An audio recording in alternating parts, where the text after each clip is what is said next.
Howdy, howdy, morning. carnivores. Howdy. How you guys doing? Good. Guys do I love anything? that intro. I gotta always update tear it up. now, I say though. that every week. Every week I say it. That makes me so teary. We got to Good job, update it a little Michael. bit now, though. I'm looking a little chunky in that last picture. Get me some pictures. We'll work on it for next week for sure. I've got some new pictures too. I Excellent. was just thinking we should give an update because that's old news. we're slightly back. Yeah. It's amazing how far we've come. Like, how old would that intro be now? It's been a few Right? months, I'm sure. So, hmm. Yeah, I forget the last time I updated that. It's a couple Let me months see. old. Well, it was last year because at 2024 we were going to give an update on you. So, yeah. And we're already third month into 2024. This year's going by fast, huh? Super Oh, fast. Remember when we were like, Texas is oh, coming. yeah, we're just like, oh, we got forever before KetoCon, and now it's like right there.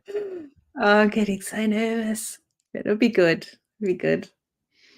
I'm getting hungry for Texas brisket is what I'm getting hungry for.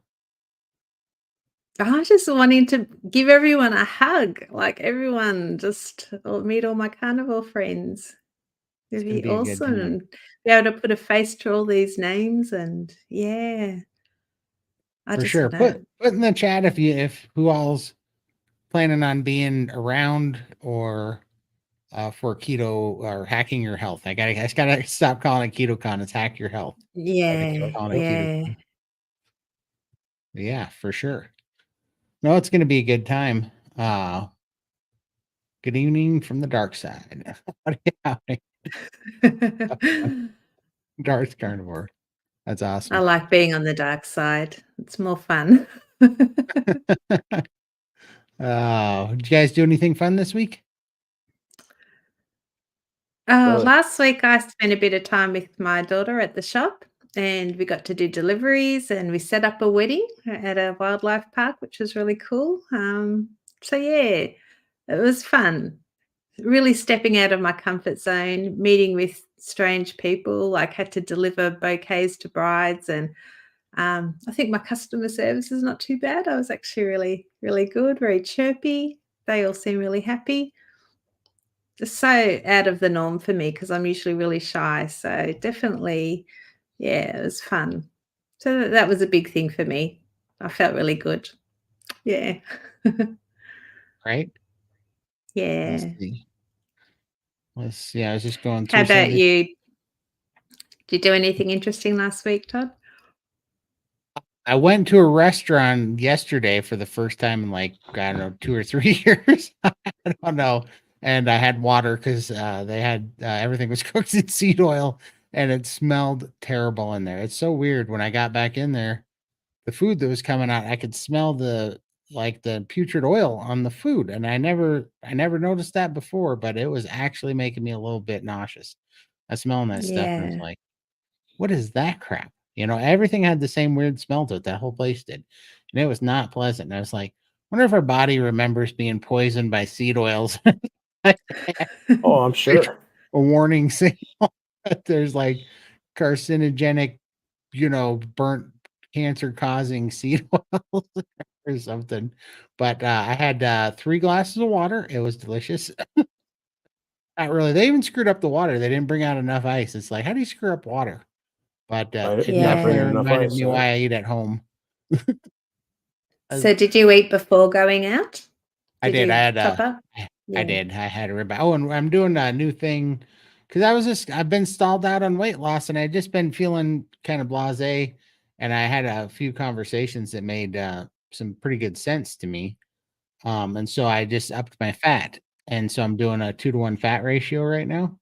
And I kind of lowered my protein, up my fat, and it's working tremendously well right now. And so yeah, I had one right now. I'm doing OMAD because I'm still doing lion, but I'm doing OMAD lion, but with a bunch of tallow. But because this entire 2 months of lion I have not lost any weight. I've been increasingly my appetite's been going up, which has been fine because I've been putting on a lot of lean tissue and I've been very happy with that. But I was like, I could also tell that something was going on. I did not. There's a feeling that you feel when you're running optimally, kind of in ketosis, and you can feel it. You're kind of just buzzing, and then Yeah. feel when you're out of it. And I've been slowly dropping out of it, and I think it's because of gluconeogenesis from eating more protein. And which this is new for me, because I didn't used to have this issue, but it kind of makes sense when I was talking to a few people. They were saying that when you first become a carnivore, your body's not efficient at gluconeogenesis, so it doesn't happen to you. But as you are a carnivore for a while, your body heals, and then it becomes pretty easy for gluconeogenesis. And so Right. Yeah. so then all of a sudden, if you have more protein than you can absorb, then it'll turn into glucose, through gluconeogenesis. So your body will start craving it again, and you'll have an insulin spike, and it'll knock you out of ketosis. So I think that's what was happening. So I bumped up the fat to a 2 gram to 1 gram ratio. So 2 grams of fat per 1 gram of protein, and that actually worked very nicely, very very nicely. Good.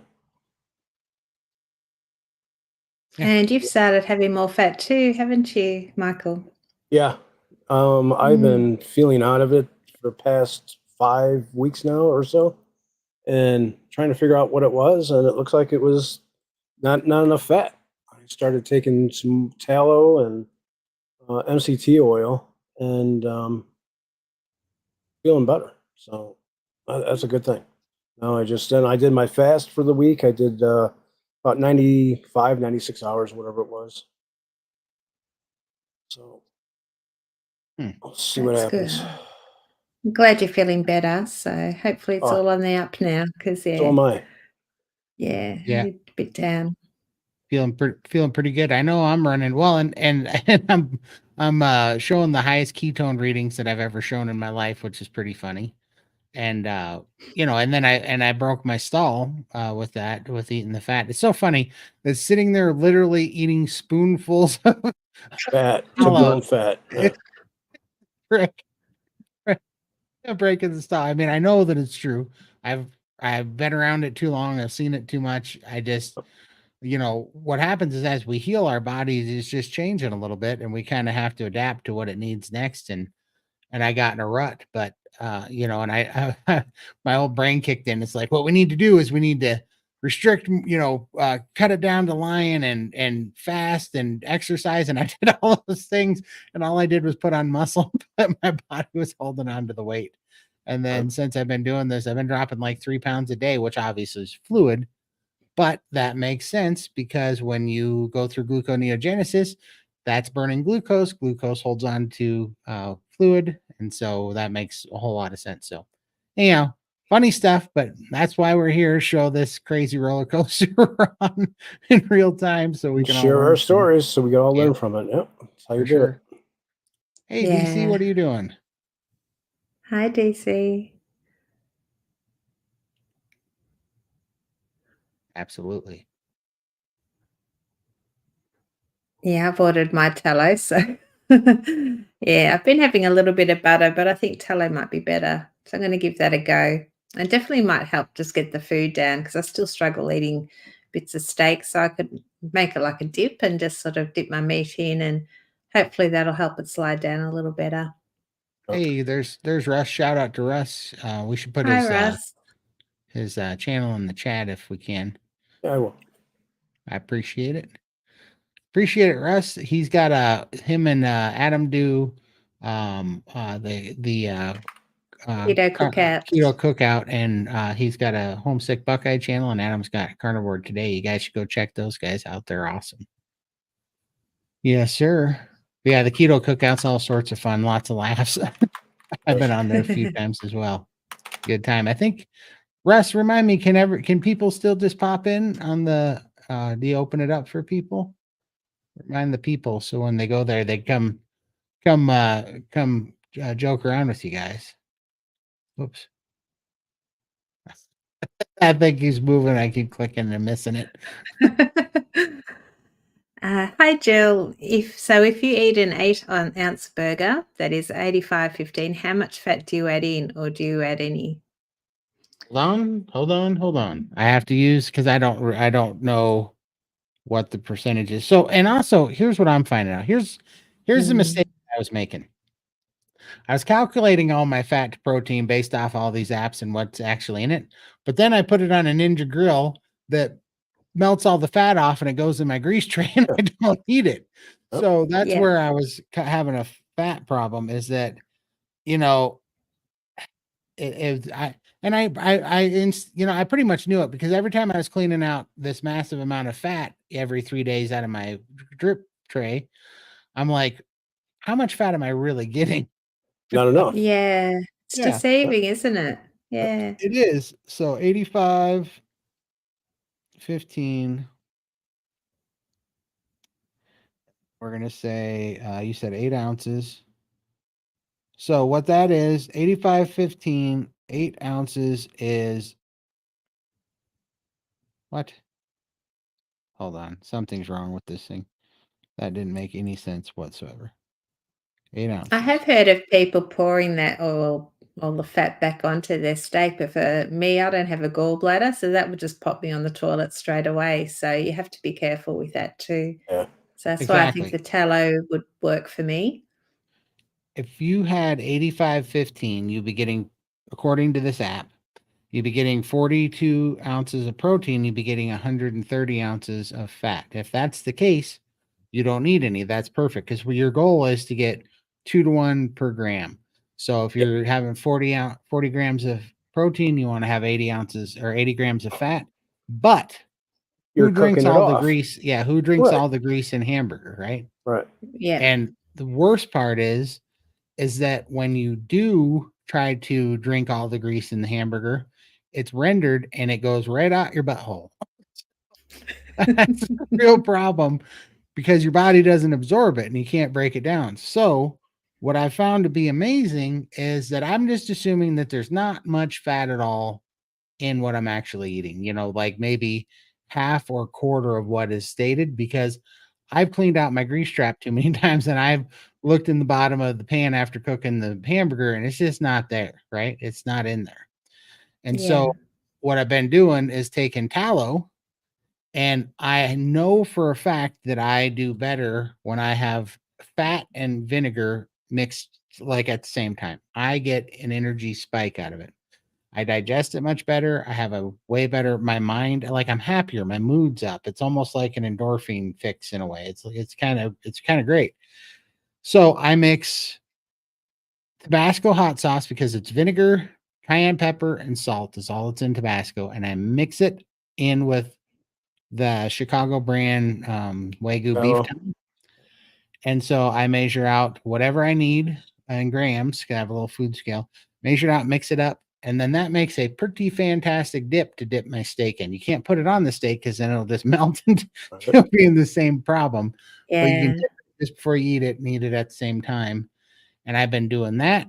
It's keeping me from having the diarrhea problem from having rendered fats, and I'm making sure that I have it every day. It's incredibly more satiating than the protein. I've tried this before, but before it used to just give me diarrhea, but now my guts and not necessarily the tallow, but adding butter and cream and all these other things. So tallow seems to be working for me, and it's man, it seems to be real healing right now. Mm. Yeah. I can't wait till mine arrives. Yeah. And Michael's got the exact same tallow I do, and you're having pretty decent results with it. Like you're feeling pretty good. I've been feeling a lot better. I started taking it. When was that? Last night? No, or Friday night. Friday night. Yeah. When did we all 2 talk days. about it? It 2 days was ago. no, it was Friday night, I thought, wasn't it? Oh, Yeah. okay, yeah. All right. Yeah. So, yeah, Friday night. I took like a spoonful of it, 2 of them. Yeah. Within Though an hour, you were getting I had within the so much hour, you more were energy. bubbly. Yeah. Yeah. I just more clearer. My mind was more clear.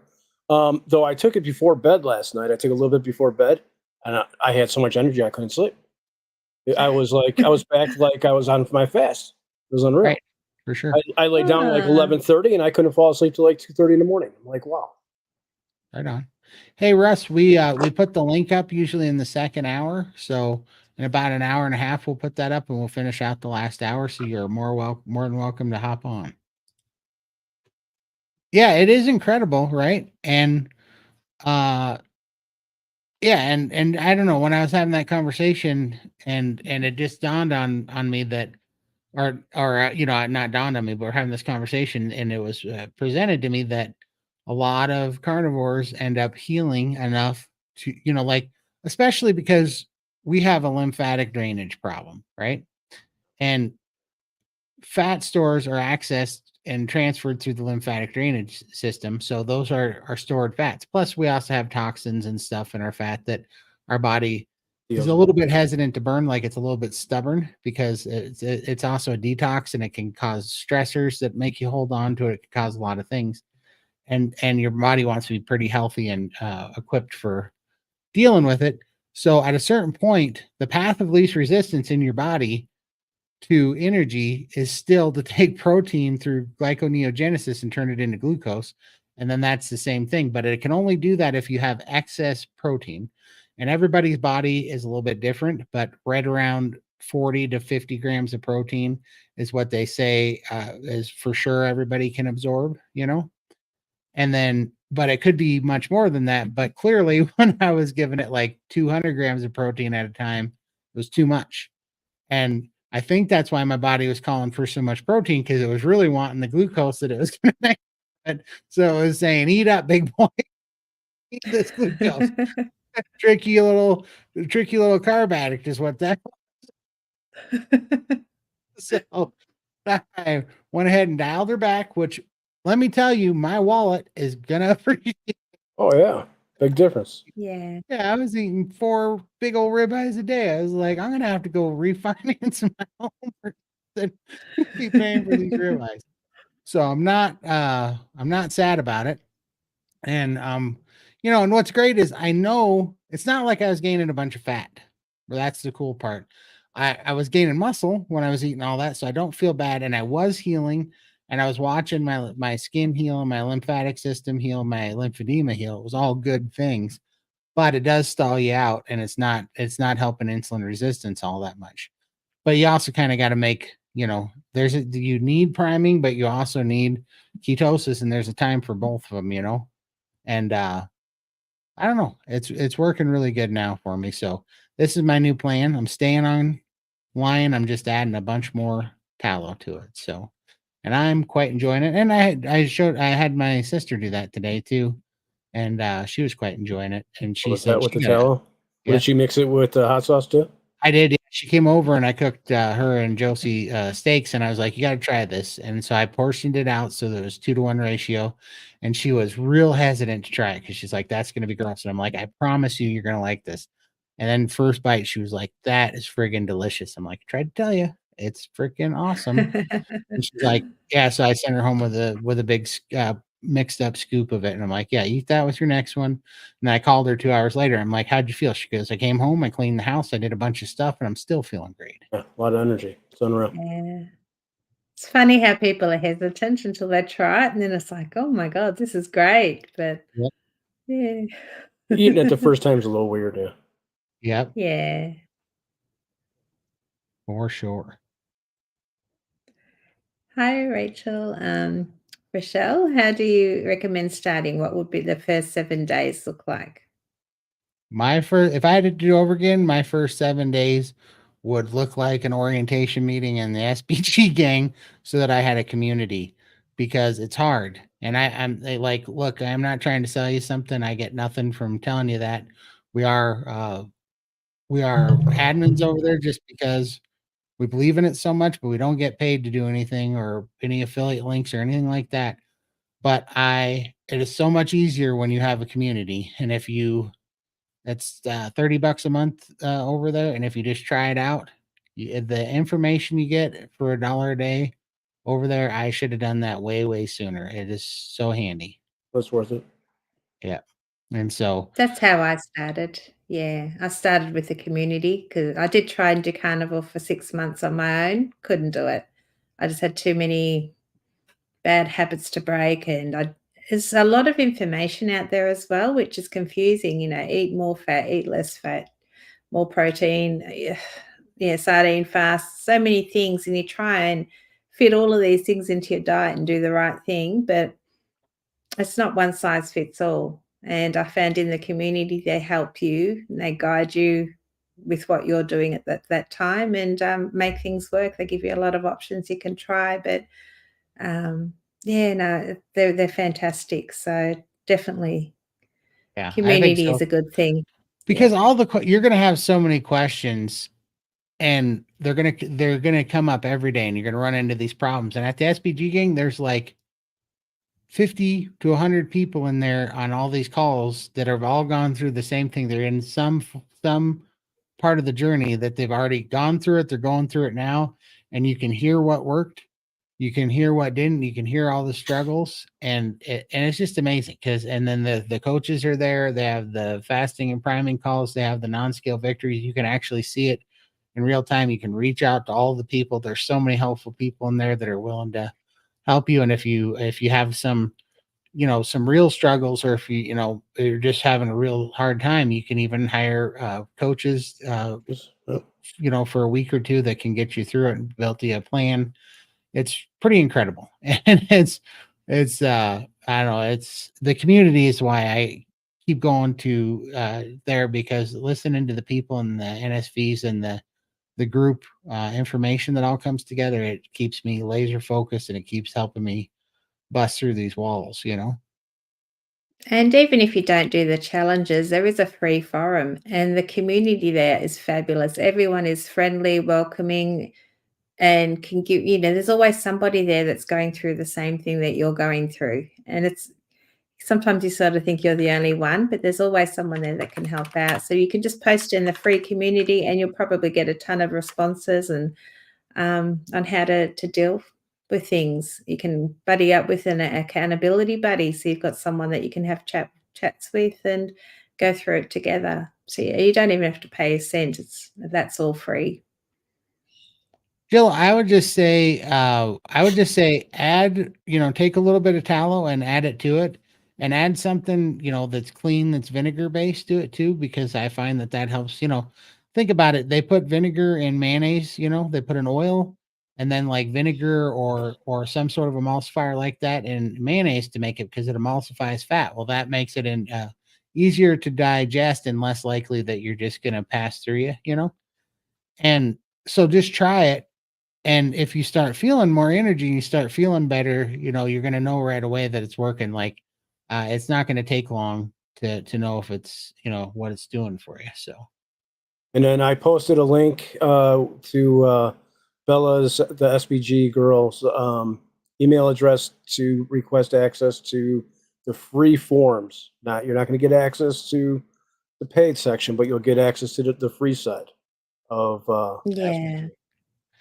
I don't know. It's something, for some reason, when you start with cold fat, it like cold butter, cold tallow, Your body's got to break it down. Yeah. yeah, your body breaks it down at slower, and your body absorbs it. When you start with liquid warm fat, and I don't know if it's because there's proteins in it. I don't know if maybe because you got it above the smoke point.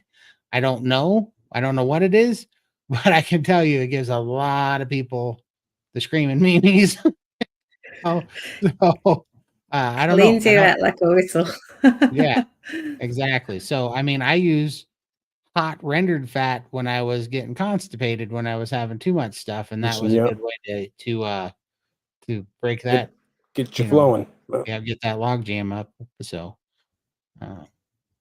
Hello from Florida. Just finished my first month on Carnivore. Congratulations, Congrats. Peter. It's awesome. Welcome to the Welcome community. from Florida. Yeah. How you feeling in your first month? Yeah, and definitely keep us posted too, and feel free to ask any questions you need. We're happy to. I can't tell you that it'll be right, but we're happy to give you our thoughts for sure. Definitely talk from our experience. Yeah. Question for Todd from Mary. did you and your dog recover okay after sniffing and smelling salts? She did. I Where think she did got a buzz from it. Because today, did you she's like, bury them? I did. I put it out in the garage. I was like, I'm not doing this, and it's cold out there. It's not a heated garage. I'm like, these things need to freeze and die. Oh, I would have put them in the dumpster, but I was afraid somebody'd pass out when they opened the damn thing. Oh, it's so gross.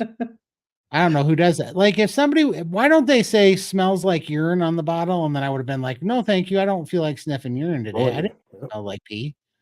Oh, like the worst pee ever, like the horse pee stalls. But yeah, she did recover, and maybe she got more of a boost out of it than I did, because today she thought she was going to go ahead and jump over one of my low counters and fell on the floor. And I haven't seen her jump in 7 years. And she came running across the house in a big, all happy sprint and tried to do something fancy. And I mean, she's like 119 in dog years. She's 16 years old. I'm like, what are you thinking? Now she's laying on the floor, and she's going to be feeling that little maneuver in the morning. Guarantee you that. Dogs. Hi, Carnivore's dog. So Todd, it's, what was the tallow and Tabasco? Yep. I wonder if I have a picture of that tallow. I have a picture of it. I don't. I can pull it up. Okay, it's a Chicago brand tallow. It's what's the name of that Wagyu? Chicago beef tallow. It's South Chicago packing. Yeah, and so that's the tallow I'm using. It's like 30, maybe 32 ounces. $30. Yep. Yeah, for $30. It's about $1 an ounce or something.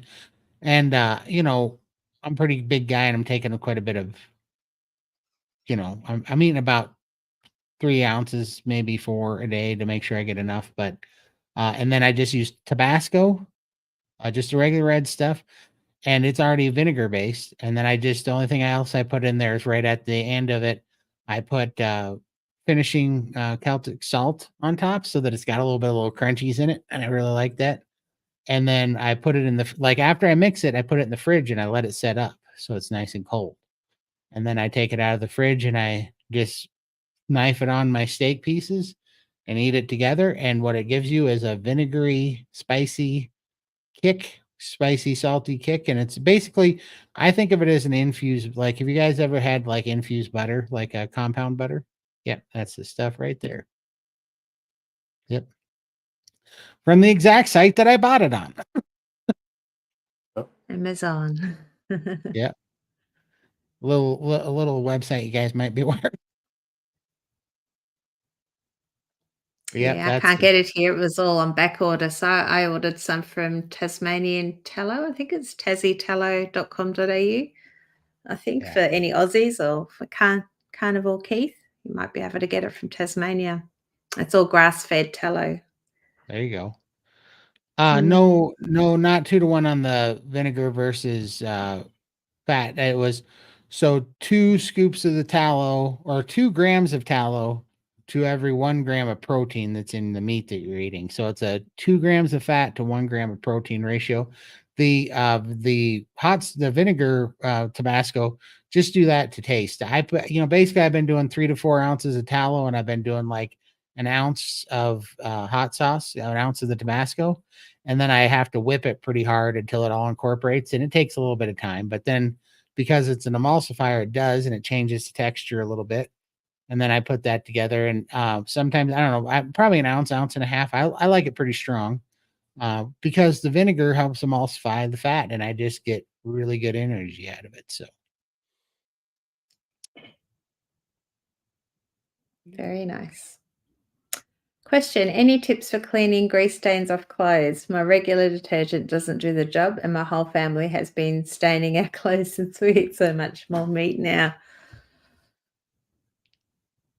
I don't know. I got a big mouth, so I try to make the grease go in there instead. But I hear what you're saying, and that's also why I wear black shirts. It doesn't show up as bad. Yeah, I wear a lot of black too, and yeah, I don't know. I do Their have a cleaner cream. that they sell at, I forget what store it is. It's like one of the dollar stores.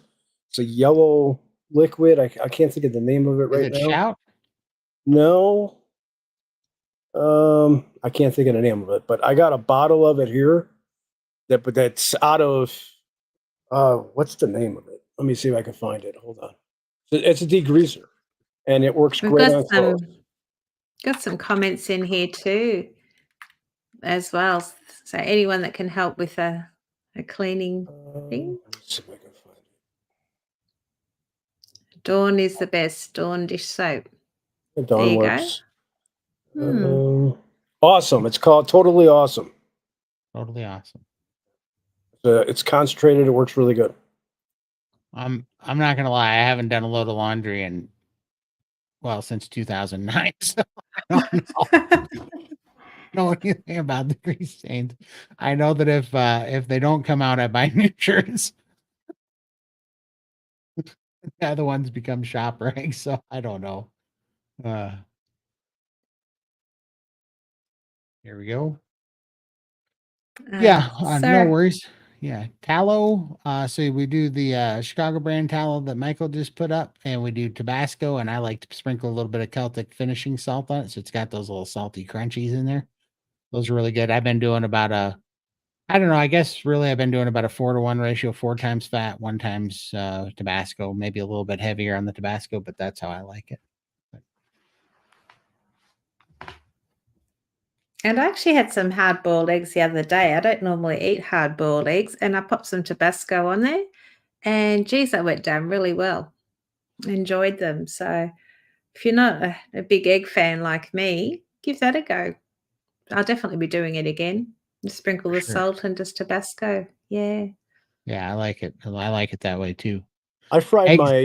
my eggs in it this morning. I made scrambled eggs and I threw a little bit of tallow in there. It was really good. I bet. Nice. So with all the resources, if you still struggle with control and stuff, you also suggest the SBG guys. After 2 years, I still struggle with slips from time to time. Yeah. I mean, from time to time, I think it's fine from time to time. I mean, because we're not robots. I've been very lucky because I really think it just depends on maybe what your personal experience was with your lowest low.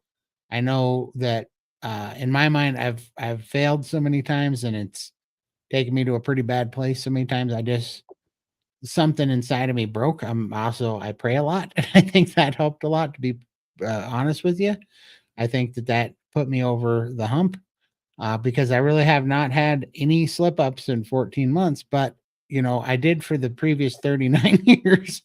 So I think it's something you got to keep working at. And specifically before I got over the hump, 14 months ago, I spent 2.5 years falling on and off of ketovore carnivore or ketovore keto. And even then I finally my mind started changing, but I had to sit back and go, I'd be wigging out because I had a drink that had like artificial sweeteners in it or something, right? And I was sitting here and the depression would kick in and I'd be so mad and I'd just be frustrated and it ruined my day. And then I would sit here and go, I didn't just go eat 2 pizzas and a thing of cheesecake and a 2 liter of Coca-Cola. I had a 1 soda, and yes, I wasn't part of my plan, so I didn't want it in there, and I didn't want to keep making it okay. But at the same time, I mean, you're doing way better. I'm sure that you're doing. If you're having a slip up from time to time, I'm sure you're doing a lot better than you were doing, and I'm sure you're getting some results from it. And I think it's just a process. You got to keep shipping toward the finish line. And I think that you're going to keep healing. You're going to keep getting better. And I think for me, I have absolutely immersed myself in every carnivore video, every community, and so that was all that was on my mind. And I tried everything, and I was able to finally get my diet so eliminated that I could tell anything that was bad and anything that was good. And in that process of focusing on those things, all my addictions to everything, but especially to sugar and carbs, just melted away. And I have now I'm free from it. And I think I kind of see that as a common theme with a lot of the people that did finally get through it. So I think it's not that you're failing, it's just that you're still working on it. What do you guys think? Yeah. Yeah, pretty much the same. we did go out over the weekend and with the family to a restaurant, and I did have things that were not carnivore. I kind of, if I'm going to go out and spend time with the family, I do make better choices. Like I stay away from sweets and things like that, but I do have focus on protein, and I might have a few other things slip in, but I know that's only for one meal. And as soon as that meal's over, I am straight back on the carnivore wagon. Like if I was to do that every day and just gradually introduce things, I would spiral. You'd be right But back where you were. Yeah. exactly. But if I'm going out, and we don't go out often, but when we do, I can moderate now. Like I can make better choices. I know this is a once-off deal. I'm not going to have the sugars and the sweets and all that kind of stuff. So I do feel a lot stronger. But having that community behind me now, like it just grounds me, and it reminds me why I'm doing this. And that's why I have left the community a couple of times, and then that's when my mind starts to think, oh, I can have a little bit of this, and my strict goalposts suddenly become wider and wider, and that's when I get into trouble. And that's why I'm now part of the SBG team, because I want to be part of it. It keeps me on track. Hearing everybody's stories and their testimonials, and it just keeps me grounded and wanting to continue with this journey. I just don't want to spiral back to how I was, and I know that tendency is there. If I leave the community, if I start letting too many things in, so everyday life, strict, and when I go out, there's a bit of flexibility there. I'm not anal about it, but one meal, stop, back on the wagon. And I'm strong to do that now. So Yeah, so much, and it really does give you that back. Yeah. I was yeah, struggling for the past month. I had a couple hot chocolates. They were sugar-free hot chocolates. I had a few, and it was nice. It kind of felt normal. Winter here, hot chocolate is something that I always turn to. Especially if I wanted something hot at night, and I had a couple hot chocolates. But I knew I couldn't I can't do that every day. So I had a couple, and I'm back on carnivore. That's all I had. Now, we all struggle at times. I don't know how many times in this past month I put frozen pizzas in my delivery service order, but I refused to push that place the order button because I knew if I did, I'm going to go right back to where I was, and I can't do that. I've come too yeah, far to go back to where I was, and I don't want to go. I want to keep moving forward. And it sounded great. It sounded awesome. The memories of a hot pizza like that would be great. But and I'm sitting here thinking, for a few minutes of enjoyment, and then I'm going to go back to suffering again, and then I'm going to want more, and who knows what else I'm going to add. I'm going to start adding chips back to the list and all this stuff, and I just can't do it. I don't want to do it. mm, So you have to look at where you came from and where you're going and where you're at now, and decide where you want to go. Absolutely. I'm trying and you to. say like that few minutes of enjoyment. Back in the past, it would have been maybe a few minutes of enjoyment, but now when you have it, you think, geez, I would have much preferred to have stayed home and had one of my own steaks. Right. Definitely find I'm more satisfied and Because as soon more as you have it, comfortable. it's going Yeah. to be in your mind that you had it, and you're going to be depressed about that. You don't want to do that. There's Yeah, but not something even that, I about didn't that too. enjoy it. Yeah, just Yeah. the seed oils, the smell of it, and it just leaves an awful taste in your mouth for days afterwards. Whereas a steak, you just eat it, and You're you done. don't have that after effect Best thing anymore. to do is if you are craving something, go make yourself a steak. Go make yourself some eggs. Get yourself stuffed on that. That's the best thing to do. Just do it right away. Yeah.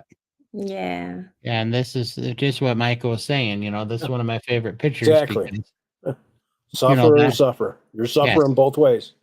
you are, but There's one that's this healthier. way you're only suffering for that 1 hour that you worked out, have or that you whatever you hold did. yourself, yeah, that you hold yourself back and you make the right choice and you push down the cravings and then you go feed yourself to satiate yourself with good fat and good carnivore foods and it will go away, where this side is when you treat yourself, and this is the side that we think is the path of least resistance because we give in and we don't do the hard thing. But we got You to stop suffer thinking too. about it. Yeah, we have to stop thinking about it that we escape suffering and realize that you're choosing to suffer the other 23 hours a day. But this side's so much worse because this Yeah. side over here, I know what I have to do. I have to just resist the carb temptation and go eat the fat and the meat, right? But this side, it gets to choose my suffering. The suffering's out of my control. So pretty soon couldn't make it to the bathroom. Pretty soon couldn't go to make it to the bedroom. Pretty soon couldn't get out of a chair. Pretty soon Can't couldn't breathe. breathe. Yep. Pretty soon I needed Oxygen. firefighters to get me into an ambulance to get fluid off me. This suffering chooses you. This you get to You choose your choose. suffering. Exactly. And this is the side we have to stop thinking that we're taking the easy road by choosing this because it's a lie. That is a deception. This is the lie. This is choosing hell, you know? And Yeah.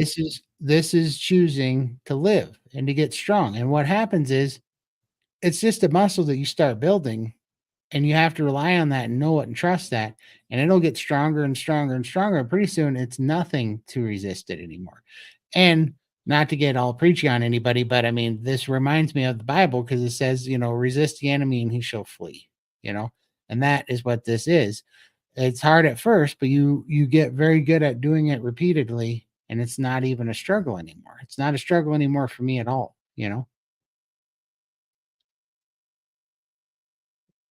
I was trying to find my mouse to get this off the screen. This was in two spots because I was in Yeah. mouse inception here. Such a powerful image. I love it. That is. Love that. Hi, Simpson. Thank you. You really mean Michael too? Of course. Look at him smiling. He's happy again, so I'm happy. I know. I got to give him a hard time though. He gives me a hard time. He put my baby picture online. And I put mine up there too, and I was I know, naked but in you're it. not ugly like I am. That makes a difference. You jerk. Let's see. Feeling great. great. My first month, lost 13 pounds so far. Awesome. Congratulations. Great job. That's really Yay. good. Let's see here. Sorry, I'm trying to catch up. I got on the soapbox and I got behind. Let's see. Here we go. It was hard to quit beer. I worked in the craft beer industry. I'm not going back to beer again. Exactly. You've just your why is pretty big. Clearly there was something in you that broke, and you're like, I'm not doing this again. Not doing it.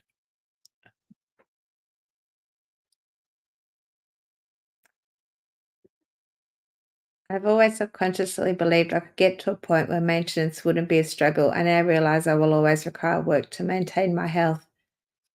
It's always in us, yeah, definitely. I think you can get stronger over time, and it's just all in the mindset. Like now, if I just have to know that I'm going to go straight back on the wagon, and straight after I do stray off, you just got to try not to spiral. And then think each time you do that, it makes you stronger, doesn't it? You're All right. shaking your head there, Todd. What were you Oh, thinking? no, sorry. I was scrolling down on this thing and I realized just how far I got behind on the chat. I'm sorry, everybody. We're about to do speed round. Oh yeah, we are a little bit behind. Yeah. We're behind. All right. Let me And see. You I'm 2 guys talk. years in, so Todd's a 16 year minutes, in. not that bad. Yeah. Yeah, and it'll definitely come in. Let's see. It definitely gets better. OxyClean. I'm going through these. Okay, let's see. Here we go. Okay, I there we used go. to have the grease stain. Was it? We need to stop. You go. Working, eating naked always does work for sure. Yeah, I can We always need to, hose yourself down later. Yes, okay. I'm piling through here, make sure I'm not missing anything.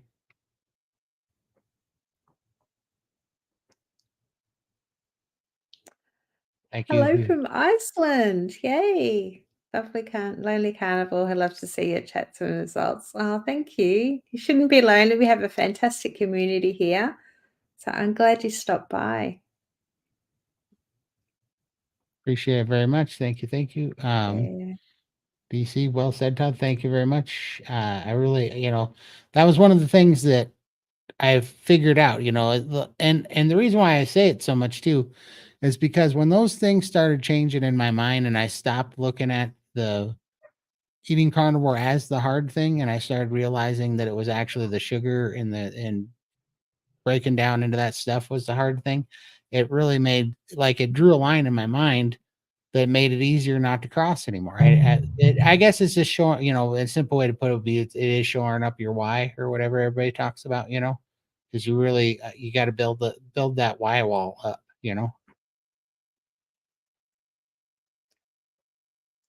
You are welcome. That was Michael. Keith, let's see. Oh, here we go. We got a question. Has anyone tried to use the Chicago Wagyu tallow as a lotion?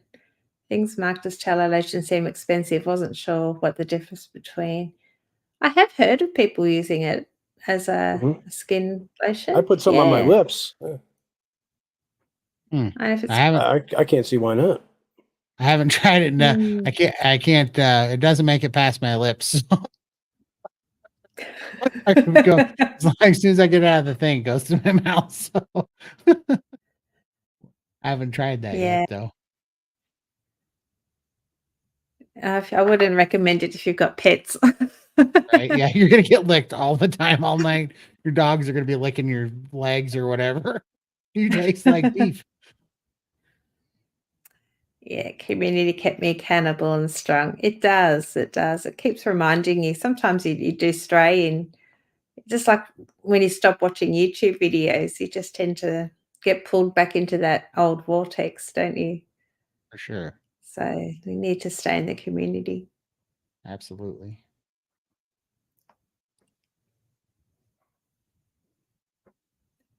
Also, crud cutter.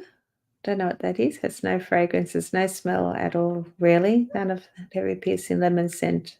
Oh, okay. That must be a stain remover. I For was a thinking cleaner. I was thinking it was a tallow Ah. lotion. I was thinking it was a scentless tallow lotion. I was like, okay, I think this is stain remover. Yeah, it's a degreaser. My first week carnival completed. Does anyone notice urine is different on this diet? I'm not Yeah, it worried about my medical smells issues. crazy.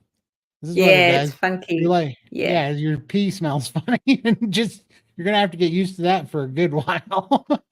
Is that the ketones, I think? I It would is think the it's ketones. ketones. Yeah, it makes you, and Yeah. it's the same thing. Your- It's the ketones in your pee and in your breath. Yeah, and your body getting rid of all the Toxins. Yeah. Yeah. Absolutely. Yeah, you're gonna want to keep your breath away from people for a while too. you're gonna have a little bit of stank breath for sure. But that goes away after a while. But It does. you are detoxing and you're gonna have calcification, which is good. It heals your teeth, but you're gonna have some calcium build up on your teeth because of that keto breath as well. It's all temporary. Yes, for sure. Here's one for Michael. Got a sugar-free hot chocolate.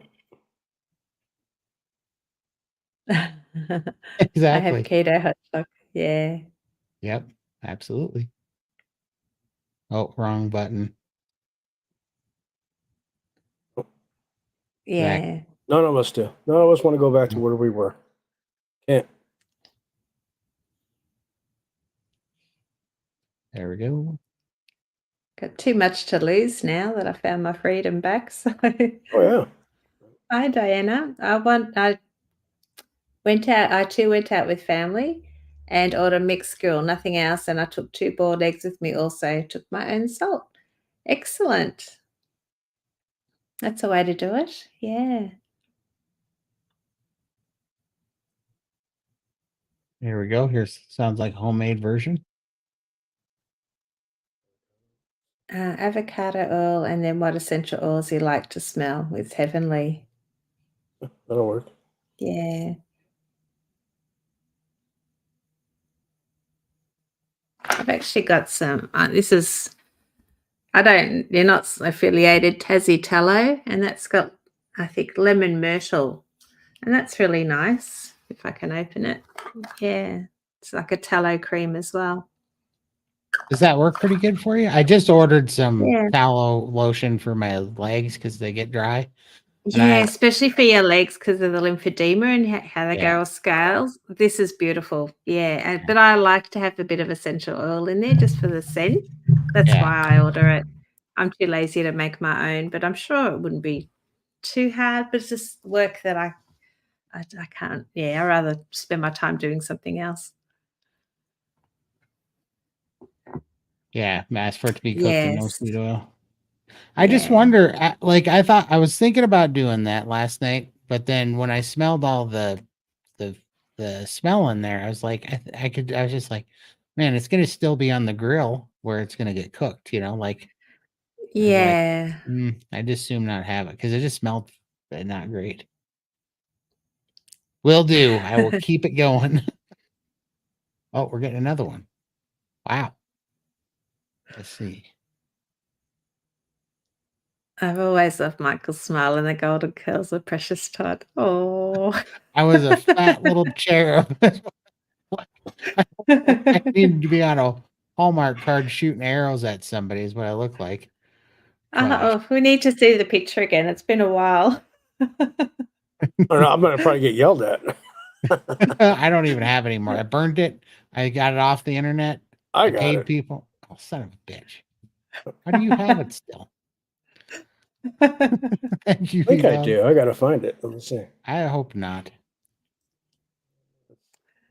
I worry about my ketones being so high. How do you lower them? You want them high. Oh, no, I don't. yeah, of course. I don't have that worry, so I've never tried. I wish mine were high right now. Yeah, for sure. It's I don't know. I mean, having you can- ketones versus being in ketoacidosis is totally different. Like type 1 diabetics have to be careful with ketoacidosis, but having ketones for us who have got a working pancreas, I don't think it is a big deal at all. right. But Oh, there he is. Look at those Find out girls. where you live. See, tell me I I don't. think you're cute. I think you're cute. Tell me I don't look like I need to be in one of those Roman toga things with an arrow and a bow shooting people. That was a problem. And some little wings on your back. Exactly. I was a fat little white cherub. And it didn't get better. Hi, Jay. Hey, Jay. Let's see here. Here we go. I make my own beef tallow lotion with the drippings from beef drippings in the air fryer. Oh, interesting. Nice. Could you imagine doing like a bacon grease tallow? Could you imagine? Cosette would love you lots then. Give you a lot of kisses. Yeah, exactly. Cosette would drive me nuts. As it is, she gets she'll get to where she feels like she's not getting enough salt. And then I'll wake up in the night and she's licking my ear. And I'm like, knock it off. It drives me nuts. And she's like, I need some salt. I love the idea of adding a bit of coconut oil. I love the smell of coconuts. Like it make you feel like you're in Hawaii or something, a tropical island. Thank you, Keith. I appreciate it. It's place marker that does not make me feel better. No, you're catching up. You're catching up. You're 4 minutes, 5 minutes behind. Okay, that's not bad then. You're not bad. Thank the Lord. I got to wagging the jaw a little bit. It's so easy to do.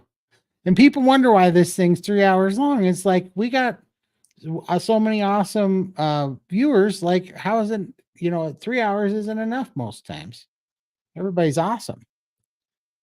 They are. Nice. Jojoba oil. I haven't heard of that one. Wonder what that smells like. I know, but it's making me want to. It's two. If I had one guilty pleasure in this world, was I never was like a clone guy or smelly things guy. And I got a high dollar clone one time, and it's called Creed Advantis. And I'm addicted to that stuff now. That stuff makes my brain feel better when I smell it. And now I have a terribly like expensive clone habit for that stuff. I had no idea a scent could make you happy. Stuff smells Yeah. so good.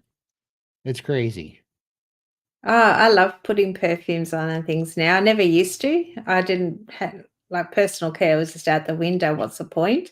But now in the morning, I just a little bit of perfume in the morning, a bit of a mist, and I just feel nice. I love it. Exactly. I have not, but I'm gonna get a tablet for you. I assume that you're talking about for the cooking. Yeah, And cooking show. yeah, and I'm about there. I'm very, very close. I'm gonna I got a tablet coming, and then I got a few more things that I ordered up, and then my little room will be in filming condition. And I'm gonna be Can't making wait. making some of those for sure. To be continued. Stay tuned. Watch this space. Exactly.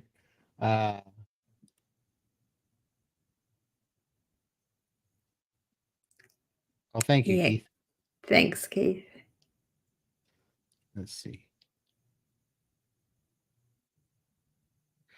Yeah, I know. He collects. I just have to keep all things away from him. He's collecting it in his Todd humiliation arsenal. This is why I'm always nice to Michael. Exactly. Yeah, He's you don't too see me do this. You don't see me do this to Lindy. I know. And this is just because I It's tend to get a because kick out of I'm sending him food fasting, pics. and then he texts me pictures of his steaks. Yeah. Thank you. Yeah. Yours are better than restaurant quality too, so that's really hard. Yeah, the steaks work out, and I'm finding this out. And this isn't a thumbs up to me. This is how terrible the restaurants have gotten lately. The food that comes out of these restaurants is just terrible. Like the steak that they charge $36 for, $40 for, it's just garbage. Yeah, Like it's not if I worth it. got that from Costco, I'd be so mad that they gave me a piece of crap piece of meat like that. Definitely hanging out for a good steak in Texas. So For yeah. sure. Oh, good Lord. Thank you very much. But my brothers disagreed with you so much. They gave me so much Your shit. brothers are that just jealous. my brothers thought that they had a sister damn hairdo. And so I was so tired of taking a hard time from it. I ran in my mom's bedroom and I got her scissors out of her sewing box and I started cutting my own curls off. I'm like, these things making me look like a girl. Oh, I think I might man, have to add. Good. I think I might have to add that baby picture into the intro. easy. Yeah. I will delete StreamYard. It Oh, leaves does your she? I didn't admin know that. privileges. Well, Mm. then that comes on high authority then. It Yeah, I definitely love works for me. Misha. Yeah, she's awesome. She's beautiful. Mm. Hey, howdy, howdy. I believe does she have a carnivore or a YouTube channel? I think she does. I'm not sure. Carnivore Don't know. RN. I remember this name from something. Sorry. Very sorry. I if I'm forgetting you for some reason, but I let me know if you have a YouTube channel. I think Carnivorous RN might. No. No? I'm not sure if we can actually post links, but if you just say I've got a channel, well that won't be blocked, will it? No. And then people can look you I'll up. pull it up. I'll pull it up. Yeah. Wait, I just checked. She doesn't. Okay. Pork belly in the Maybe. air fryer is also good for extra fat. Cooked, it's a 2 to 1 gram fat to protein ratio. Yeah. Nice. I love pork belly. I just find it makes me feel a bit unwell. So I Yeah. can't have too much. Yeah. But geez, I could eat crackle. Love it. It's the best part. Here we go. What's sort of your thoughts and experiences with the changing of seasons while being carnivore? Well, I think we skipped summer here in Melbourne. We've had like 3 or 4 good hot days, so I'm a little bit ripped off. 72 here today. I got my windows open. Exactly. We swapped weather. Yeah, Uh-huh. but The it's sun funny. the sun is out today, but I'm actually cold. I'm sitting here like this because I'm freezing. I need to go get a jumper, I think. Yeah, I not think nice. I don't know. Like I've been trying to think about it. I think the winter I definitely want to eat more than the summer. But I've Mhm. known that my whole life, Yep. but I didn't know if it was going to stay the same on carnivore, but it definitely appears to be staying the same on carnivore. I tend I to eat think more. I think fasting is easier in the summer. Yeah, for sure. Yeah, yeah. Absolutely. And Like, I do like my soupy, like, stews and the But away. slow cooked meats in winter, for sure. hmm, yeah, so I think so too. I think I think that there probably is a tendency. I mean, just when it's cold, I think your body just says you need more calories. You want more food. It's trying to fatten you up for the winter. It just knows. Um, so, but that's about, I don't know. It's just, I've only been carnivore for 14 months and it happened to go through an El Nino winter. So it's like not Yeah. a normal winter, too. You know what I mean? So I'm not sure. I'll have to get back to you on that one, to be honest with you. And I do find don't like to eat too late at night, or if I do, I just have something like a bit of smoked salmon or a couple of eggs or something. I don't like to have steak late at night when it's hot. Nice. I I sleep don't, better with a light meal. yeah, I Mm. don't like, oh, I was going to say too, since I've been doing all this tallow, I've been sleeping like a baby. Like, I mean, like a rock. Yay. It's been crazy. And I remember everybody said, if you're having a hard time falling asleep, go eat butter or tallow before bed. I took it last night Yeah. thinking I'd sleep like a baby. I couldn't fall asleep.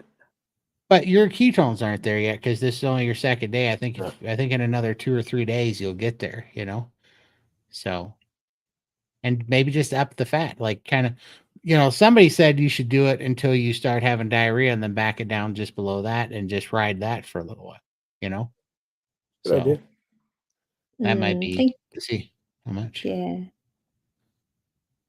What do you actually drink during a fast? I just drink water and sparkling water.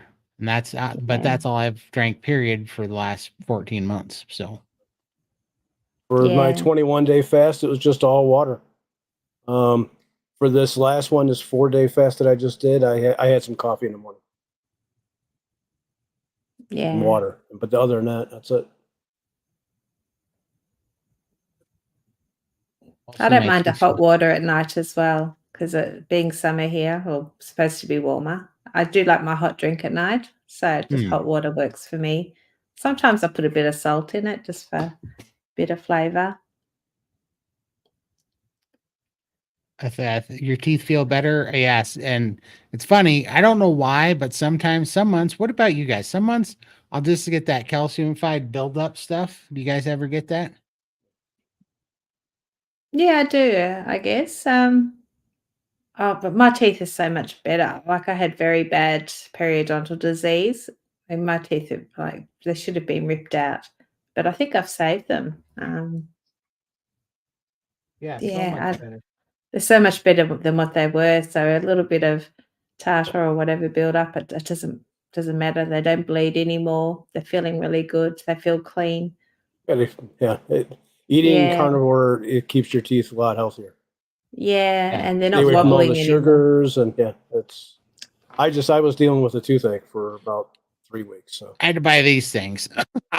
It's not because it was driving me crazy. I So I know bought these little toothpicks so I could get back there and get those little flaky mineral deposits off. And I feel much better Yeah, now. But they haven't done that in about 6 months now. But for the first 6 months, I'd wake up. I think some of it was because I used to wear the CPAP too, and it would dry my mouth out. So I think that's what was yeah, causing. Yeah. yeah. But see, I no longer snore and my mouth is closed through the night. Whereas before I used to snore a lot, my mouth was open, it would get dry, and I'd wake up with a terrible mouth every morning. But Right. now it's beautiful. I sleep peacefully, mouth is closed, I don't have the dry sore throat anymore. For sure. Oh, thank you, Carol. That's awesome. Yeah. She's inspired us all. We don't tell her every day so she doesn't get a big head, but Both of you And inspire me. just a mama. she's killing it. Just a mom. She just came back from the brink, and now she's just like running all over Australia. She's never got hardly any time anymore because she's doing like 5 jobs and just out making videos. I'm helping my daughters. My daughters are my big why. And look, if this, my daughter's going through some health issues at the moment, so I'm here for her and helping her out.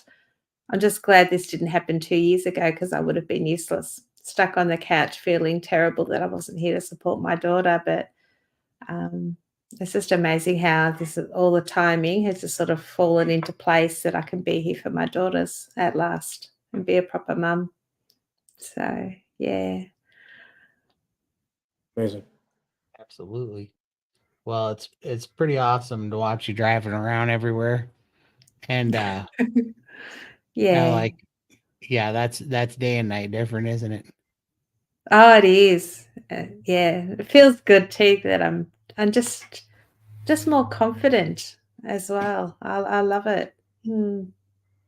It's a different person now. B2RN, I buy all of them at Costco too. This is my last haul. Ah, We went crazy, but these are all. I was on Super Bowl weekend. I got 155 pounds of their ribeyes because they were $11.99 a pound. It's the best price I've ever seen on those things. But I definitely love Costco's meat. It's the best stuff I think they got. I'm hoping to get to Costco maybe next week. Try Awesome. and get there. That'd be awesome. I really want to see what they have there.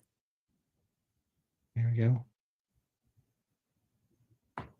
You guys for help. Thank you. Thank you so much. That's all we're trying to do. Yeah. Help people. This community is awesome, man. There's so many people doing amazing stuff in here. Absolutely. I Oh know man. back when I started my journey, there weren't many larger carnivores. Like everyone wants to lose weight, but no one to our extreme. And so I always felt like the unicorn in the room, if you like. I jump into the communities and it's like, I am just so beyond all these people. This isn't going to work. I didn't have any faith that this would work. I failed all the diets. I failed lat bone surgery. Why was carnivore going to be any different? And it was. I'm just so glad that I just took that leap of faith and gave it a try. And I'm so thankful to have found Todd and Michael, and we're now all sharing this journey, and we're just hoping to bring on other people to show them that this is an option, and it works. yeah, Yeah. it's working. It's changing our working. lives. Yeah. Nothing else ever did. And what's No. crazy is people go, you have so much willpower and I could never do carnivore diet. I could never do what you're doing. I could never get there. And it's like, no, you don't understand. I was 700 pounds. I am the epitome of sucking at willpower. I have zero willpower. I had little Debbie power. that was my superpower. I didn't have willpower. I sucked at willpower. I sucked at consistency. I sucked at following through with diets and crap. But everybody does because they're flawed. They're a lie, Yeah. but it's not willpower. It's literally just, the fact that one, I got sick enough, and two, that changed my mind because it was this or dying. But also, this diet, this way of eating heals you. and it makes it easier. You get stronger. And that's something that the standard American diet and the calorie restricted diets never do for you. They don't make you stronger. You lose fat, but you lose muscle too. And your hormones are all screwed up and your brain chemistry is all screwed up and you're still an addict. It doesn't give you any tools. It Nope. just No. says, go fight it. That's all that they do. I'll go fight it really hard. And just, it's the same portion of your brain that tells you to breathe when you hold your breath, tells you to eat when you're hungry, and it's like, how long could you hold your breath? Basically when Yeah. you hear these people telling you to diet, they're telling you to hold your breath. And then when you finally break down and you breathe, they say, well, you just don't have good willpower. Our advice is good. Our medical genius freaking advice is good, but you are just a broken person. You don't have willpower. You need to try harder. Meanwhile, there's stuff in our grocery stores and ruining our food environment with the most addictive, poisonous crap on purpose for profit. And what we have to do is we have to understand it is not us. None of us want to be sick. None of us want to be fat. None of us want to be sore. None of us want to not be able to breathe. We all want to thrive. It's our natural state to want to thrive and be healthy and be strong. And we've listened to these idiots for too long. The people that are selling the bullets and the band-aids are selling us a crock of shit to profit off of our misery and our suffering and in our addictions. And they're doing it and they tell us it's our fault because we just didn't try hard. It's not true. I am not trying hard. That's the purpose. I'm the opposite of trying. I am coasting. I am just thriving on strength and health from the meat and the carnivore. And this is not, it takes effort. It's not a magic pill, but once you do it and you put in the same effort that you would have done to the standard American diet, this will pay you back. You'll get healthy. You'll get healed. That you will thrive on this, Definitely all the signals in our head have stopped, like that food freedom that we've got, that off switch that we've now got. I have never experienced had that that in my before. life. Never. I didn't even know what an off switch was until starting Carnivore. Exactly. That's the most freeing thing that there ever is that to be free from the constant thought of food all the time. Yep. Yeah. It no longer rules our life. It doesn't. It's like, It doesn't at all. No, it's amazing. Sorry. And none of the other stuff that I ever did before ever gave me that. No matter what I did. No, has anybody that first week of it, like when you make the declaration that you're going on a calorie restrictive diet, that first week that you do it, have you ever been hungrier in your life? it's torture because you can't turn that brain off. It's just wanting things all the time. Like, we're not restricting our food now. We eat when we want, stop when we don't want to eat. It's not torturous at all, Carnivore. Yeah, you are limited to what you can have, but bring it on. Like, I love it. This is not restrictive to me at all. No, it's simple. People think it's restrictive because it's simple. Yeah. But it's It's only really not. restrictive because you're not there yet and you think that not having those things is going to be painful and that's why you think it's restrictive. But actually it's freeing. It's freeing because you save money. It's freeing because you don't have to spend all this time cooking crap. It's freeing because, I say it several times, but on the standard American diet, even people that are trying to eat healthy and stuff, I used to listen to them all the time on calorie restrictive diets, on these, low calorie, low fat, high fiber foods, products they call them, in the store, the lean cuisines and stuff. I mean, my family would be taking that stuff and be like, well, I got to be home because I got to eat and then I'm going to have diarrhea. Like, we were planning on being sick every time we put food in our mouth. We need to be around a toilet. Like that's what's weird when you really start getting healthy and go, you know what? It's not normal to have disaster pants after you put something in your mouth. And also, how much good is that food doing if I put it in my mouth and it comes out my butt in about 20 minutes? It's not even, there's no nutrients in it. We're not getting like any of our needs met. So, of course, our brain is begging us to eat some kind of food, not the crap that we've been eating. It's crying for animal fat and protein and collagen and electrolytes and minerals. It wants them so bad. And we keep going, well, I'm going to have a lean cuisine hot pocket because it's only 4 points on my Jenny Craig, whatever the crap. And it's such a lie. It is so twisted and so manipulative what they're doing. And if you ever needed any proof to that, look at what they're doing with Ozempic. I've never seen a more disgusting display of what the drug companies are all about than Ozempic. When they sit there and they know that it's causing you to grow more fat cells, they're smaller, it causes you to have more fat cells. It paralyzes your stomach, and it can have permanent like neuropathy in your stomach. And in addition to that, they give you a coupon for it so that you lose a bunch of weight for 3 months, and you can get it for like $100 a month. And then when your coupon runs out and you lost a bunch of weight and you feel like you found that magic pill and they really get you hooked on it, then they go, okay, now your coupon's out. Now you're going to have to give us $1,500 a month for this magic pill. They are freaking drug dealers. And I was just talking to Sean Baker day before yesterday about going, those people they know that they're going to kill people. They know they're going to get sued eventually about Ozempic, and they know that they're going to lose a lawsuit, and they're going to lose a couple $1 billion or several hundred million, if not billion. But it's built into the price of doing business for them. They're like, okay, we're going to make $1 trillion, lose, $1 billion, and we'll be fine. Or That's make how all these companies do it. They don't care. Literally, they are pricing in death and suffering and lawsuits. They know they're going to get sued for hurting people. They already know it. Like on day one, they know it. And it makes so much money because we allow to believe in these people and stay addicted because of this whole cycle they got us in, that we allow them to bill murdering people and making them sick into their business model. That's how screwed up this system is. And that's how much we have to know who we're dealing with and stop playing their game. We want to hurt these people.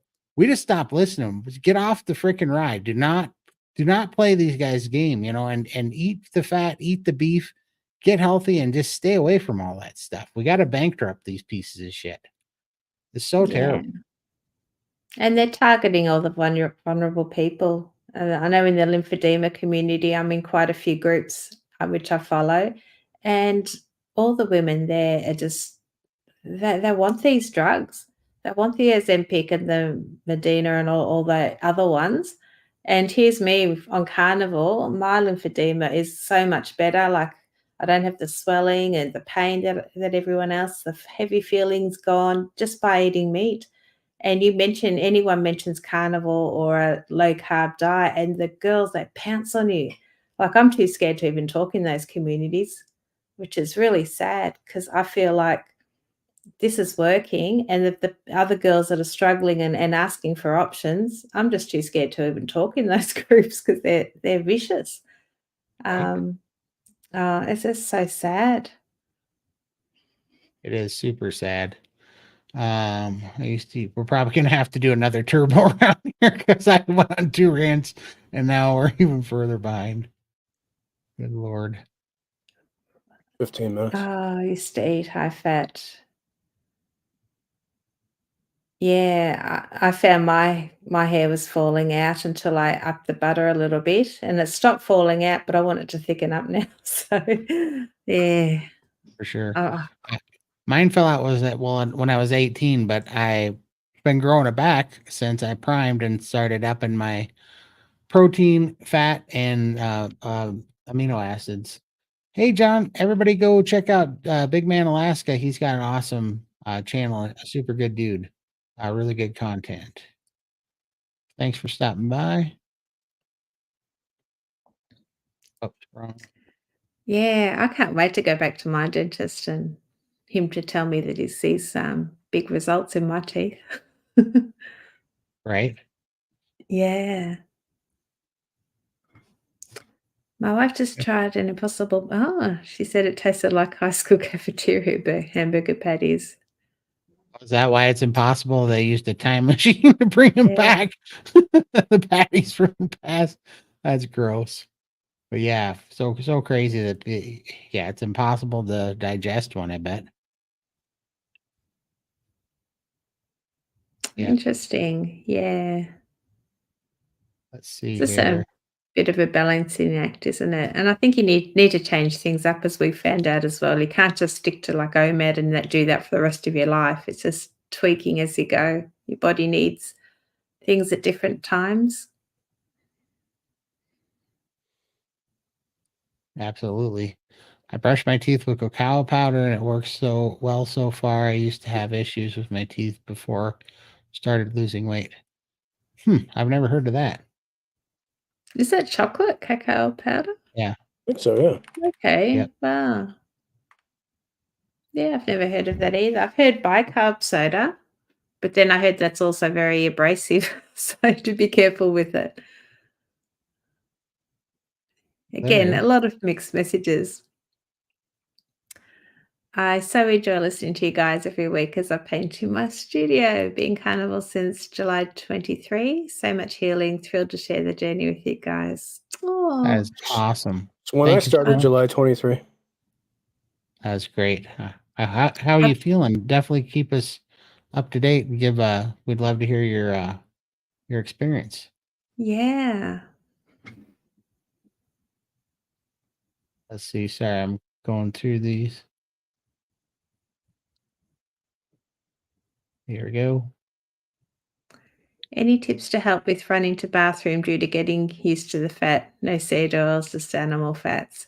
It took me 6 months to get settled there because I don't have the gallbladder. So yeah, just cut back on the fat and gradually increase it a little bit each week.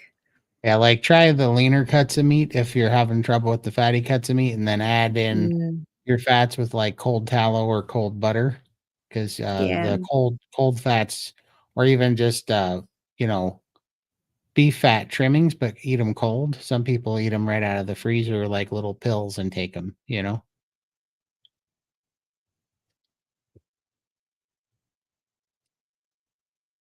Never mindset is a sure way to never do anything in life. We do, and we will continue doing the stuff others don't want us to do. For sure. I agree. Let's see.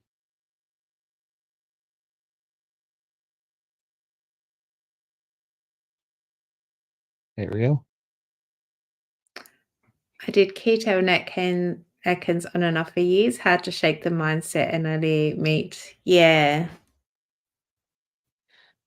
Yeah, I mean, I did that too for 2.5 years, like thinking that that was just too crazy, and then man, it was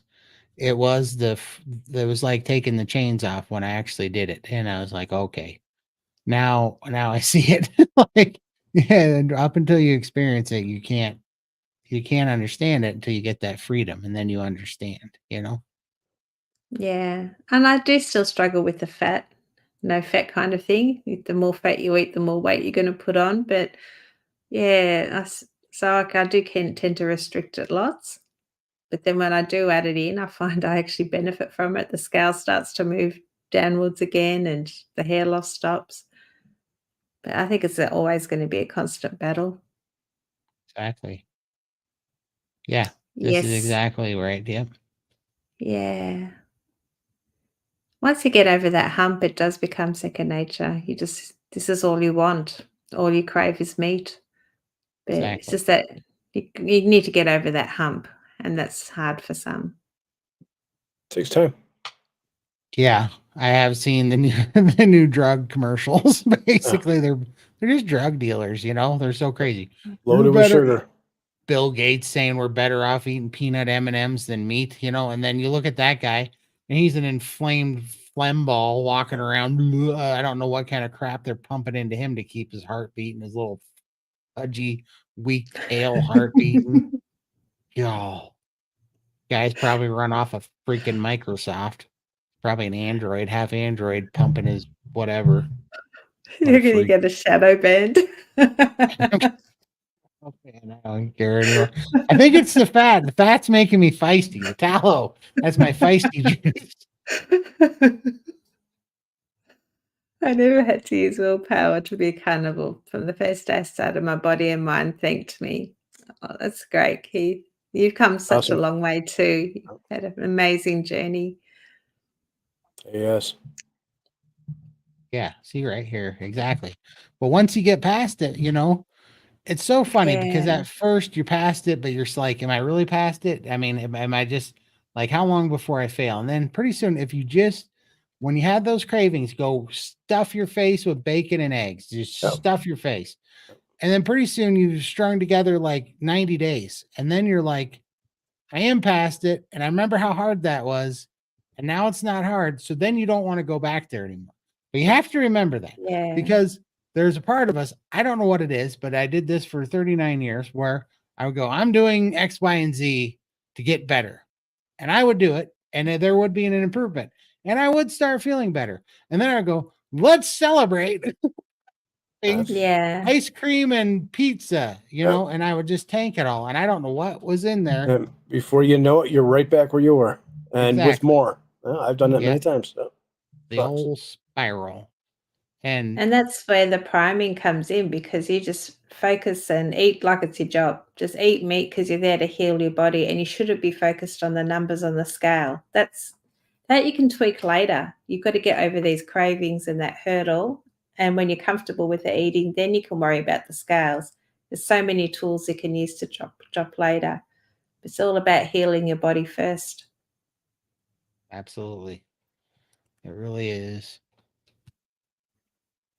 I grilled 2 chuck roasts from Costco and I'm now enjoying the fatty pieces. My wife and her mum are eating leaner pieces with cauliflower. It's the first keto meal her mum had in over a year. Oh, great. Absolutely. That is Enjoy your awesome. fatty pieces. Yeah, it's I'd be making me going for hungry. the fatty pieces too. They're good. A real newbie, you will love it. My cravings went away almost right away. I too did keto and Atkins beforehand. Yeah, that can help with the transition if you've been restricting on the carbs. So, yeah, that's good. Food No, freedom. yeah, Yeah. Enjoy your it off is. switch. Amazing. Yeah. Absolutely. You don't know how bad it was until you get to the other side and get free from it. Then you can look back, Yeah. see how bad it really was. Absolutely. And the sad thing is that I didn't even know what an off switch was until I experienced it. Like, We thought I guess we thought we were normal. Just hey, yeah, and a lot of people obviously feel it and have that off switch, but it skipped I my never did. generation. Yeah. Definitely was eat all- when I Def want, but I Yeah. eat less often because I'm full. I would change Yeah. that to you're satiated. There's a difference. We used to have to eat till we were full, till there's no room Yeah. because we didn't have We weren't getting enough. nutrients. We Yeah, didn't what have we needed. nutrients, so we weren't satiated. We would actually eat more to the limits of our stomach. And thank God we have stretch sensors in our stomach that shut us down. But it was all empty calories that would turn to fat, but we were still hungry and we weren't satiated because we were not getting fat and we weren't getting the hormone balancing fat Nourishment. and we had no nourishment. And Yeah. so I would say you not because you get full now, you get satiated now because we don't have to eat until we're stuffed anymore. We can, and we use it as a tool to get over the carb cravings, but it's the amount of food we put in our gut in comparison to the amount of room that our gut has nothing to do with satiation. Actually, it's pretty amazing. It's so interesting to know that now. And I'm really talking to myself because I never know that you could be satiated without being full until like the 39th year of my life. So that's why I make that distinction. Well, it's only been 50 years for me, so Oh, yeah.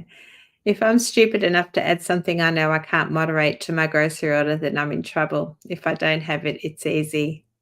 Exactly. And I always think, if you're doing online shopping, I do too sometimes and something will sneak in, before I hit that checkout, I'll go off, grab a drink, come back, and I remove that item. Oh. Don't impulsively just do it, because when you know it's coming, you're going to just be hanging out for that thing. It'll be the first thing on your mind that you're going to go after because it's sitting there. Oh, exactly. Don't have it, and then you can't go for it. Yeah. Thank you, guys. I appreciate you hitting the like button. That definitely does help. I appreciate it. Thank you. Does. Thank you. Thank you. Let's see here. Right? Oh, yes. I remember they had like a tuna in a tin, and my mum had it and didn't like it. Our cat wouldn't even eat it. A can of tuna fish. Yeah. Right, but that's supposed to be food, and yeah, and then I literally knew people who are like, no, I'm Yeah. on the Jenny Craig diet, so I got to stay at home so I can be close to the bathroom. So when I eat my Jenny Craig points, Ah, I can go blow it up in there. And it's like, yeah, we used to think that was not only normal, but yeah. we paid money to get into those systems. That, hey, could you go ahead and give me, directions so I can get diarrhea every day for my health? It's like, how crazy are we?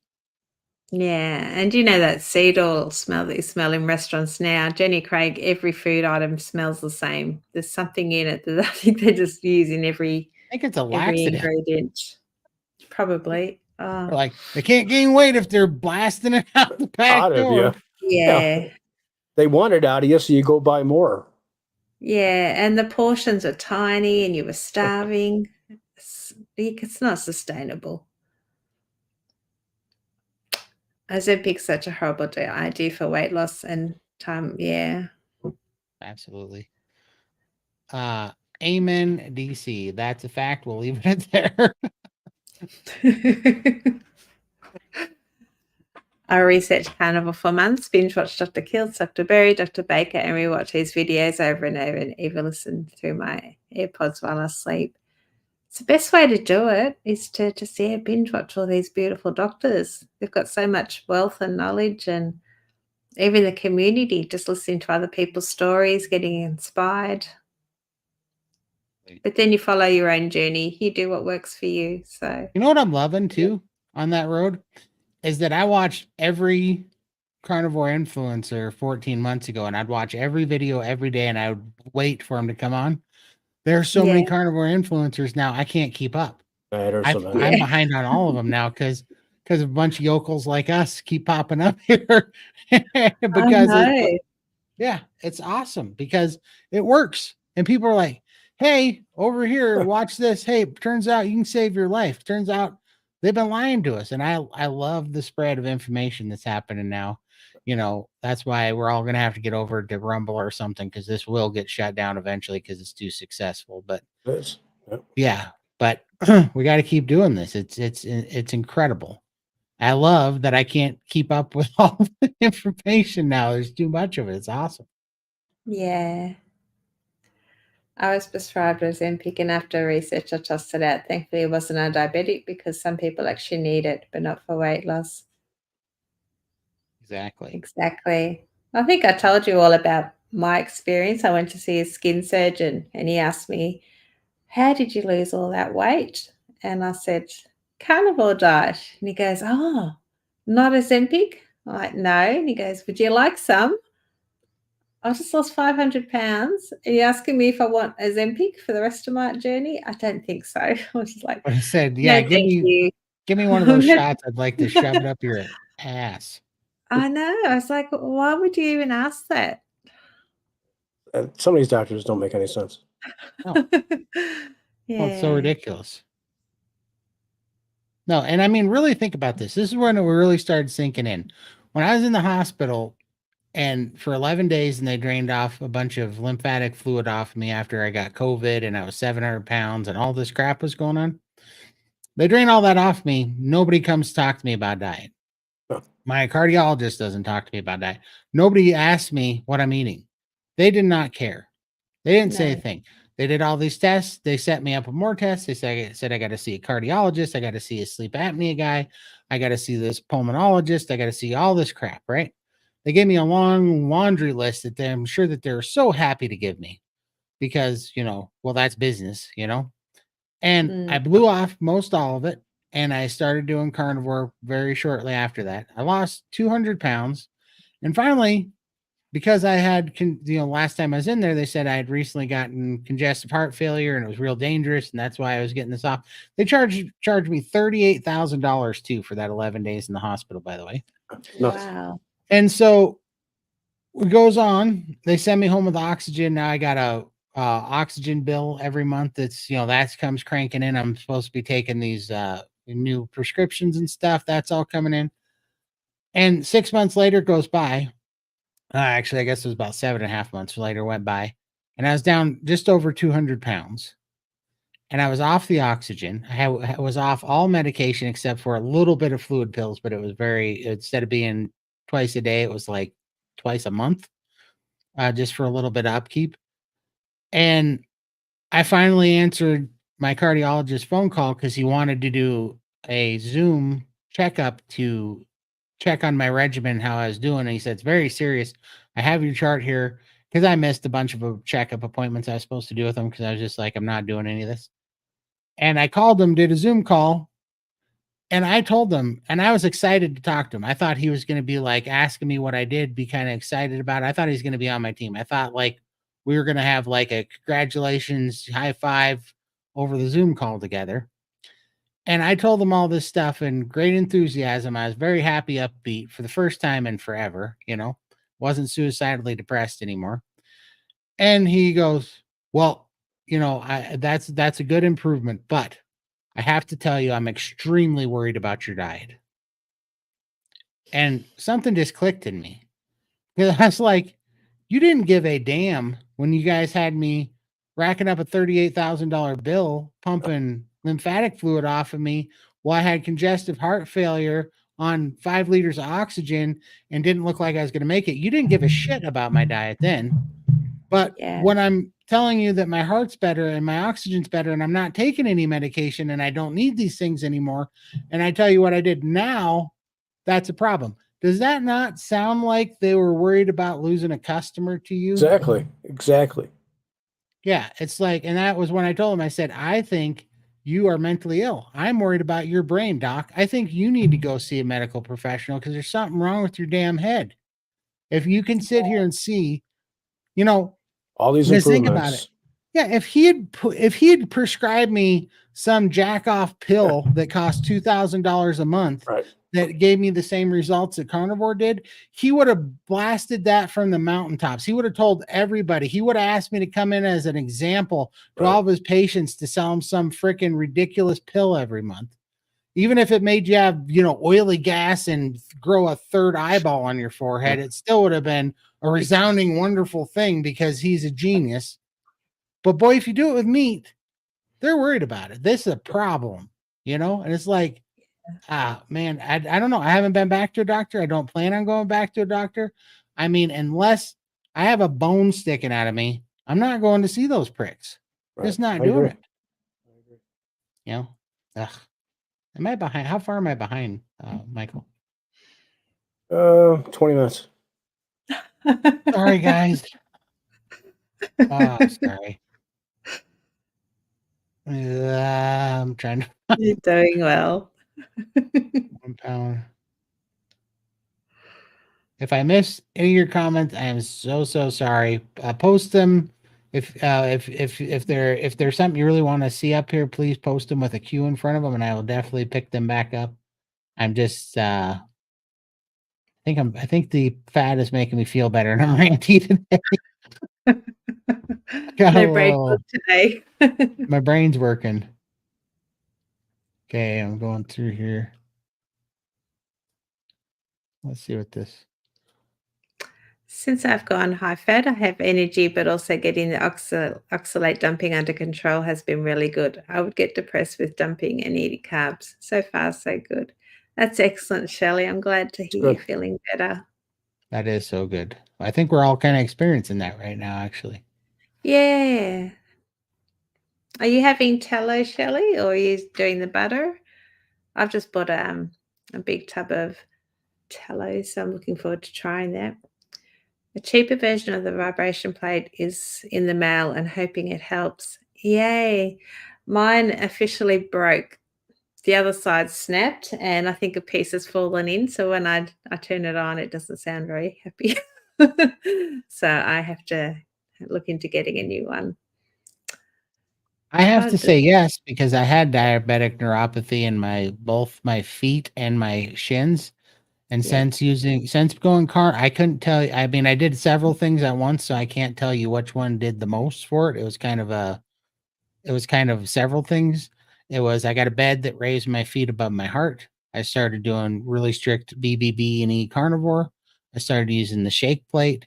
I started walking on the treadmill, at least 5 minutes every few hours to kind of give it a little bit of lymphatic pump. Um, and I got my feeling back in my feet. In fact, when it was first coming back, that wasn't so pleasant because my feet were on fire. I felt like I had them in a skillet, and but then I Mm, just knew that was a good thing that meant my nerves were starting to work again, and that lasted about 3 or 4 weeks, and then it calmed down, and then my feet were just real sensitive after that. Like, if you put them on something, it felt like they're getting raw or something on sandpaper, but yeah. then that went away, and now they like I think they're about 95% back, Like I can move all my toes individually now. Before I could barely move them all at once. They would just move like that. And now everything I have all the well, I don't know, what you call it, dexterity or whatever back in each Yeah. little digit. So It's helped me as well. I had to mainly in one foot. In my left foot was I couldn't move my toes at all. The last three were just sort of stuck. And then I had a little bit of just a spot where I feels very numb. And since I've been rebounding, that's now gone. So that's just kind of fixed up the rest. That's But good. yeah, I've got no numbness at all in my toes. that's awesome. That is awesome. Mm, Mine was so bad before that I'd be in the shower and I would be washing my legs and I was like, oh, this water just won't heat up. What's going on? And then I'd raise it up to like my belly and I would scream like a schoolgirl because it was like No 250. feeling. Yeah. And it's like, yeah, oh, it was super hot. I just wasn't feeling it. yeah, And so, yeah, for sure. But the good news, John, because he says, I'm scared I might have neuropathy. You probably do. I think, I think anybody, even if you're not super overweight, has a little bit of it in their extremities because insulin resistance for a lot of people causes it. But the good news is it's not a guarantee that it's going to come back, but it for a lot of people it really does. It's slow. It is slow, but it does come back. I mean, you grow some of that myelin on there's I forget what it is, but you can grow a fairly significant amount every year, and but it quite literally might take 8 to 10 years to get it all the way back for some people, and some people it's quicker. But blood flow and oxygen helps. Yep. A cheap way to do it to help it is also look up EWOD. It's called exercise with oxygen therapy. That is the next best thing to hyperbaric oxygen chamber. If you're resourceful, you can kind of build the system pretty cheap for yourself, relatively, and it helps grow new oxygen capillaries deeper into the tissue, closer to the nerves, and it'll really help oxygenate the tissue around the nerves, and it helps healing. But check that out. It's a fraction of the cost of hyperbaric oxygen therapy, and it's the next best thing for sure. Oh, I can try rebounding. I've got mine behind me on the Definitely. you can see it over there. And my feet don't leave the mat. It's just a gentle bounce. And that gets the lymph going. And I think it oxygenates all your muscles. I find after a hard day at the shop, I usually come back, I'm like a cripple because my back's out and discovered like 50 new muscles in my body. And I just do a gentle bounce and I feel all that pain go. It just loosens everything up. So I definitely find that helps as well. For sure. I cannot moderate. I'm such a sugar and carb addict. Yeah. We kind of had to talk about this. I'm trying to figure out. There's very few places that for a brand new carnivore, I feel like none of us are really, none of us, I don't know that you want to start carnivore trying to be a moderator. Even if you could, I don't think that it's good, because I think you want to be an abstainer because the power of a carnivore diet is the fact that it's an elimination diet, and that you can strip everything out and then add things back one at a time. Because I Yes. also, and then I think that some things everybody should be an abstainer, like sugar. Like everybody should abstain from sugar. I don't think you should even try to moderate sugar. I feel like trying to moderate sugar is like trying to moderate meth or something. Yeah, Like exactly. Yeah. I don't, Cocaine. yeah, Yeah. yeah, it's not a Yeah. good idea. And what's the upside to it? So there's that. But then I was surprised that I assumed that for my whole life I was going to be an abstainer of everything across the board for always. And I think I found out that the more that I eat carnivore and the healthier I get, the more moderating skills I have, like with Yeah. dairy and stuff. Definitely find it much easier to moderate now that I'm healed. I think I was just sick before. Wasn't even an option to moderate. It just if I saw it, I wanted it and I wanted it all. I couldn't moderate it all. But Right. now I can. Definitely much stronger now. Absolutely.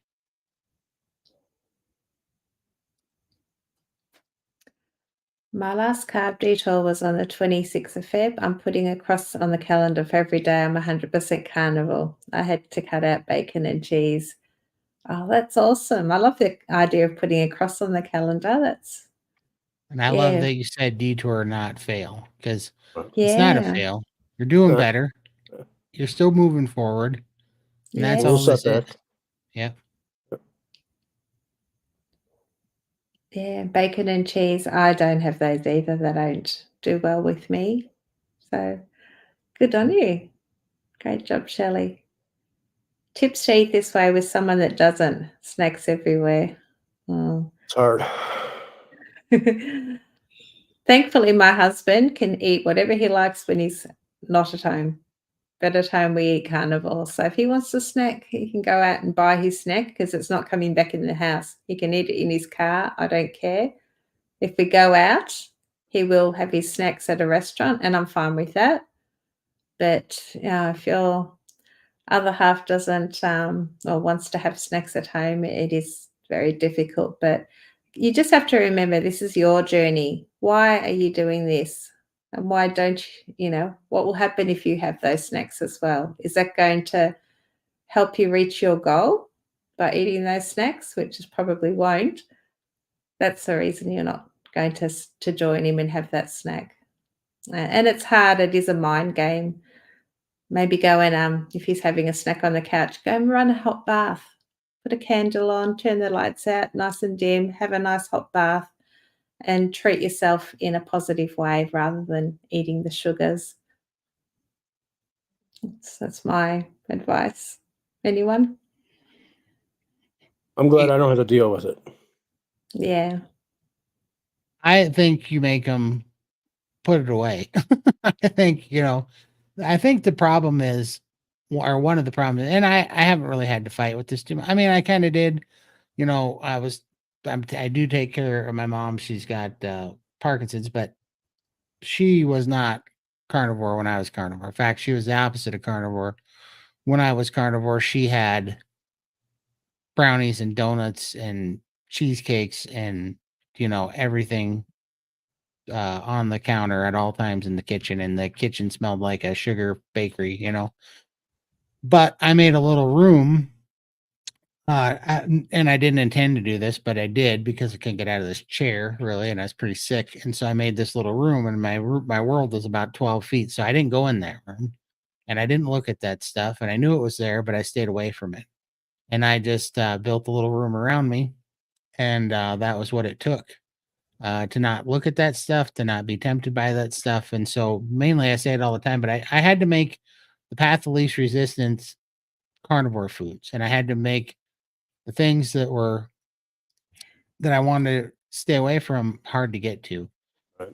and that was the only thing I did. And then I had to make a kind of a deal with myself that if I ever want, if I was having a bad day and I was about to break, I just told myself I can do it. I can have this thing. I can order pizza. I can eat the cheesecake. I can have the donuts. I can do all those things. But before I do, I have to earn them. And by earning them, I have to eat bacon and eggs until I'm stuffed. And then I have to give it 1 hour. And if I still want them, then I can have them. And when I started doing that, it was the winning, the winning lottery ticket for me, because if I kept my word to myself on that every time, I made sure that I had plenty of bacon and eggs available because they're fast. You can whip up bacon and eggs in 10 minutes. And Yeah. so I would just eat that fast and cheap. And even though I don't eat bacon anymore because it doesn't agree with me a bunch, I don't really care for it. But I would eat that. And every time I did, I would get satiated. And that crazy, like my mind was going to explode, that anxiety, that tormenting, got to have this sugar, it would go away. And then I didn't do it. And I made it another day. And then, one day became 2 days, became 4 days, became, a week, became 2 weeks, became 5 weeks. And then pretty soon I look back and I was having the anxiety, and I would go, instead of going, I need a pizza, my brain would go, you need bacon and eggs. And I was like, wait, what? Did I just say that? I need bacon and eggs? Wait, what about the pepperoni pizza? And my body wanted bacon and eggs after that. And then I just started listening to that. And then you put on some consecutive days of success and you go, I'm not craving anything anymore. In fact, I can hold a donut in my hand and not want it.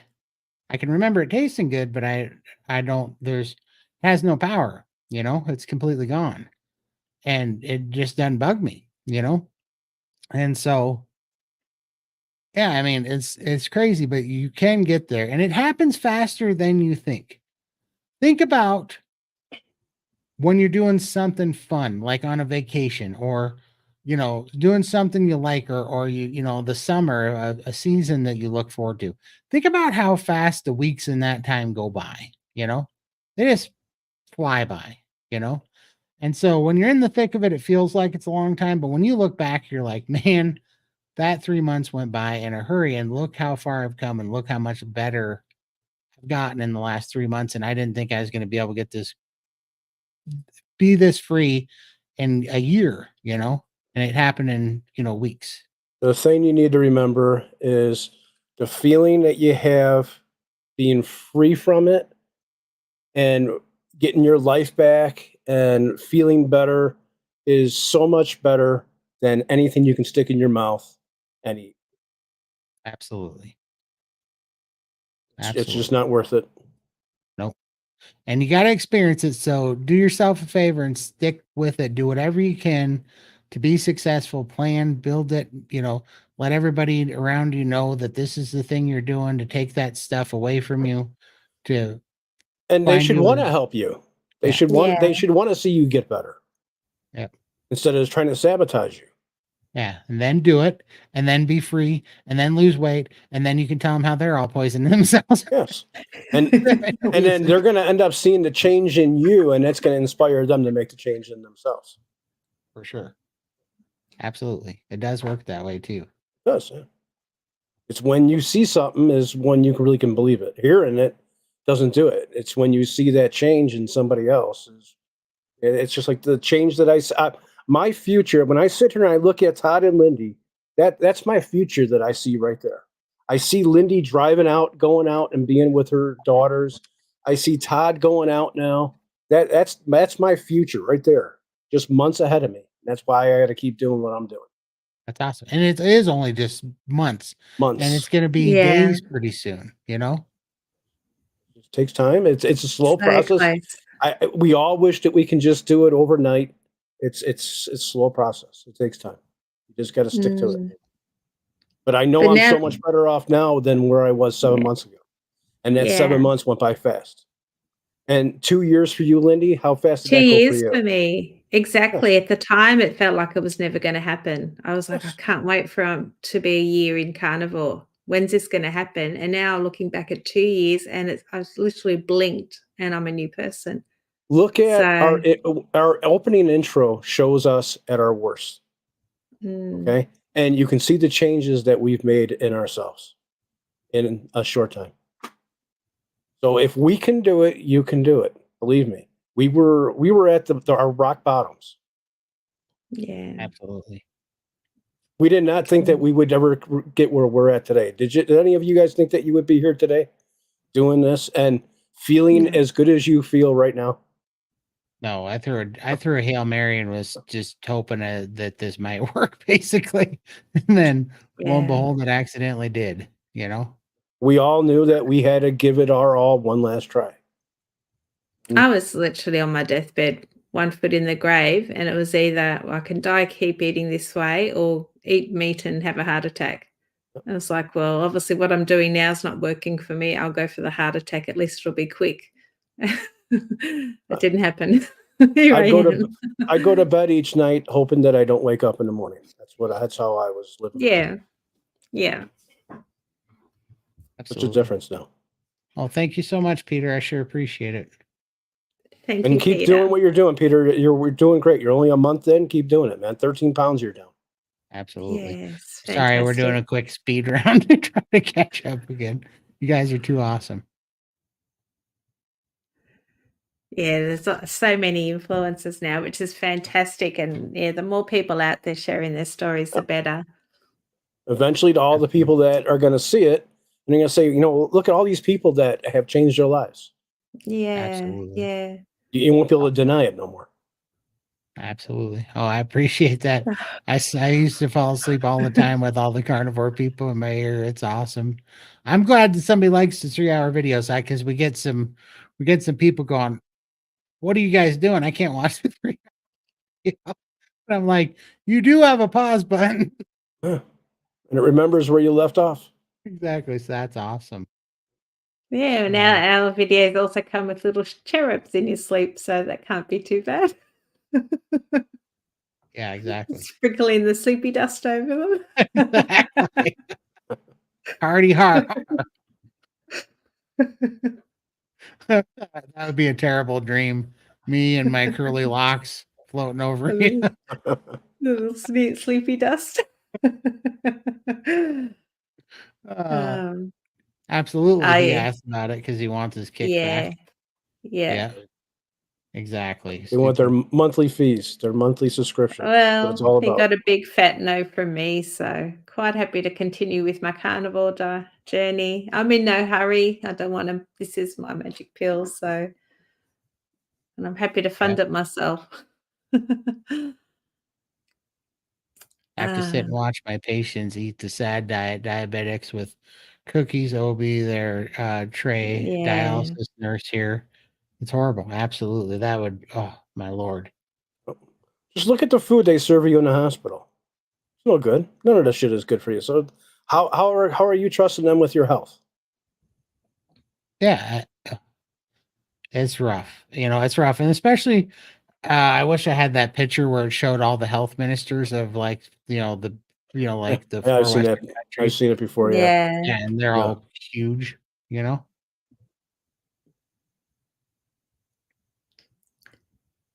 Right.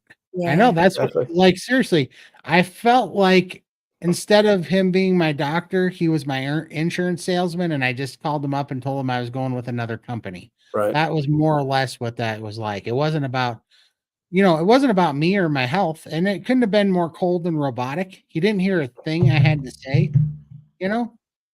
Yeah. It was almost like he was losing a subscriber, you know? Exactly. That was it. It was, oh, absolutely. Thanks, Keith.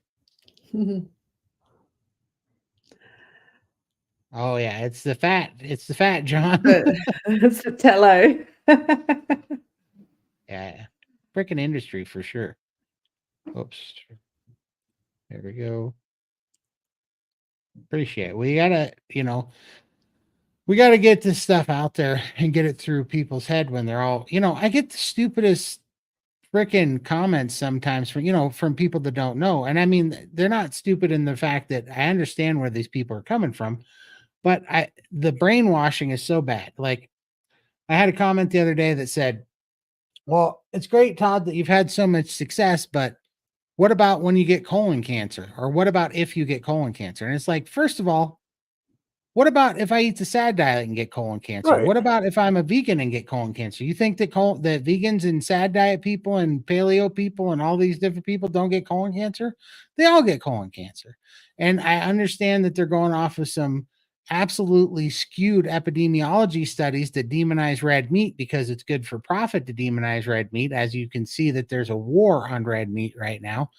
That that because there's no money in red meat because it heals and it takes away it stops making people sick and weak and having to rent life from the drug dealers and also being submissive to authority, basically, or those that want it.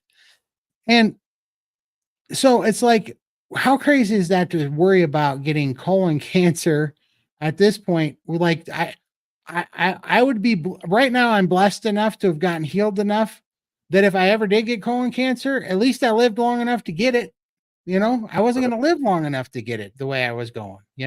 I didn't have another 12 months in me. I know. I just don't think I would have been here right now if I hadn't found Carnivore. I really don't. I don't think I would have been here. Yeah. It's crazy. And it's just like this propaganda is so thick. We got to wake those people up, And I think if we were to get cancer now, we're actually living the life that we would want to be living to treat cancer. I'd be wanting to be eating a carnivore diet and doing all the things that I'm doing now. So and no sugar. Yeah. So yeah. That's awesome, Sarah. Yeah, I did. I did say that exact thing to him because something snapped in me that day, and I'm like, "Oh, this guy isn't here to make me healthy. He's not here to even make me better. He's literally here. It's like a one-sided conversation. He wants to use his. He had a predetermined what he wanted me to do before I ever got on that phone conversation. He was going to put me on certain medicines and put me in some sort of regimen of treatment that I watched all my family members get in and watch the medicine count go up and watch their health decline the more medicine they took. And the only thing that happened was it cost more and more every month to take these medicines, to get sicker, to get prescribed more medicines, to treat the last medicine and the new thing, until my dad ended up on dialysis from all the drugs he took, and it ruined him, and I kept seeing this go on, and it's like doctors don't heal anybody and they don't get them off medication. When you start taking medication and you start going into all their genius treatments, you just end up with more appointments and more treatments and more tests and more blood tests and more x-rays and more pills. And you just go around and around until that's your whole life till you die. And it's not a pretty death most of the time. And it's like, who wants to do that? I would rather eat beef, have a quality of life, and then see where it goes. Like I know where that goes. I see my whole family go down that road. We all know where that goes. I was in Sean Baker's group this morning, and he said that, he was talking about how vegans and stuff keep using the argument, how dare we promote a lifestyle that hasn't been trial tested for long enough and the data's not out yet. There is no longer time test than eating meat. We've been doing it since the beginning of time, and we're still here. Meanwhile, drugs have only been around about 130 years, and our health has gone off a cliff. The disease is a pandemic. That's the stupidest thing I've ever seen. We've been eating meat since the dawn of creation, or time, or whatever you want to call it. Like time trials. It's the drugs that have not. And where was that thinking on the stupid jab, right?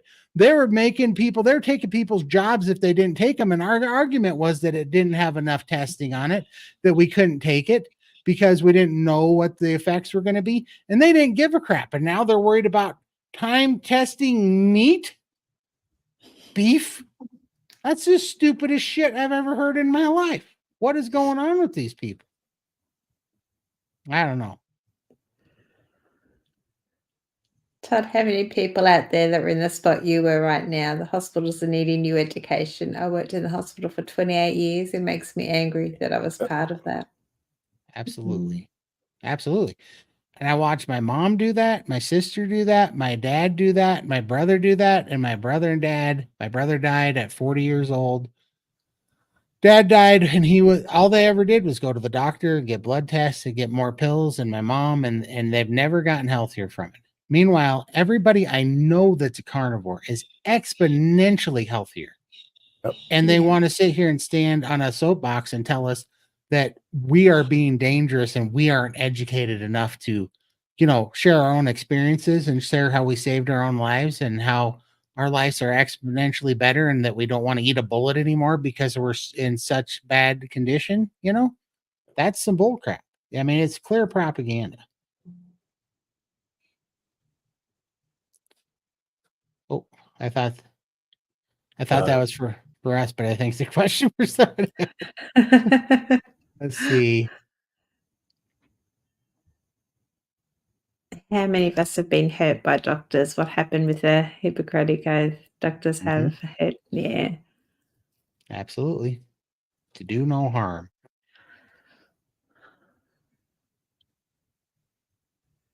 There you go. 200 grams of butter and 300 total grams of fat a day. Can you link that shake plate? I'm gonna go shut this door. I left the door open and because that's driving me crazy because it's cold in here now. So I can see my breath. I'm gonna shut it and I'll be right back. Yep. No worries. Yeah. Do you have a shake plate that you guys have got? I actually have to get one too, so it'd be handy to link that in the chat. That's what I'm doing right now. Cool. I want to see if it's still on sale on their website. Yeah, it's still 20% off, I believe. Nice. Let me see.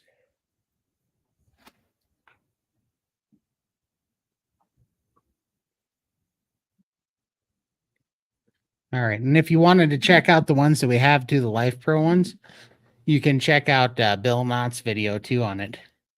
Because he has I think Michael's looking for a link here as well. Yeah, I'm sending it now. He's going to pop the link in. Yay.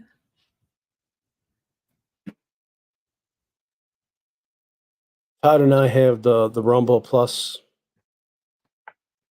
that supports our weight.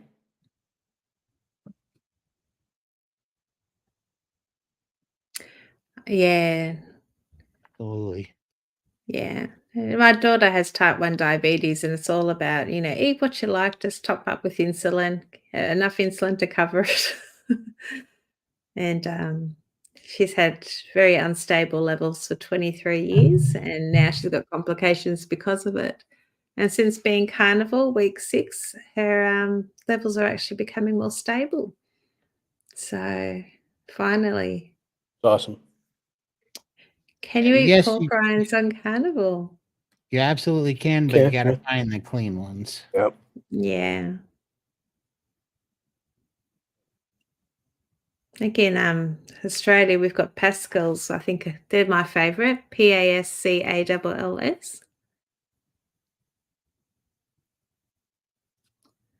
That's so great. Your footy is better. I did my 10 minutes for rebounding this morning. Great job, Shelley. That's awesome. Yeah.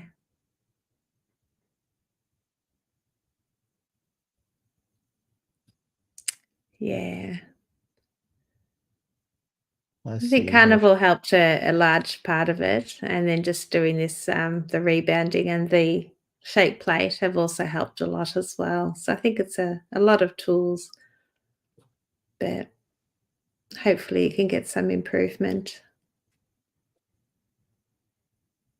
I think that's a good point here too, for sure. My husband has his man cave. That is where his snacks are. Yeah. Oh. Yeah, my daughter too. She takes things into her room if she wants to have treats, and that's fine. I don't go into her room at all. So.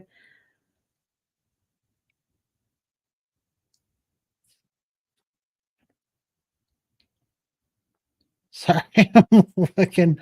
Let's see, pull that up. Dr. Silas and Dr. Chafee are going live in a couple of minutes. Oh, there you go. Nice. Yeah. Well, record it and watch it later. Oh, I'm sure the replay will be on. No, I'm just joking. I know. We always clash with somebody, but that's okay. Yeah, These are, you can always come back and watch later. So it all works absolutely. out. You may never eat sugar again after watching this by Dr. Robert Yeah, Lustig. Robert Lustig and Gary Taubes are two of the first people. Robert Lustig and Gary Taubes were the people that made me stop beating myself up, because up until then I thought it was all my fault and lack of willpower. And then after watching Gary Taubes and Robert Lustig, I started getting pissed and I was like, okay, all right, this is a setup. They screwed up our food environment. They're doing this on purpose, and it really opened my Yeah. eyes. I wish everybody would go watch those guys and till your eyes are open and you see the machine that it is that's making us sick. Todd, you're so good at now the psychological aspects of what gets us through. Well, Yes. thank you very much.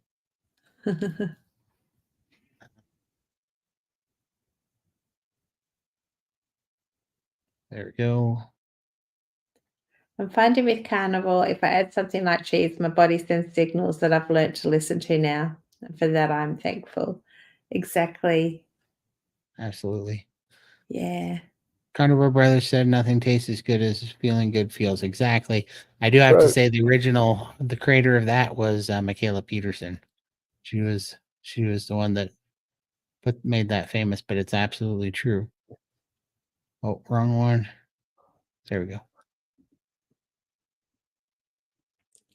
Yes, he is. I do. Thank you.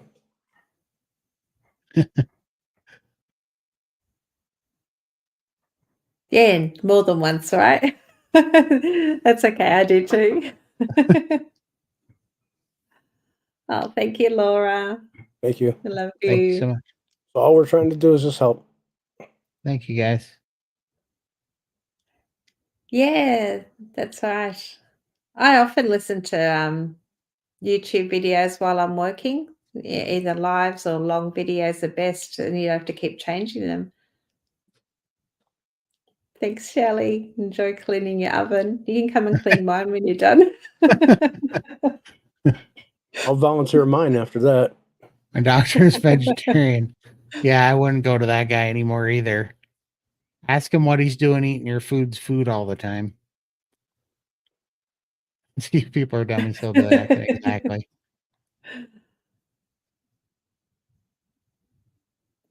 Absolutely.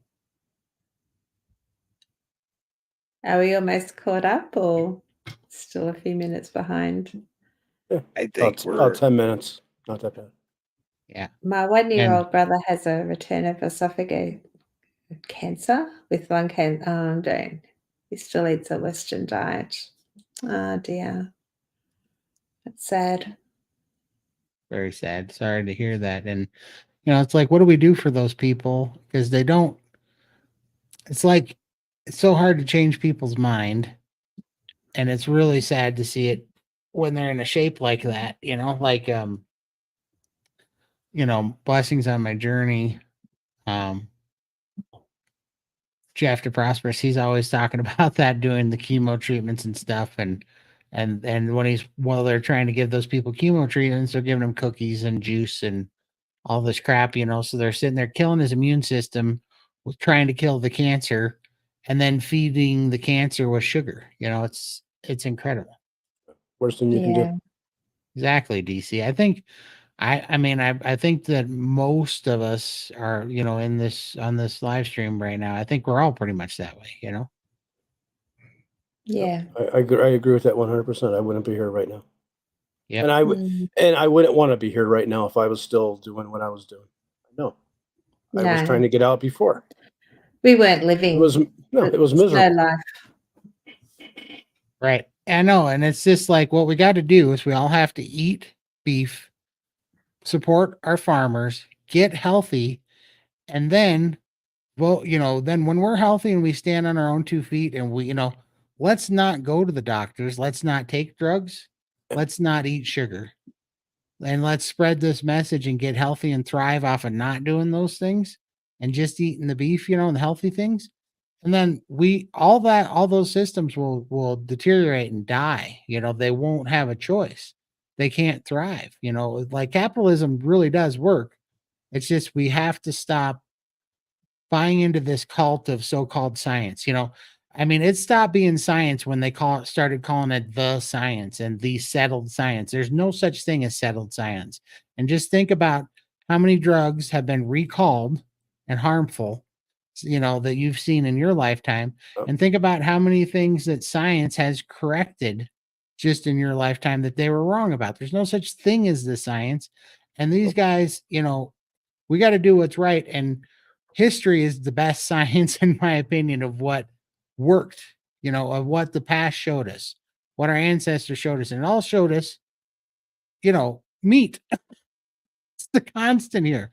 All this new fancy crap that's made everybody sick. It's clear that that's the problem. And we just need to go back to what we're doing and take the power away from these people. And it really does the work if you look and see what's happening to, some of these big places that went crazy. We can vote with our dollar. We can absolutely hit them in the wallet and they'll stop. They will cater to our needs, but we just have to know who we're dealing with because they will lie to us. They will put, they've been doing it for years through marking like organic, free range, natural flavors, all these stupid words. That's their idea of pandering to us so that we keep buying it, And look how these food companies sabotage keto by coming out with all these different types of foods and then label them as keto friendly. Right. And exactly. It had all the same bullshit that was killing everybody in the first place. Yeah. Yep. For sure. It's absolutely ridiculous. Amen to that, Sarah. I wouldn't doubt it. They probably are getting paid every third dose. Oh. Don't be nervous. Don't be nervous of your doctor. I mean, if you're nervous about the results, that's one thing, but don't be nervous of your doctor. He works for you. And That's right. yeah, he's a pinhead. So Yeah. thanks so much. I appreciate it. Oh, You're right.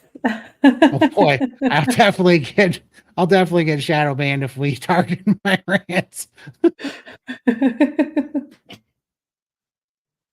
Thanks so much. Down. Thank you much. Are we You're almost there. am I One page. watching my mom do everything her doctor told Yeah. her? She went from taking half a pill for diabetes to a full-blown injection for type 2 diabetes. Yeah, really angered you. Absolutely, Keith. Oh, yeah.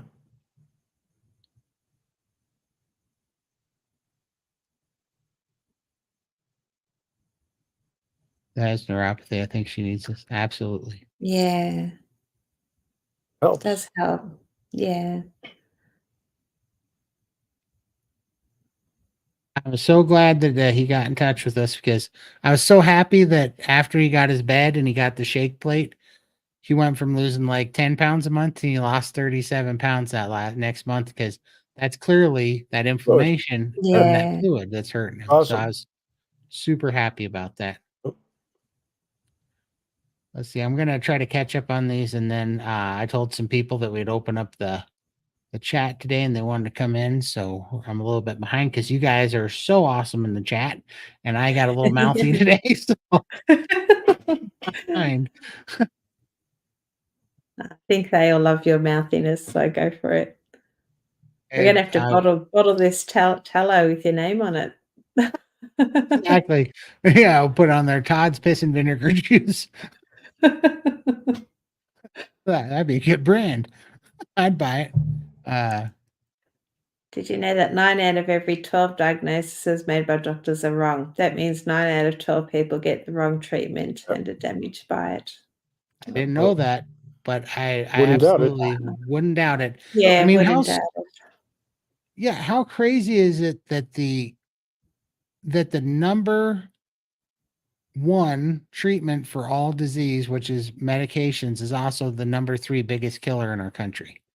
The number 3 cause of death in the United States is drugs, as prescription drugs and medical medical malfeasance or whatever, and it's the number one treatment, right? Like everybody gets treated with drugs. Nobody gets sent home on a diet. Everybody gets drugs. And drugs are the number 3 killer in our country. And it's Yeah. like, talk about, I mean, it's just incredible. It's just incredible. Where else does that happen? It's like, I mean, that's quite literally like, you're shooting like every third person. Like, you're like, well, let's just put them out of their misery. I mean, it's absolutely crazy.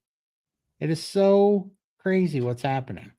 And it just gets bought and paid for and pushed under the rug, and we accept it. It's like, ugh. That's why they want to shadow ban everybody so bad and, have warning labels on content, because they don't want people really thinking about this very much, No. No, they want people just to listen and do what they're told and not think for themselves. Exactly. That's the Yep. problem. Yeah. I'm sorry, Granny. Very much so.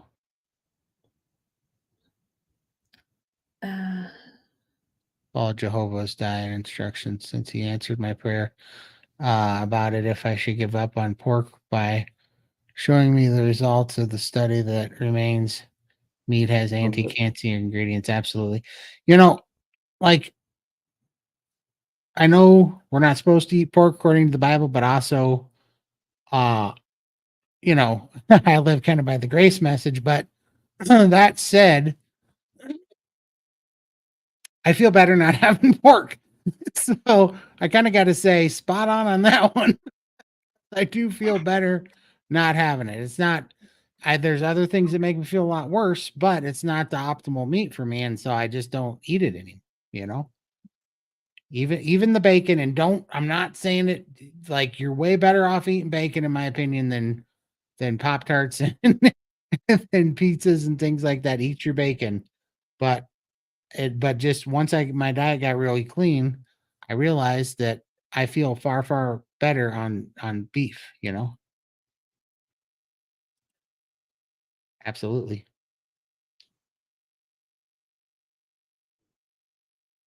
Let's see. Another one. Yes. So many testimonials just in this room, isn't there? Exactly. As for evidence that remnant meat had to have something going for it over other mammal meat. Absolutely. Corporatism is not capitalism, it's fascism. That's a fact. Exactly. Yep. That is 100% a fact. Yeah, Set settled up science is pure politics. Science is never Absolutely. settled. Science is never You need settled. to always question it. Always test it. Always poke holes in it. Always, Yes. the strongest thing that stands is our best shot at science. I've always wondered why they call it doctors, practitioners. They own a practice and they practice on us. Absolutely. Very true. Yeah. The book The Death of Science by Dr. Dalgish is not available in the United States. He is an oncology scientist. Oh, wow. Okay. I Never have heard to of find that. it on the Dirk web. I'm quite happy to manage my own health moving forwards, and I think I'm doing a much better job at it. Absolutely. I think, yeah, absolutely. If we wanted to get as bad advice from our doctors, we could just use Chat GPT, you know? The other Side 3 effects. out of 12, yeah. Yep. Exactly. Yeah. Good True news. that. They've got you covered. Yep. You just need to get a second job in your spare time to pay for your new pills. Yeah. And don't worry, there'll always be a new one coming. Cost Right. more and Absolutely. I know. I say this all the time. Like if you went to your mechanic's house and none of his cars ran, he had a bunch of dilapidated pieces of crap in his yard, would you say, "Hey, fix my Ferrari"? right. No. You know? Yeah. That's Absolutely. fine if it works for you. I had a bowl of bacon yesterday. Oh, I ate some of it. The birds ate the rest. They loved it. Just starting the Yeah, hip. it She's was trying her good. best. Fight it, but I'm so sorry to hear that, Keith.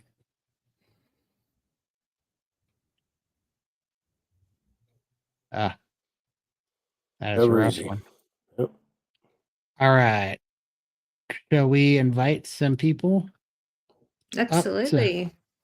Here we go. We're opening it up. If you guys want to come hang out with the with us up here, I was gonna say in the cool kids club, but you're all cool kids. But that's what we used to call this place.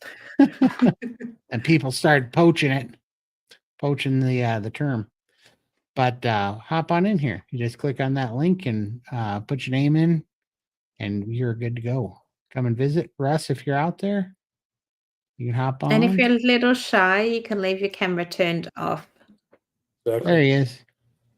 Bam. Yay. Hey Russ, There he how's it is. going? What's Howdy. happening? How are Is you? he a little quiet to you guys? Yeah, he is. Yeah, I'm Your checking giggle's right now. cutting out. Yeah. I'm raising his volume up. How about that? How about that? Testing. There you One, go.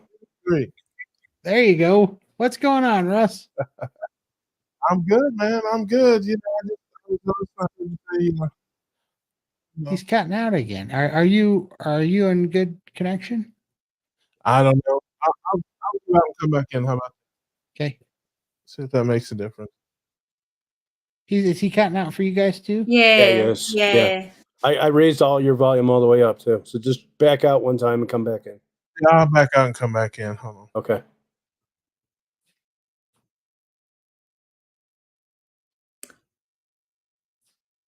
Technical issues. Absolutely. We knew what you meant, B-Dog.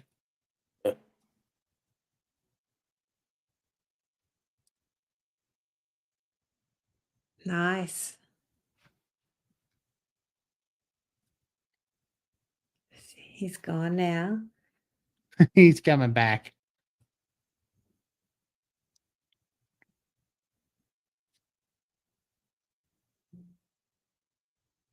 Do. Oh man, one thing I was going to Okay. talk about a little bit was one of the most frequent comments that I keep getting lately is, and I think they are even from genuine people. They're like, congratulations on your success and stuff, but how on earth did you ever let yourself get to 700 pounds? And people are like, I don't know if people think that we just got from 0 to here, and this is the first time we tried something. We tried all the way through Everything. this thing. Yeah. I mean, I was dieting, from the time I was like 9 years old, right? I was starting to realize that I need to restrict things, not eat, and do all these things. I mean, so that's been happening since I was 9. Been listening to doctors and doing those things. But the real problem is the doctors lie to us. If the doctors would have told us, I mean, think about it. Right now, what I'm doing to have the most success is I'm eating beef tallow by the spoonful.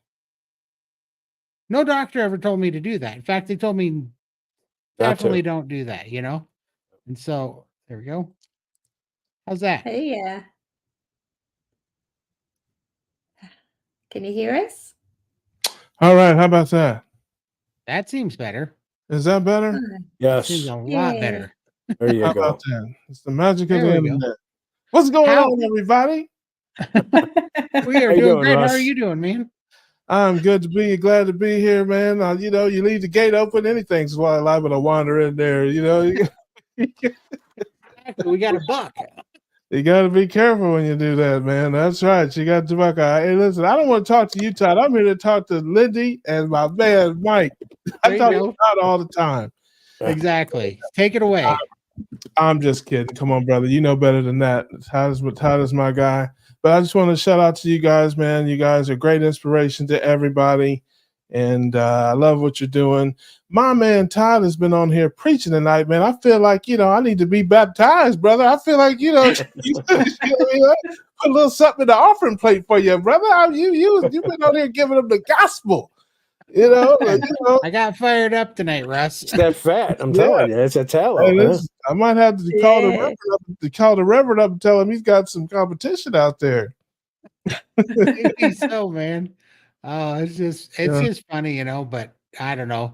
It's been kind of wearing on me this week because I've had a bunch of funny comments of people, and I'm just like, man, these poor people, and the comments don't bother me. What bothers me about them is like how Way they brainwashed think. people Yes. are. Yeah, and it's like this is so wrong that it's so crazy that people are worried about. They literally are worried about the last things that they should be worried about, and they are blindly following the very things that are stealing their quality of life from them. And I just been feeling that a lot this week. Yeah, no, listen, here's the thing that, at least for me, I can only speak with I'm just setting up with my stream here, but for me, as we all know, this is difficult for a lot of people, and it's not just getting used to the lifestyle changes. It's also friends and family and doctors, telling them, how dangerous this thing is. So sometimes, we live the life and we're in the life. But we have to sometimes, I haven't been in it that long. I remember, and I still, when I'm eating my stuff, think how crazy it is. So I haven't been in it long enough to not remember how absolutely positively nuts I thought it was that you could just live eating fat and protein. We've been taught from the time we were little kids that that's not healthy. Yep. You need fruits and vegetables and grains, and doctors are still telling people that today. You can go to the American Diabetes Association website and look at their recommended diets for diabetics. They're telling them to eat 25% of the diet in carbohydrates. It's crazy. Right. So sometimes we have to take a deep breath and just realize that, to the greater society, we still are the crazy ones. Right. But also it's just like that's the average population is a sick society, right? Like 74% of America is sick. So it's a good thing to be an outlier in a society that's 74% plagued with sickness and disease. That's a good thing. You want to be an outlier in that, and that race. You're preaching to a saved man here, but I'm just, when I'm out evangelizing, or even on my channel when I get little things, I'm surprised more so when I get receptive people the first time around. People sometimes will come around later. I've had several people. I just had somebody last week that came to me. I didn't even know was watching my channel, didn't even know was paying attention to what I was saying. Come to me and say, after some blood work, and say, hey, my doctor's telling me this, and I've heard you say something different. Take a look at this and tell me what you think, and that sort of thing. So, like I said, man, I'm out in them streets, brother, as all of us are, and it's a sugar sick world, and I'm out there looking to save that sugar sick soul, brother. So I want to talk to the guy with the donut in his hand. I want to talk to people who are still, eating Pop-Tarts and putting pops and popsicles and hot pockets. I want to talk to those people. Those are the people that need to be saved. They're the ones drowning. They need help. It's great to be around the family, but there's not a lot we can do for each other than, me. I'm the village idiot, so I'm just here to crack jokes, make people laugh and stuff like that. But there's nothing I can tell you, man. Hell, you tell me stuff. I mean, you're Captain Carnivore up there, King Kong Carnivore, Todd eats eggs by the truckload. And hey, he showed a picture of that mountain of steaks he had in there. What he didn't tell you was he knocked that out Super Bowl weekend. Is this pretty much? I will tell you this: I did take out 76 or 78 pounds of it in 3 weeks. Take it down. That's what I'm saying, man. I mean, he is that guy there. He is that dude. He is him. He is, he's just what a blessing it is, though, to be able to eat 76 pounds of ribeyes and put on muscle and not gain any fat. You know what I mean? Yeah. Listen, man. Like I said, you're preaching to a saved man here. I love it. I'm, me. You and I've talked. I'm taking the slow route. You guys are on the highway. You guys are in the fast lane in your Maseratis over there.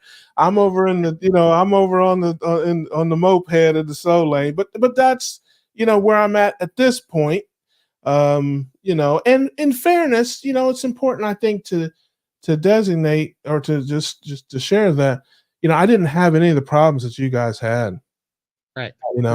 I mean, I didn't have any of those. God bless you guys, man. You guys are superheroes as far as I'm concerned, and because I was a happy fat guy, for most of my life. I was Big Daddy, Papi Grande. I was loving. I love being the big guy, man. I was a big dog. You know what I mean? I really embraced that. For most of my Right. life. It wasn't until probably the last 10 years, that it started to kind of get away from me. But I didn't have the health problems. I was just heavy. I've never spent a night in a hospital. I've never taken a medication outside of an antibiotic my whole life. I wasn't Well, sick. I didn't have problems sleeping. I didn't have any of that. I was, just heavy. right. Well, and I And mean, so, the thing is that people think that being overweight is causation for disease, and it's not yeah, true. yeah, Right. Being obese is a symptom, just like having diabetes is a symptom, but it's not the disease, right? And so, yeah, there's no correlation between being heavy or being skinny, and you can be skinny and dying, yeah, and you yeah, can be heavy and not be so bad off. Those are things that can happen. But when you have one symptom of a disease that causes other symptoms, my problem was I was the same way. I was strong heavy, when I was a kid. Yeah. I worked and I could get away with it. I could carry it, I could lift it, I could do things. And because it didn't take enough away from me fast enough, I didn't take it serious enough. And I wished I would have, because the lymphedema and stuff is hard to deal with now. It's hard to fix.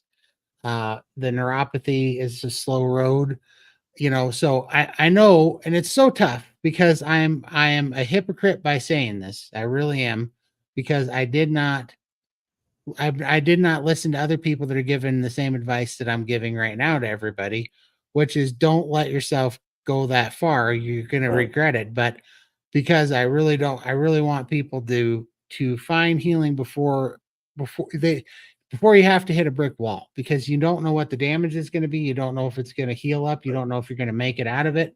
So now's the time. Learn from learn from us idiots up here. Learn from the mistakes that we made, and Mm. don't hit the wall before you turn well, around, for me, it definitely was a knowledge that I didn't know. I didn't understand. I mean, I got this size with some laziness. Like I said, I was a pretty happy fat guy. But it was mostly ignorance, because when I decided that I wanted to try to get this thing going the right direction, I put on a lot more weight because I was eating fruit and vegetables. I was eating granola every day for breakfast, and throughout all the fatty meats and stuff like that. Started eating chicken breasts and fish and stuff like that. So I was putting on weight during all of that. I'm just like, I can't understand it. It makes perfect sense when now that I understand metabolic health, it makes perfect sense why I was putting on the weight, because I was pounding 100 carbs for breakfast. Right. I mean, but absolutely. Yeah.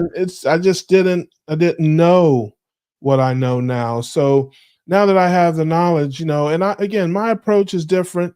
If you come to my channel, you guys know that, and all the haters, go ahead and get your guns out and you load up so you can shoot at me. But I just live my life. I don't do any of the crazy things that my brother Todd does, the challenges and stuff. I'm all for it. I'm not against it. God bless everybody that's doing that stuff. I encourage them, the fasting and all that. I just have, changed my diet and continue to live my normal life the way I always have. I'm down 50 pounds. And it's funny because I joke about it all the time. I do everything wrong. That I snack, I eat late at night, I do things that you're quote unquote not supposed to do. I haven't really changed how I eat as much as I've changed what I eat. And I'm still down, 50 pounds. I'm still living my best life. I got tons of non-scale victories in that. So if I ever get my head on straight and start doing this the right way, Right? the sky's the limit. And I Well, continue to tweak and continue to work at it and continue to tweak little things and change little things. I've talked about that stuff, and we'll continue to move, groove, and steadily improve, baby. That's what we do. for sure. Well, and I know, because how long have you been keto? Well, and that's another thing too. I consider myself carnivore, but I'm not trying to start a fight. I would maybe call myself a dirty carnivore. I don't eat vegetables, but I do season with them a little bit. I mean, to me, and again, haters, get your guns out, ready, aim. If I make a big thick ribeye and I take some butter and I grill a few little onions and mushrooms with it, that doesn't to me make me keto. Now if I have a big salad with it, or if I make a big pot of vegetables with it or something, that's maybe ketovore, that kind of thing. But I don't have any vegetables in my house other than a few onions and peppers I put in my ground beef. That kind of stuff. I don't eat vegetables. I don't eat fruit. I don't eat that stuff.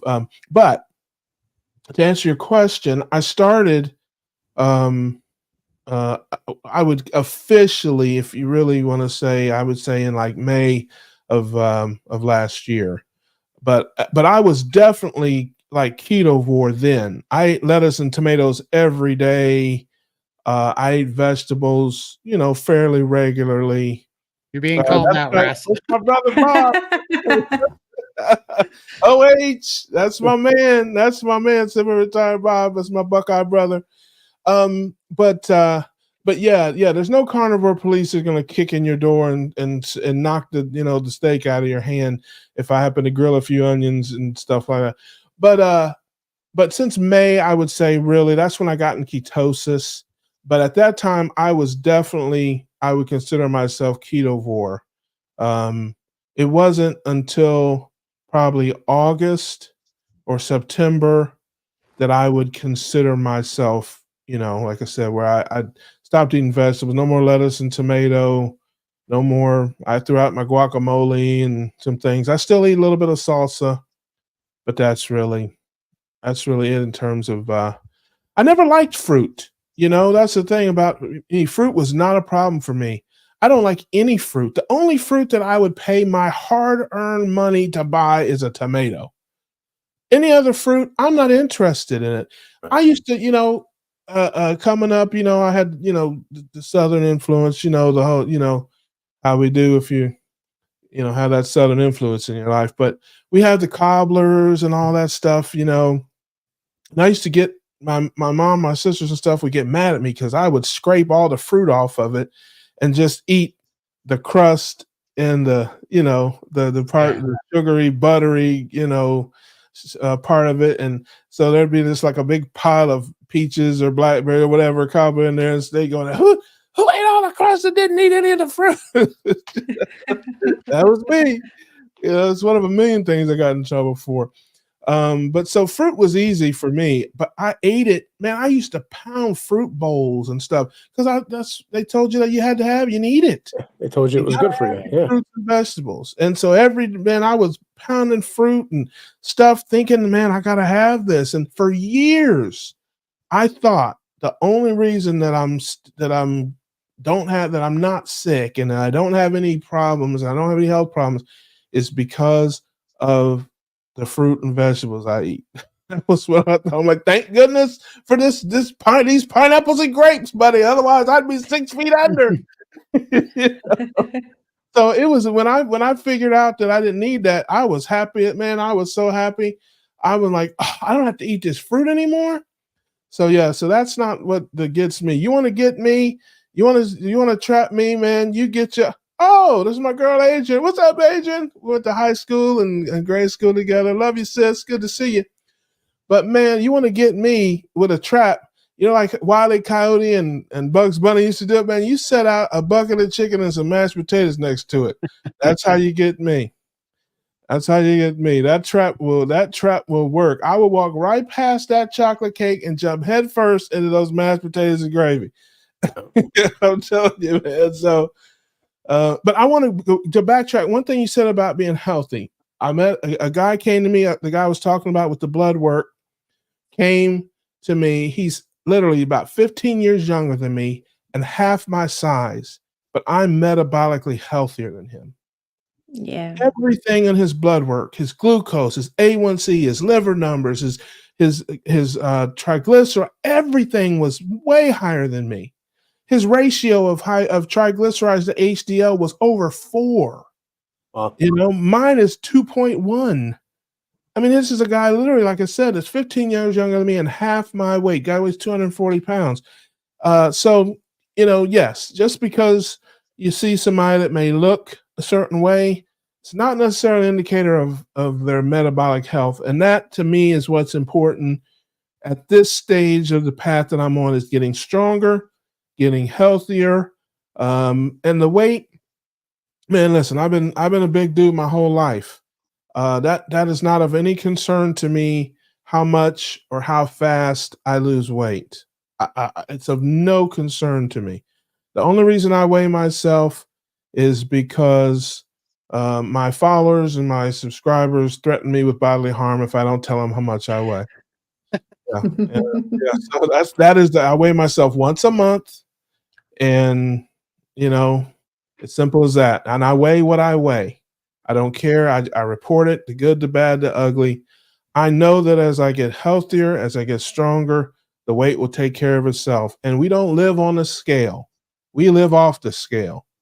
You spend 30 seconds on that scale, a week or a day or whatever, and the rest of your life you live out with your friends and your family and your communities and that sort of thing. That's where you live. Focus on that. Focus on getting healthier, getting stronger, getting better. Get all that bull junk out your life, baby. Eat the meat, move your feet, stay away from keto treats. For sure. Yeah. Exactly. Yes. Although So are you feeling better since you started this now? Oh, of course. Come on, man. Listen, I couldn't when I first started this thing, man, I couldn't stand up long enough to shave. I could barely make it to the end of the driveway to take my trash out. Right. Now I make videos. I'm walking up and down the driveway, talking while I'm doing it, and again, it wasn't as big a leap as for some. Again, I was never on oxygen. I never felt depressed or wanted to kill myself or things like that. Although, I had an episode when my Aunt Wanda died where I went through some things, but I never went through depression or those types of things as a result of my weight. That was as a result of a death. Scott, if you want to hop in here with us, hop on up. We'd be happy to have you, Scott. Yeah, I haven't seen him in a month of Sundays. But yeah, man, my channel, I won't hog up the time. I know there's other people want to come in, but I've admired you guys from afar. Todd's been on the show a few times there. The Keto Cookout. Love to have you guys on if you want to pop on anytime you want. The Keto Cookout, is just for those that don't know me. I'm just a silly, goofy guy. I like to have fun. I like to laugh. I like to crack jokes. And the Keto Cookout is basically just a social hangout. We don't have a topic. We don't get heavy into, the science and the data. We mostly just share our lives. We know what we eat. There's thousands. There's so many channels that you can ask questions and, get doctors and scientists and that kind of stuff. We want to have fun, get to know people maybe on a little different level, more personally, and laugh and joke around. So if you want to come in Tuesday nights, 9 p.m. with my brother Adam Lacey from Carnivore Today, and that's what that's about.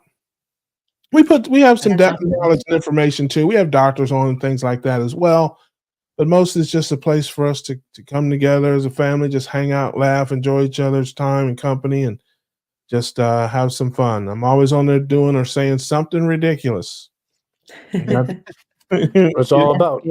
Absolutely, man. Yes, and I'll be at KetoCon hanging out with you guys. I'll be hanging out there. Yay! Yeah, absolutely. Lindy, listen, you can only hug me 3 times. That's the limit.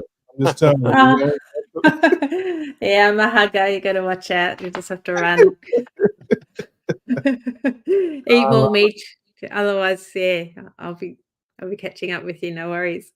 Yeah, I can't wait, man. I love those events. I love hanging out with the family. I've been to Keto Palooza. I've been to Keto Orlando and other Boca, the low carb summit there. It's so awesome to meet people that you talk to through the year on your channels and that kind of stuff, and then to just be around like-minded people, hearing the stories. It's the best. I would encourage anybody, if you can get out to a keto event, by all means do so. I don't think you'll be disappointed at all. And Scott incoming right now. There it comes. Yeah, so it's a lot of fun. I encourage anybody to do it. I don't think you'll be sorry at all. Find one near you. I know there are others. Those are the ones that I go to. There's some of the more well known ones, but there's smaller ones. There's meetups. The community is great. It is really great We've all community. been through- because most all of us have been through something.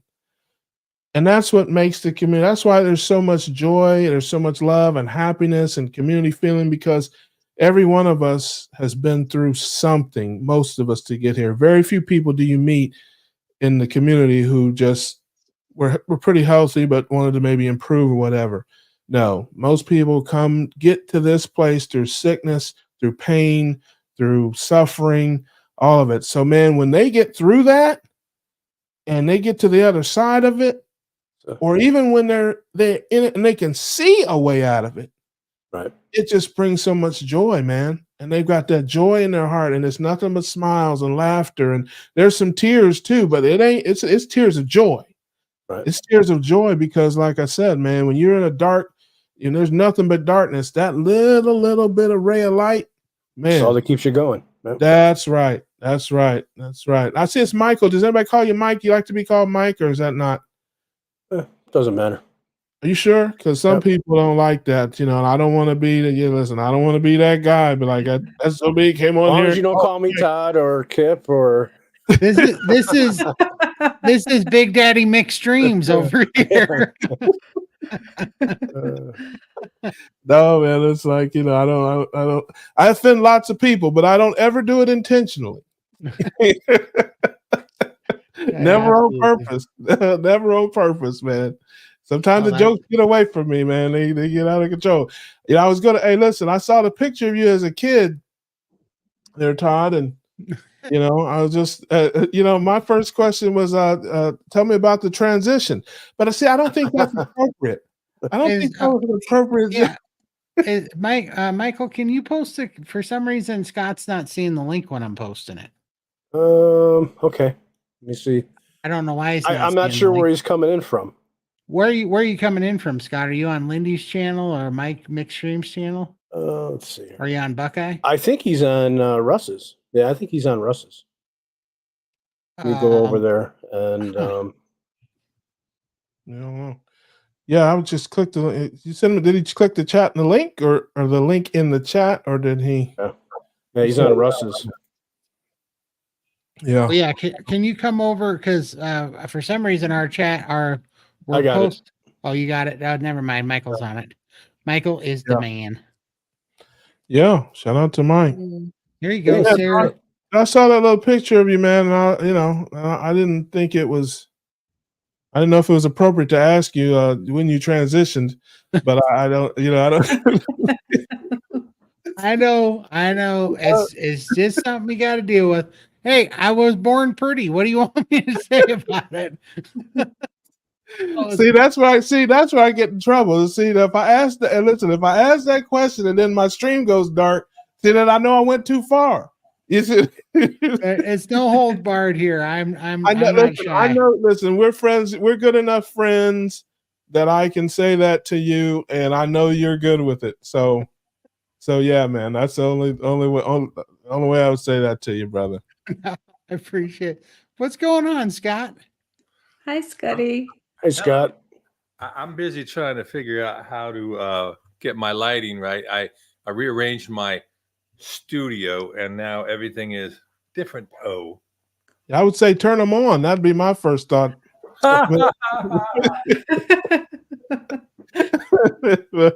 You're funny. I am. Hey, listen, I've been accused of that. Funny looking.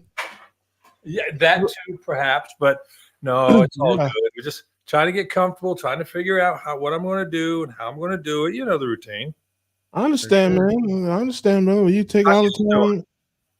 Hey, doing good, man. Haven't seen you. I love Keto Cookout and Russ. Thank you, Sarah. I appreciate you, man. That's one of my low carb ladies, one of my keto cuties out there. I appreciate you, sis. If I ran into you, get a zillion hugs. Warning in advance. Yes, I had to take a restraining order against Rachel, the two crazy ketos. She hugged me like 17 times in like a 15-minute period. I had to call keto police there and get a restraining order. Shout out to my girl Rachel and Joe. But yes, I love the family, man. And I love all the love I get. I'm so thankful and grateful. I don't know that I'll ever get used to it, but I'm just grateful and thankful that people like what I do. And whenever I go to the events, they always show me lots of love. And usually I can't get 2 feet off the elevator, before somebody's like, Buckeye.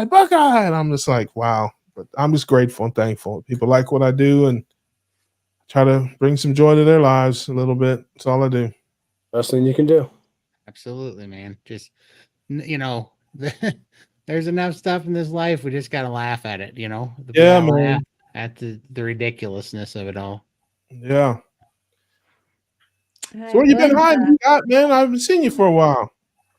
Well, the honest answer is I fell off the proverbial wagon so far I couldn't find a wagon rut to find a wagon wheel to get back up on. Really? Oh yeah, I hit Halloween doing pretty well, and then I got a couple of little miniature candy bars in me, and a couple candy bars ended up being a quart of eggnog, ended up being a fruit cake, ended up being everything I could find, and and then it became New Year's. I didn't want to be a New Year's resolution guy, so I said let it go for a little bit. Then I started tuning up in January, tuning up even more in February, and then I thought, fighting that age-old YouTube issue of chasing likes and stuff like that. Yeah. And I said, no, I'm not going to do it. And then allowing my perception of YouTube and interactions to govern my joy. And that's never good. Don't do that. Nope. Right. And so I said, okay, back away for a minute. I backed away, and I said, okay, I'm ready to go back. And I looked at my little YouTube studio, and I said, ooh, I'm only 104 people away from, meeting that 500 mark. I got thousands of hours. We'll let that take care of itself. But yeah, so that's about a week ago, I started coming out more often, hitting some things. I pop up a bunch of lives. I like doing lives better than anything else. Yeah. Absolutely. I think, and then I'm fighting a I don't know. I'm trying to formulate a fundamental shift within our community and the YouTube community. And that is, I understand that it's important to make great thumbnails and titling and content. I got it. But I would think that if you can gather a group of people who will, I don't know, support each other by logging in and commenting and doing the like stuff, but also just adding like you're doing here, you'll get, if you have 5 people on here for 3 hours, you're going to get 15 watch hours. You're going to reach a lot of people. It doesn't have to be static because people can go back and watch it if they want to. But think of the way they do like Saturday Night Live or any sitcom. They'll do it once live in front of people, then you can always go watch the reruns, right? Right. But we go surfing for something new. Instead, I just want to come back to the people I know, come back to people I see, and just I'll pop in live during the daytime. I've been able to have our friend from South Africa on a couple of times, and Graham? Graham on a couple of times, and it's kind of interesting to do it, and that's the format I like, regardless if it generates likes or follows. For sure. Yeah, man, I agree with that. I think for my philosophy of this is, people have to figure out why do you have a channel? If you're trying to make money, if you want likes and views and millions of subscribers and all that, great. I don't have a problem with that. That's not why I started my channel. I didn't even want to start a channel, to be honest with you. I'm certainly glad that I did. And I didn't learn about monetization until my channel had been up for almost 3 months. I didn't even know what it was. My channel is and will always be evangelism. That's all I care about. And when I started the channel, I said, man, if I get one person to watch me act a fool on this internet and it changes their life, I'm good. And I've been there, done that. So I'm playing with house money from here on out. There you go. There you go. And that's honestly how I look at it, man. This channel is evangelism. I'm out here just trying to share knowledge that I wish I had and plant seeds that will hopefully someday grow. And I don't have any, I wouldn't even know how many subscribers I have except it pops up on my screen when I go to upload a video. That's the only reason I know how many subscribers I have. Otherwise, if I had to go looking for it, I couldn't tell you, because every video I post, everything I do, it's all about evangelism. You know, that's my first and foremost reason for being here. So for other people, sometimes I get the impression that that's not it. And that's okay. That's not a criticism. You know, there are people who this is what they do to make a living. So they have to sell their product. They have to get their likes and their clicks and their views. They have to keep their numbers up. I get that. God bless them. I'm not, no criticism, no judgment for me, especially if they're doing the work and helping to save and change lives. No criticism for me. Even the different methods. Listen, you know, there's a lot of love in our community and we get along mostly, but there are some folks out there that don't like me. They email my friends and stuff and tell them they don't think I'm good for the space. I'm too silly, or, I don't take it seriously enough and all this and that. And why do you, people have emailed my friend Adam Lacey, why do you do that show with him? He's not serious and he's this and he's that. And, so you're going to have those people. My brand of evangelism is different than others. But it takes all types, and you connect with people in different ways. Everybody does. So, you can't be worried about this stuff, but do the work, try to reach people. That's what it's all about. Well, I don't know about you, but I started a channel to make fart jokes and I'm killing it. So I did the channel just to have accountability, to be honest with you. Yeah. I never do anything for myself. And that's obvious because I got to where I'm at, myself isn't quote unquote the motivating factor. So if I get a group of people that I care about, like I do, it's amazing how much I can care about people when they're online. I mean, people I've never met, but we have shared experiences. And made a connection, yeah. It matters to me what you all say and what you all think and how you all respond.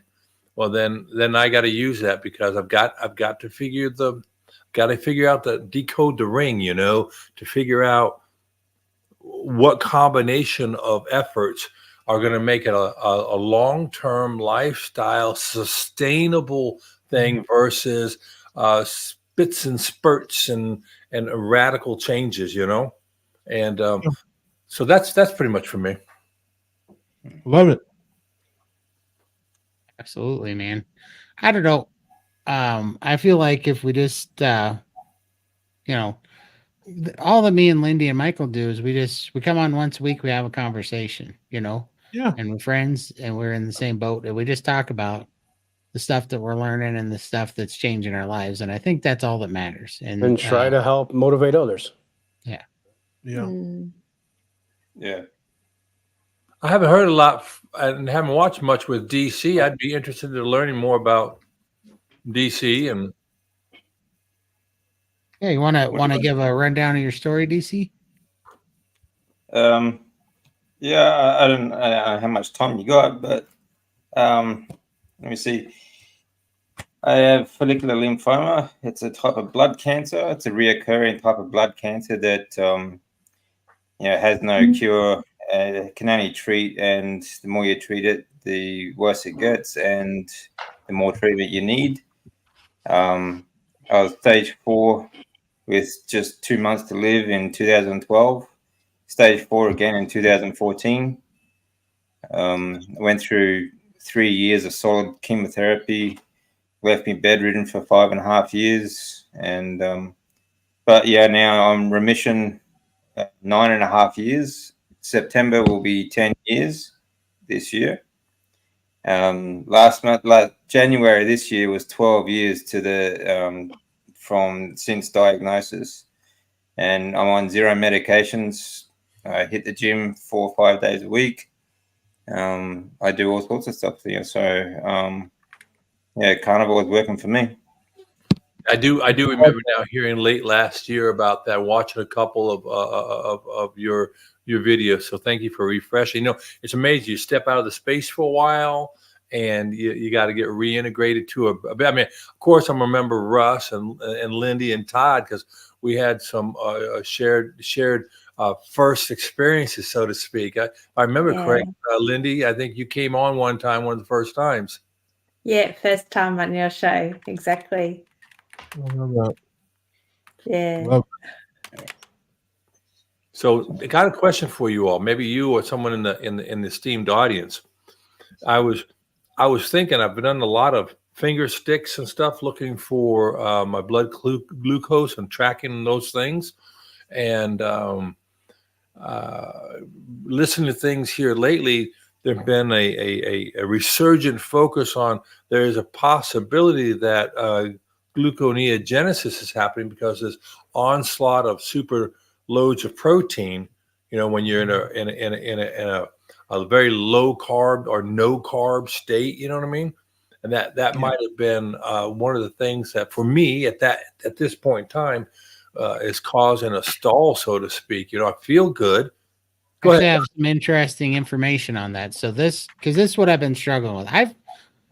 I've been doing good on composition changes and leaning out and putting on muscle. So there's a little bit in there that's hairy, but I have been working through some things.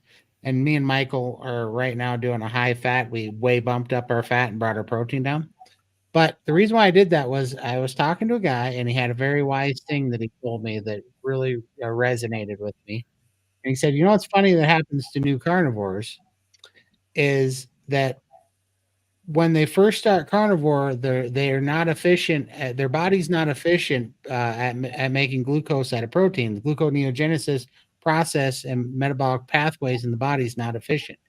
He said, but what happens to them is, especially if they're like, if you're really insulin resistant, or if you have any kind of lymphatic problems in your body, like if you have any compromised lymphatic system, he said the your body heals and the metabolic pathway for gluconeogenesis actually becomes more efficient as you are carnivore. And he goes, pretty soon, if you have a compromised uh if you have like a adrenal fatigue, or if you have like a mitochondrial fatigue or mitochondrial disease, or if you have a compromised lymphatic system, he said that can actually become the path of least resistance to gluconeogenesis, and your body can start making it. May become easier for your body to make glucose out of protein than to create ketones and burn fat, because it might have a hard time getting to the stored dietary fat, you know?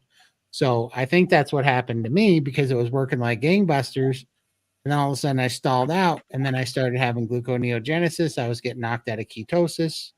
I could see the whole thing going through there. So, and this Me and seems to Anthony Fleece were talking about that last night. Actually, when people get stalled, now what happens is, like you said, when people go first carnivore, or their bodies are still healing, the lymphatic system is not 100%, then you're going to get that.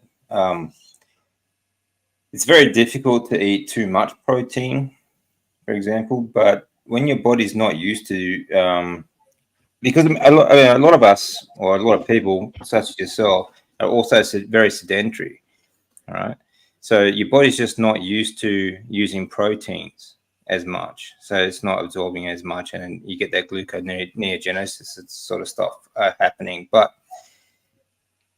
while you are doing this, if you have a store, if you what you can do is change your timing, your meal timing, and add exercise, add activity. As you add activity, your body will start using more protein.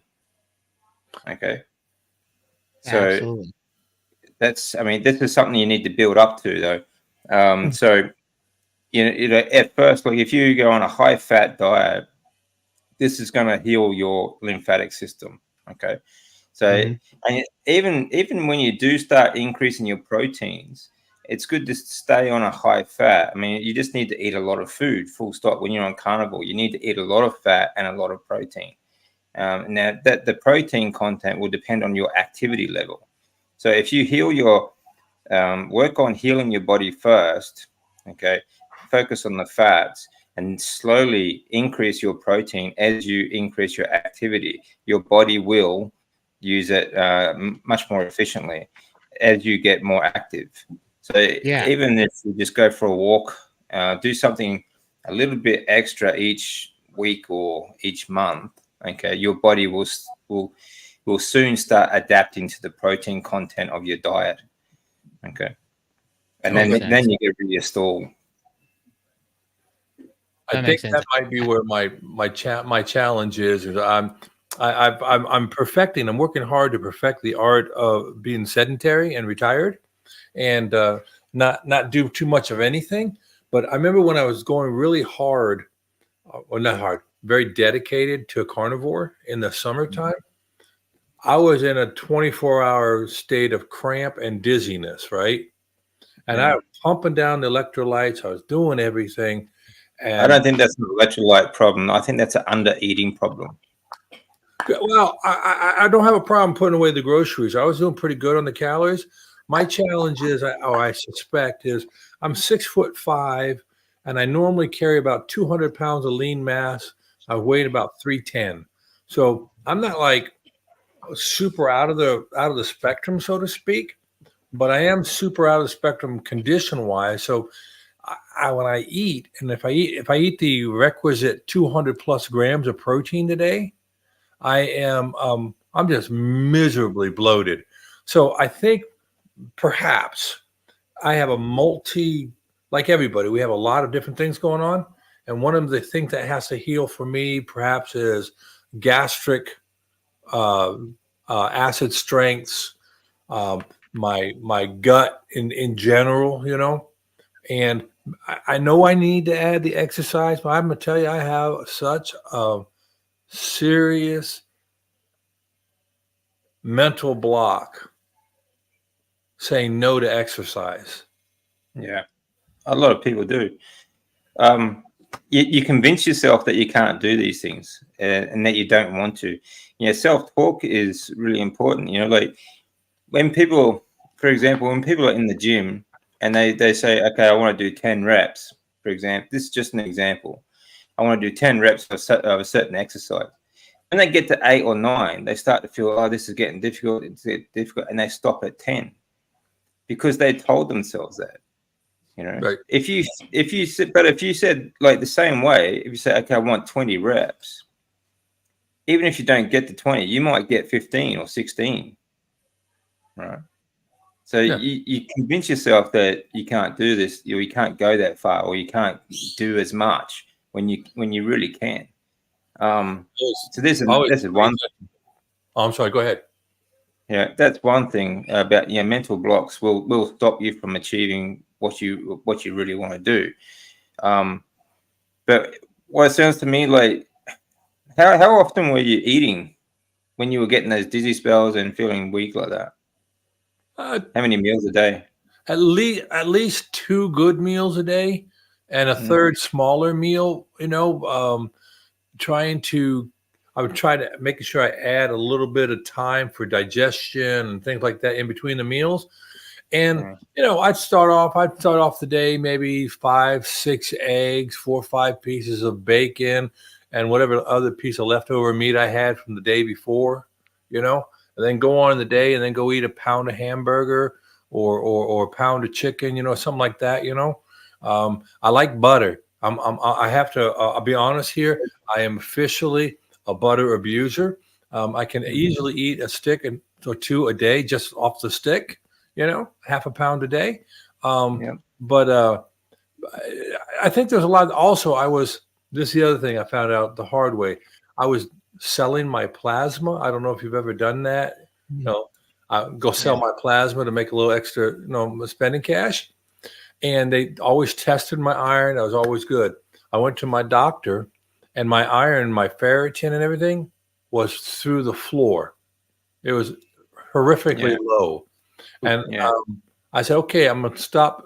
Because when you do the plasma thing, they take your blood to give it back, but a little bit of it always stays in the bag and in the system, you know? And so I think maybe that was also something impacting me, having a really, I mean, almost dangerously low iron levels.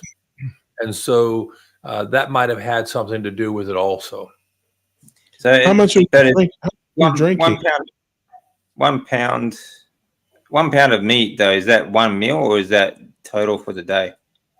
One meal. 1 meal. So total for the day. I probably get about 1.5 pounds of meat a day. Okay, see, you're 6'5", and how many pounds? 200 and about 300. About 300 pounds. Okay, you're eating about the same as me. I'm 200 pounds at 5'6". Okay, you're under eating. You know, the problem is I'm having a hard time. So I ran into this and I thought the very same thing, right? So I found a way to eat 2 pounds of chicken really quick. Yeah, I cook it up, I bake it, I put it in a blender with the juice, I blend it all up with some water, and I can drink 2 pounds of blended chicken in about 5 minutes, right? What kind of chicken is it? I mean, is it breasts and wings, or is it? No bones, just like breasts and thighs. Just take the whole thing, throw it in the blender. Yeah, you're wasting your money on chicken breasts. It's just not fatty enough. You need thought. I did add half a stick of butter into it. You know what I mean? But even still, honestly, I mean, just one. You're right. Problem is that butter doesn't have the nutrients that beef fat has. That's right. Any ruminant animal fat, beef, lamb, I don't care what it is. Chicken is for if you like it, fine. But I would say dark meat only. Sure, adding the butter is good, but it really bang for the buck. You're better off with ground beef, or something else that way. And then the other thing I learned myself the hard way, that dehydration can also cause glucogenesis if you're not drinking enough. And because when you cannot be in ketosis if you're even mildly dehydrated. Because when the liver senses dehydration, ketogenic diets cause you to lose fluids, and the liver will make more glucose and raise your blood levels to keep you from losing more fluid if it senses you're already dehydrated. And I learned that, and I'll tell you, I wasn't thirsty. People say, "Oh, drink when you're thirsty," this, that, and the other, and I wasn't walking around thirsty, but I was not drinking enough. I upped my fluid intake, and I felt a ton better and got into ketosis much more easy. Right. So everybody's different. You have to get a balance though too. If you drink too much water, for example, you're flushing out your electrolytes that you get from your food. So there's another thing. You can drink too little. You can also drink too much. Dr. Chafee told me to drink 1 gallon a day, and I was like, that ain't gonna happen. But I was drinking like around 40 ounces a day, or less. And so I upped it to about 64 minimum ounces a day. And I found out through my blood work.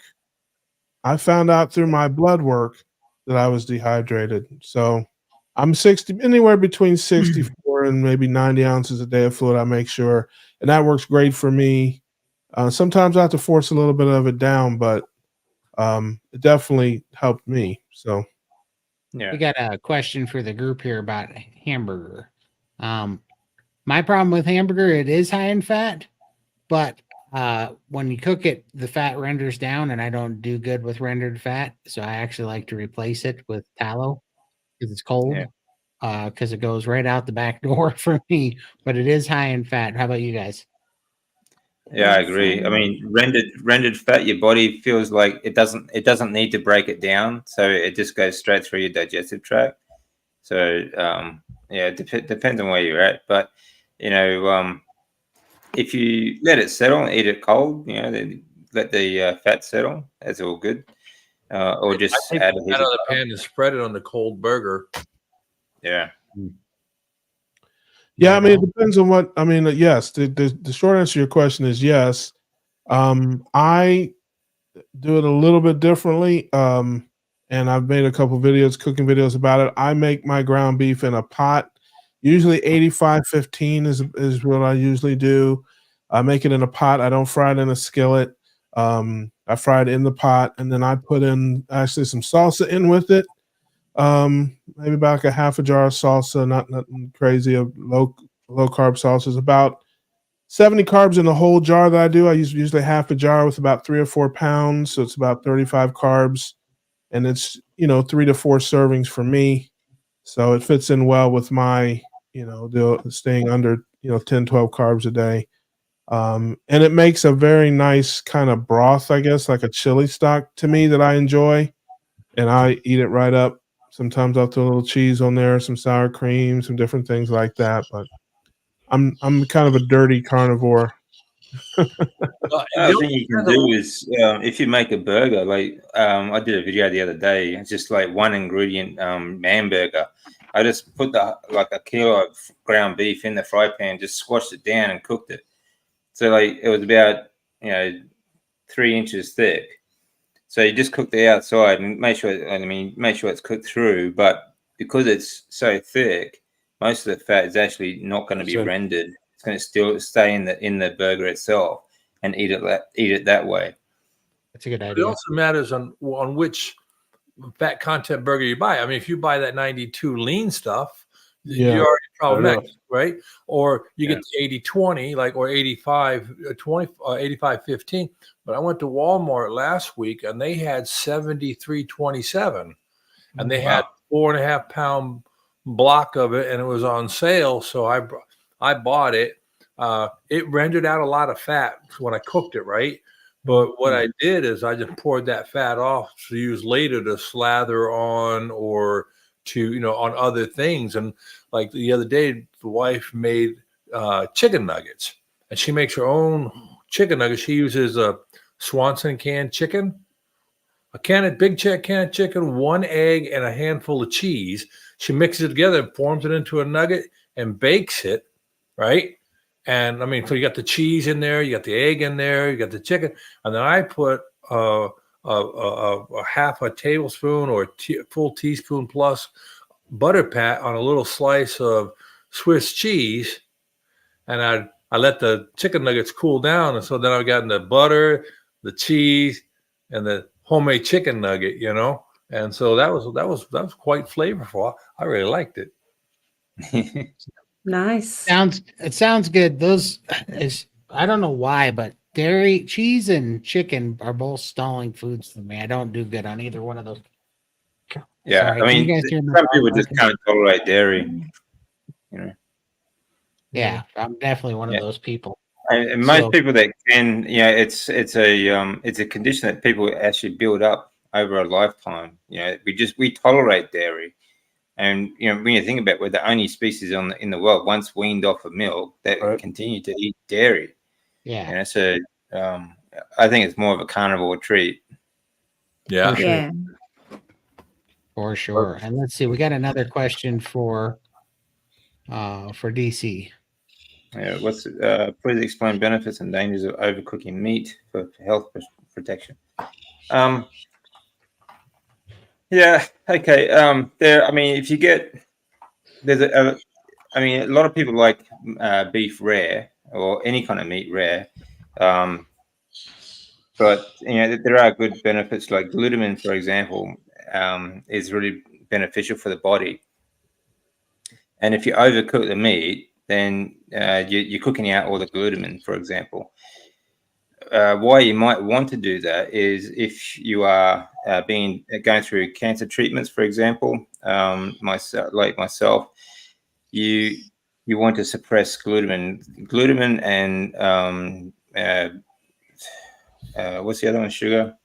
They feed cancer. Okay, they don't cause it, but they do feed it.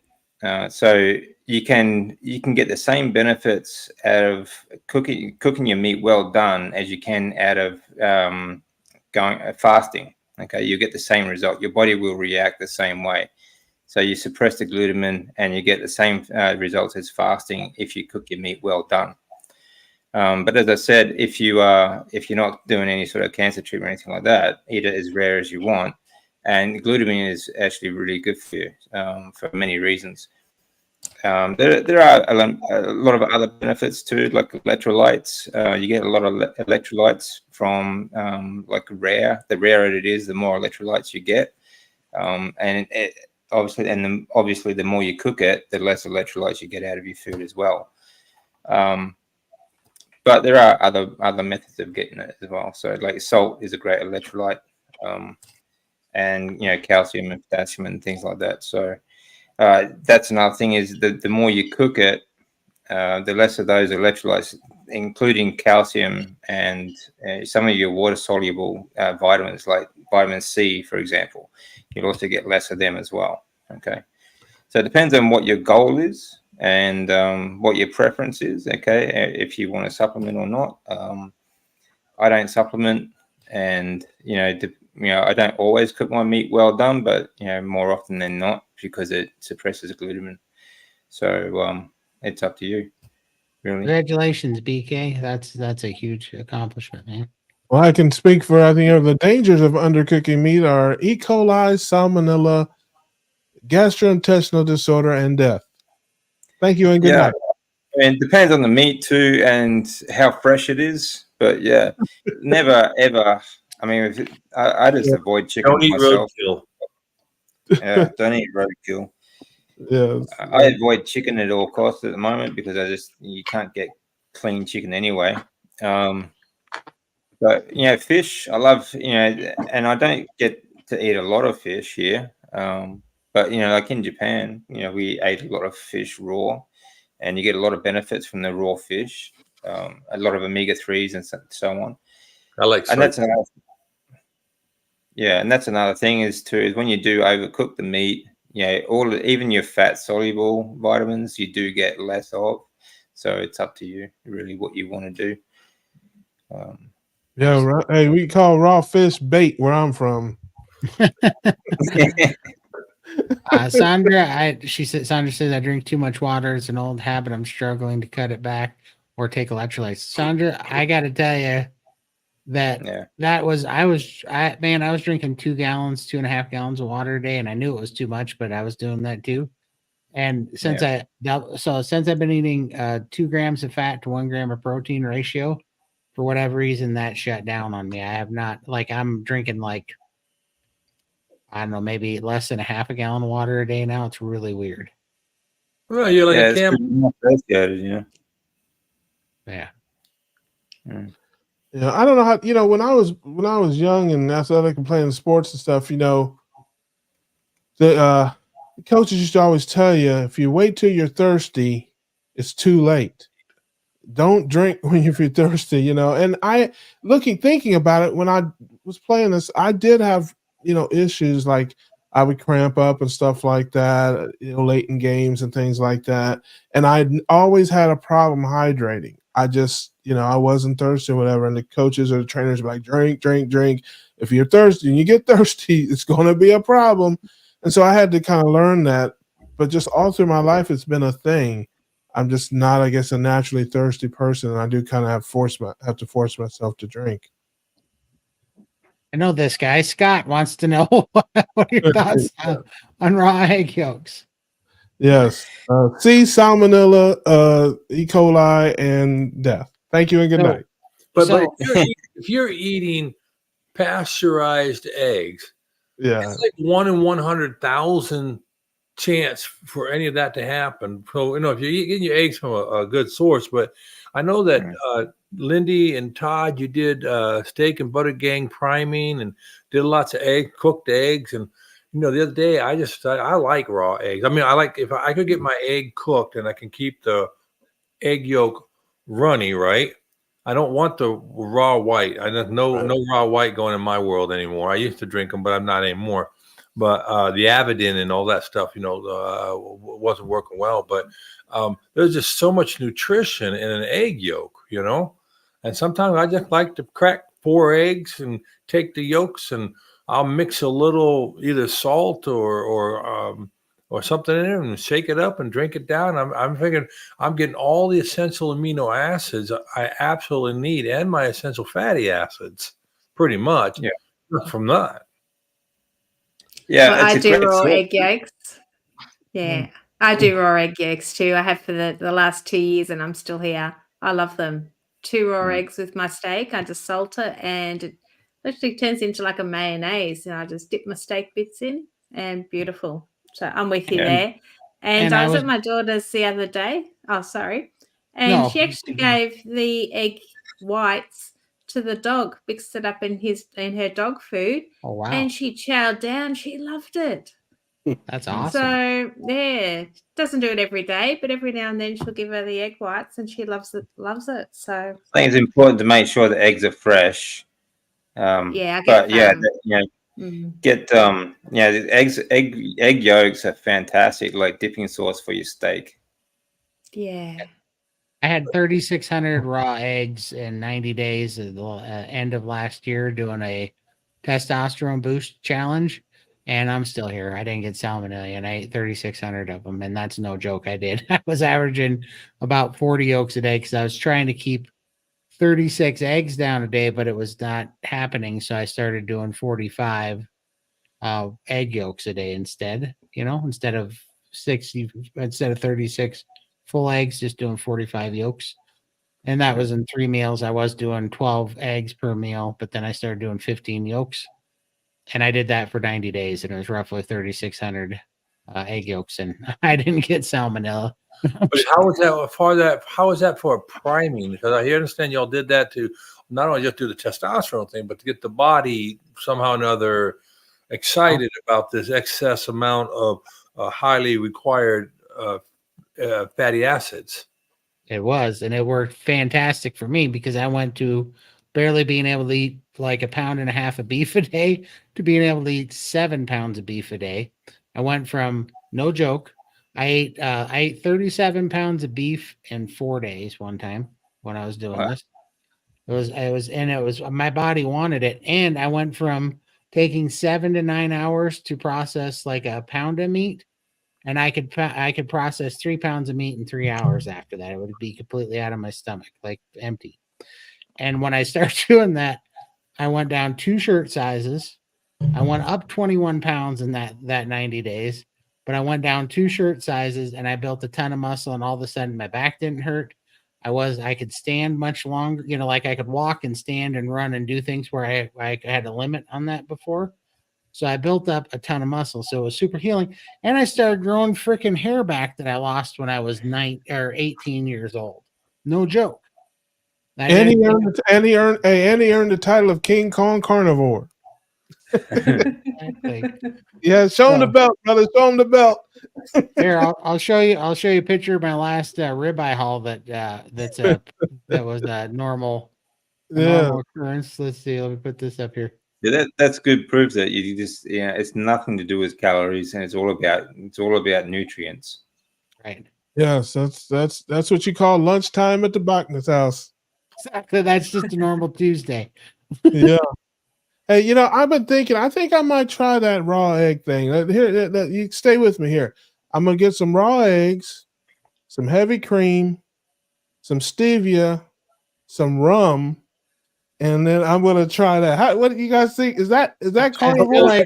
Just don't do the raw egg yolk. Don't do the don't separate your eggs. Just do the yolks. Just the yolks. Yeah. I cut out the rum and stevia and the cream, and you'll be fine. Yeah. Well, I ain't doing that. Yeah, no raw meat there, Crystal. No, I don't need it raw. Rare, but not raw. No. There's calcium. I don't find any benefit to eating it raw at all. No. There's calcium in meat. And in yeah, eggs. of course. Oh yeah. And also, isn't it something about if you're eating, there's not a ton of calcium, but there is enough calcium, and you're not burning through the calcium in your bones when you're fully, fully. Well, the thing is too, like your bones are not made up of calcium. Okay, there is a little bit of calcium in it. Your bones are made up of collagen, Collagen Okay? proteins. To have collagen proteins. Okay, to have strong bones. Okay, your bones should be flexible. Okay, so that they can withstand like a fall or a jump or anything like that, like a cat's bones. Okay, so collagen is what you should be worried about, not calcium so much. And the little amount that you get of calcium in meat and everything else that you might want to eat is plenty for the body. It really is. Your body also produces calcium every time when you have a muscle contraction, it produces calcium to release that contraction afterwards.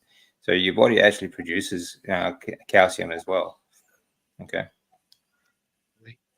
Yeah, Crystal. So priming basically is a system. It's good for brand new carnivores that need to get over sugar addiction, carb addiction, any kind of eating disorders. But it's also good for anybody. I didn't know it because I was 700 pounds, and the idea of a 700-pound person being malnourished seemed ridiculous to me, right? You wouldn't think that that's the case. But as a matter of fact, it is the case because I was eating highly processed, super palatable junk sugar and from sodas. And that was just, that was putting on the fat, but it was not the nutrients. So priming is a way of basically fulfilling your body's deficit of nutrition that it needs so that so you can start healing tissue. And so you put aside the weight loss for a minute and you just concentrate on healing so that your body can deal with the weight. And so you heal up your tissue, you heal up your mitochondria, you heal up your hormones, your testosterone, and you just heal the body through eating. And that also in turn ramps up your metabolism so that your metabolism's not tanked, so that when you are doing things like fasting or you start to crank down your your fat and protein intake, then your body starts really reaching out and grabbing from those stored fats once the mitochondria metabolic pathways are kind of reestablished and healed up, and it works very, very well. Yeah, that's a good point. Todd, people are so obsessed, they're worried about calories and eating too much and all that sort of garbage that they're too scared to eat enough food to heal their bodies. And when you go into carnivore, you've spent a lifetime. The reason why so we all have metabolic problems. Okay, like Todd, his size, and everyone else.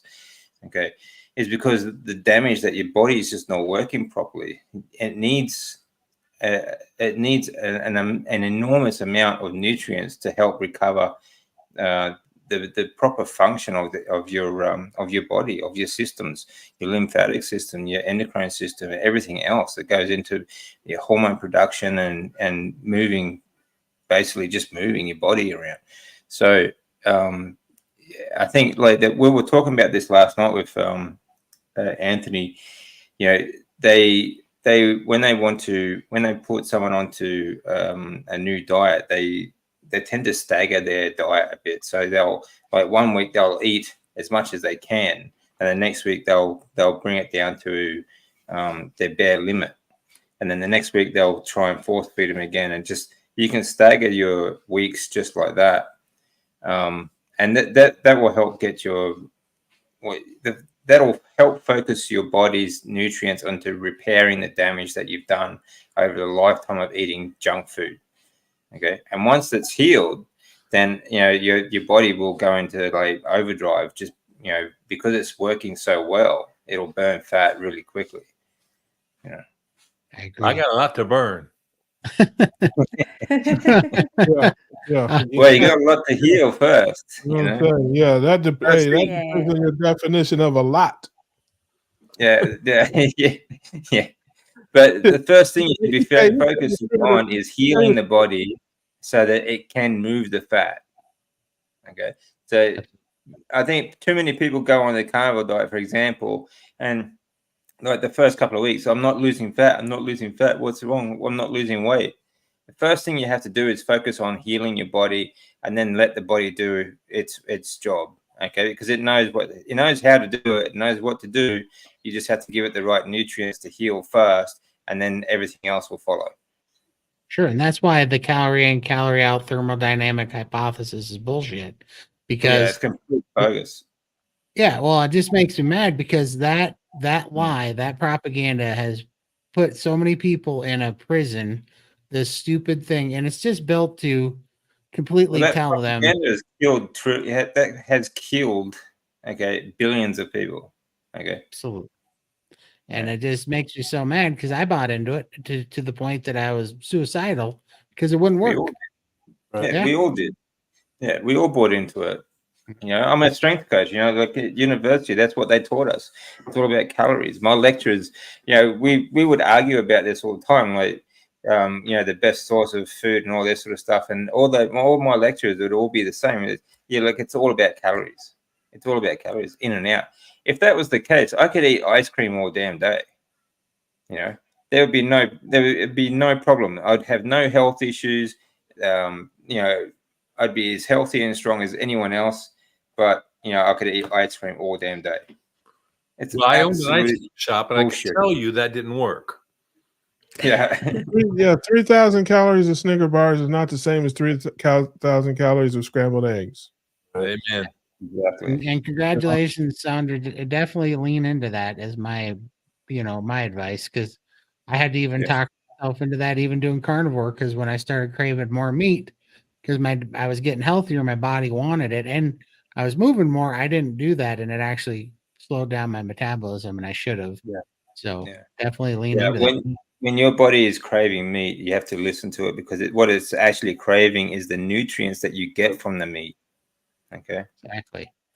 Yeah, that's a good way to say it too, because we're so used to craving a taste and a drug fix Yeah. that we're worried that it's the thing that we want. And when it's meat, I really had to say that too. I was like, why am I holding back from eating meat? It's not like I'm craving soda still. It's not like I'm craving pizza. I Yeah. want a steak.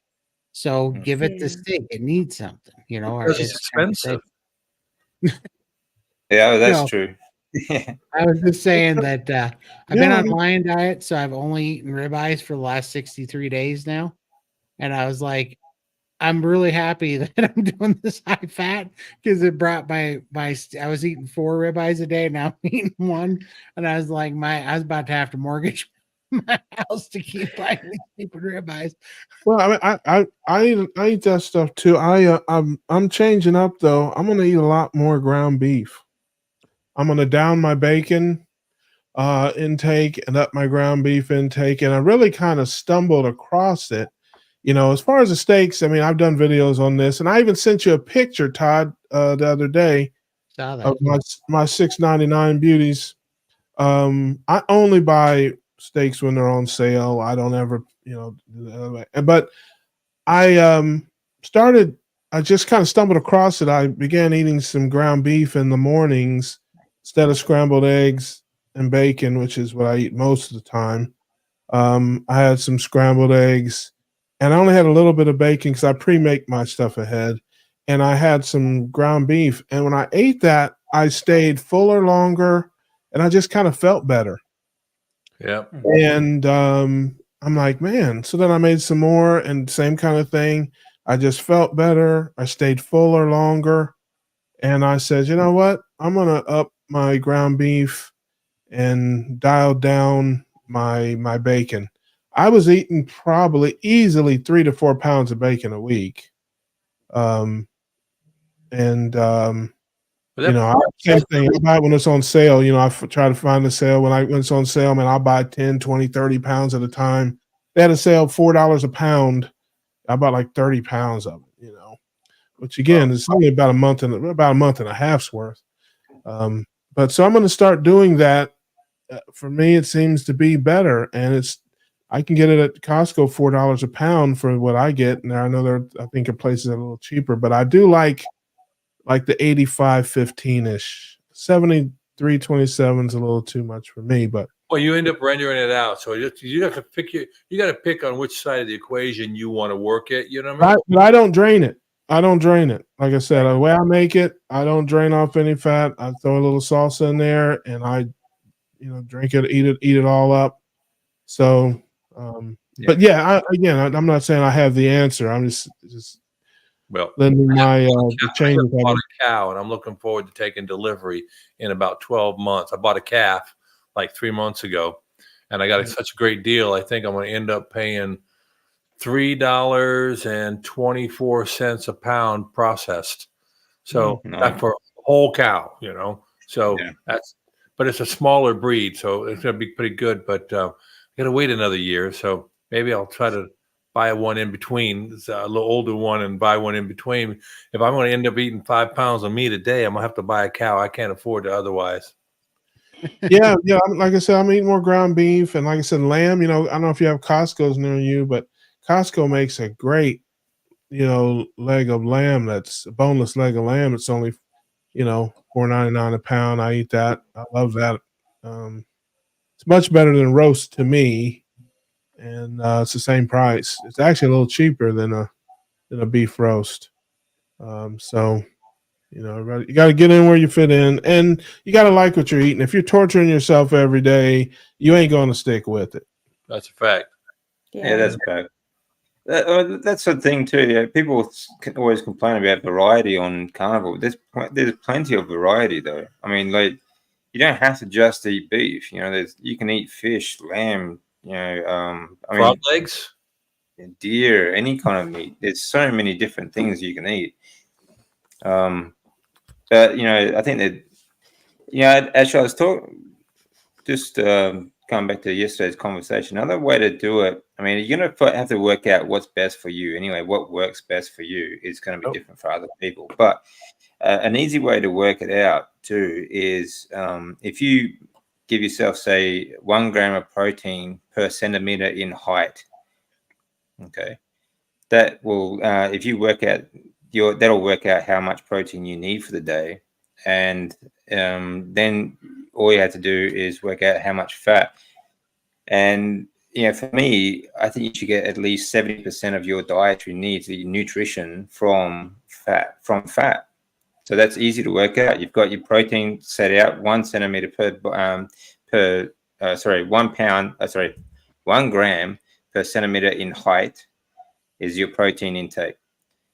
Then you just need to add a bit more for fat. Okay, so you want at least 70% in, for my mind anyway, in fat. Easy. Okay, very easy to work out. Say that again. So I heard everything, but I mean the fat to protein ratio. Once you figured that out, how much fat to protein did you say? I eat 70% of my nutrients come from fat.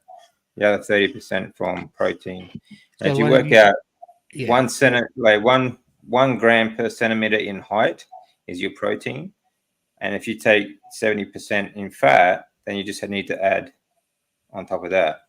Right. Okay. So when you say 70%, though, that's by calorie, not by volume, right? No, it's by grams. Like I don't measure. You can't measure calories. Okay, for one, like calorie is a unit of energy. We don't burn energy, and any kind of cut of meat, like you can have like 2 ribeyes next to each other, and they'll give you a different calorie count. Okay, each one. You cannot measure calories. All right, so measure grams in. Okay, so you just work out like. So you're basically saying for every gram of protein you're eating at 70% fat, that's about 2.2 grams of fat per gram of protein. Well, it's going to be less in weight because there's more nutrients. You can't, you do that. Yeah, there's more nutrients in the fat than there is in the meat, like the protein. Okay, so you just can't. There's going to be a little bit less. So even if you halve that, if you halve that protein amount, that's going to give you more in fat nutrients. So Todd, I need 100 if I did it that way, I need 195 grams of protein a day for my height because I'm 195 and a half centimeters. If 195 grams of protein is 30% of my caloric intake, then we're saying I need to get 70% from fat, right? So basically 200 times 4 is going to be 800 calories. I'll take 800 calories in protein and then we just do the algebra to realize I need roughly 2,100 grams maybe of fat. Right, calories. but you're going backwards. That's not what I meant. So this other people that I talked to about fat protein ratios, what they say is figure out how much protein you need, Mhm. and then they want to be at like 80% fat, 20% protein, but they do it by calories, right? So they figure out, yeah, and that so like right now I'm eating. I think this is low, but I'm starting. This is my new baseline because I'm trying something new this month to up my fat. So I'm eating 120 grams of protein a day, which I figure is probably a little low. But I'm starting there, and I'm eating 240 grams of fat a day, tallow basically. Well, I'm kind of deducting what I think is in the ribeye, but also after it renders out, I'm eating 240 grams of fat and 120 grams of protein. And that works out to be something like 80% fat if you do the calorie matrix. Yeah.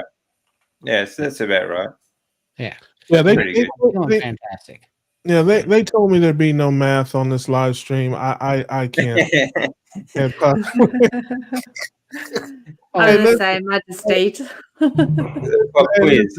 for all of those out there that are D students like me, okay, just eat the meat, move your feet, stay away from keto treats. That's all I can tell you. That's what they said. Let me sum up all of that for you in a little song. You gotta eat that meat, gotta move your feet. You can eat that meat, move your feet, stay away from keto treats. There you go. Very good. Little Michael Jackson for you back in the day. But like you're saying, they thought like 120 grams of protein, like that's going to be like how much steak are you actually eating? Like 675 grams of yeah, ribeye. so that's going to be a lot of food still. Oh, it is a bunch. Yeah, it's a bunch. Yeah. Yeah. Plus, Yeah, I you got invite you to try the to eat 200 200 grams of protein every day. I invite you. Yeah. Yeah, that's right. Because you can't. I shivered to tell you what I was eating in protein just about a week ago. I hit 400 grams on some days. I was nailing that stuff. I was going for it. Yeah. I've never measured anything other than carbohydrate. I'm not. Listen. I hope to someday get to where you guys are to be advanced like all that and all that stuff. My IQ is way too low for any of that. Russ, my hair is growing back. My hair's on the line, Russ. I can need a comb again if I do this right. All right. I'm putting in the work, baby. I need some hair. Isn't it amazing what we value? Yes. Listen. Tuesday night you won't see any of this. This is less than a week's growth, man. I could grow a full afro in like 2 weeks. I'm telling you. So I wish you're a lucky man. I wish my hair would I can't out of my ear or on my back, but that's it. Yeah, I wish my hair would stop growing. Again, these are nutrient deficiencies, Like that's why Todd's hair is growing back, because these are nutrient deficiencies. Mostly speaking. Yeah, generally speaking. Oh, shout out to Frankie. That's a good way to do it, but I like the way you're doing it. So just keep doing that. You feel good, yeah. I feel fantastic right now. And I don't know that it means anything, but I put up the highest ketone readings I've ever put up on this high fat. And I'm like, okay, I'm feeling pretty good then. So that's good. Yeah, I love that, man. You know how you feel, and you know the changes that are going on in your life and your body and your weight, this stuff. And again, there's levels to it. Todd's been doing this a lot longer than me. Other people are doing a lot longer. And when you get to a certain point, I do think that your priorities and your concerns and stuff will shift to where you want to dig deeper and drill deeper. Right now, I'm just trying to make it through the day without ending up in somebody's drive-through. Okay, that's pretty much where I'm at today as far as my path. But other people that are further along the path, they can get into all that breaking down food by the molecule and all that stuff, man. Listen, when I'm hungry, I've got a list of things. This is what I eat, and that's it's what it is. Oh, you gotta go, Scott? Yeah, I got to roll. Old man, got to get his Geritol in and get going. You know what I mean? I got you, brother. I appreciate you hanging out with us, and definitely come back anytime. Thank care, you. Nice Scott. talking to you, Yeah. Thank you Thank for you, letting me. Scott. I really appreciate it. Okay. Good to see you again, brother. Good to see you. You too, Russ. See you, Bye mate. bye. Bye-bye. Bye bye. Thanks. Yeah, glad Question: to see is you. there a difference between pork and cow fat? Yes, one comes from a pig and one comes from a cow. Very simply, yeah. I don't Can't know, argue with that. and I'm sure that everybody's different, but I just like putting pork shoulders and stuff and rendering it down, but the bacon grease, the pig fat, I don't feel near as good as I do on beef fat for some reason. Yeah, there is power. I listen. I'm not a scientist. I'm not a doctor. I'm just a guy from Ohio. But there is power in ruminant animals and the nutrition and the meat and the fat that comes from it. It's just not the same. I like bacon. That's really about the only pork that I eat, though, because again, it's not very fatty. Much of it, like the chops and the things like that people, that's not super fatty. It's kind of like chicken, but the bacon and stuff is different. But the problem with that is, as Todd explained to me, is like when you fry up a bunch of bacon, most of the fat is at the bottom. If it drains out and you're left with, I guess, what is mostly protein. So even that, it starts out fatty, but by the time you eat it, it's not so fatty. But I do fry my eggs in it and different things like that. But I'm gonna switch that up. I'm going to, like I said, I'm gonna stop eating so much bacon, eat more ground beef, and fry my eggs more in butter as opposed to the bacon grease. Well, and it's like what DC said. That's a good idea on the hamburger because that doesn't render. If you make it thick, it doesn't render a lot of it out in the inside. But Right. I like my bacon crispy. Yeah. And Yeah. I realized that all Yeah, that me dang, too. yeah, and I'd pull the grease tray out of my air fryer, and all of the bacon fat Is was in the bottom. grease tray. Yep. Yeah, Yeah. and that's why I've just really been liking supplementing the tallow with, because that same thing happens with my ribeyes and stuff. I'm sure there's more fat in the ribeyes because they're much thicker, but still, I don't even know how to calculate what is coming off of my steak and when you get a lean steak or not as marbled steak. So this has just been safer for me to do it with the tallow because I can quantify that much easier. And then I don't know, but I take it with Tabasco sauce. I mix it in the tallow because it has the vinegar in it. And every time I mix vinegar and fat together, I feel fantastic. I think it helps it, break it down or something. I don't know why, but that's like a very, very good tool for me. And I quite enjoy it, Yeah. I think the biggest difference, like the minerals are in a different proportions on a pig to cow to beef. It also depends on what the pig is eating as well. The source, the source of your food is always important, and usually pigs are raised on grain, okay, especially these days. So that would be the biggest difference, I think. So if you stick to beef, I think you're gonna feel better. But that's just me.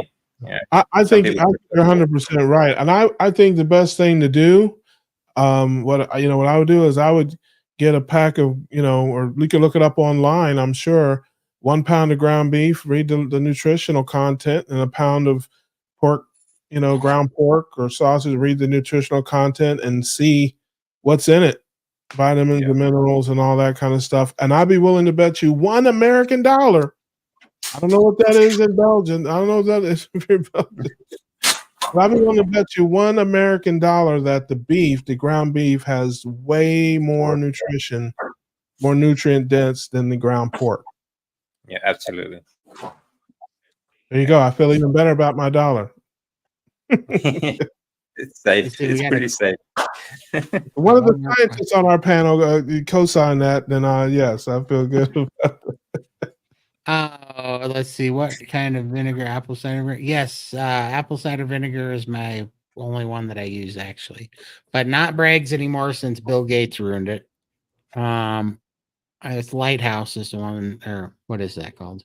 Hold on, I'll tell you in 1 Second. Yeah, I got to say, I'm a bit of a tangent. I can't wait to see that son of a in a prison somewhere. Oh, exactly. I was hoping he'd get butt cancer and waste away and go to hell, but that was just my Come on. hope. I'd rather see it happen slowly, Wow. like go to Guantanamo Bay or something. Oh, I want to see him. I want to see him. His colon end up deteriorating by cancer, and then he puts a cyborg colon in there that's run off of like Windows or something. It crashes. Oh my, this stream is suddenly turned hostile. Hasn't it? You can tell we're not fans of I mean, Gates. I just think I heard him wish death upon a man. I don't know that I can support that. Not a man. He's a lizard. He's like a reptile. Oh well, if it's lizards, yeah, they're lower on the food chain. They can go. Exactly. Oh no, this is one I've been getting. It's North Coast organic vinegar. I don't know if you can see that, but I get it at Costco in these 3-packs. And I don't know, it's it's one of those weird things that my body has craved vinegar never before Carnivore, but pretty much since about the 5th month of Carnivore. And it's never stopped.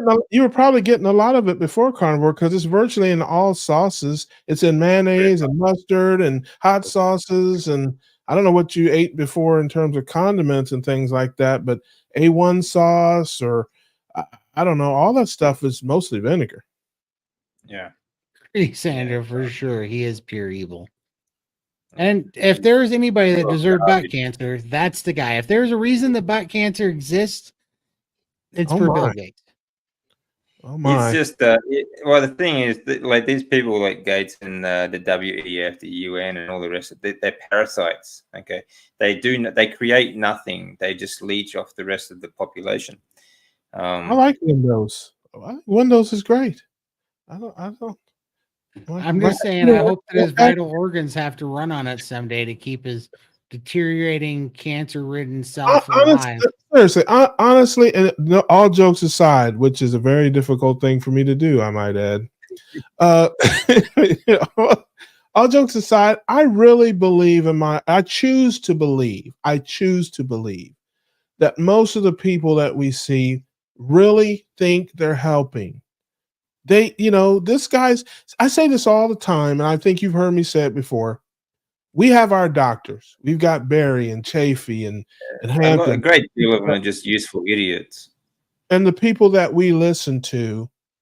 And if Dr. Barry came on here on his channel tomorrow and said, hey, I've been studying this. You need to stop eating thick cut bacon. It's harmful, blah, blah, blah. We would just stop eating it. We would listen. We'd be like, hey, well, I like thick cut bacon, but Dr. Barry says it's not good for us. These people think the same of their doctors as we think of ours. So when their doctor that they trust and that they know and that they look to for their medical advice says to them, meat is harmful or these things, they believe it. And because they have money and power, they're able to push their opinions on people more so than folks like us. But I just refuse to call me pie in the sky Pollyanna. I refuse to think that every person out there who's saying this is he might be the worst thing ever. I don't know the guy. Yeah. But I'm going to go ahead and crap on that entire thing. I'm going to go ahead and call you Pollyanna, mate. I know my father. Pollyanna. I know my father is one of those people.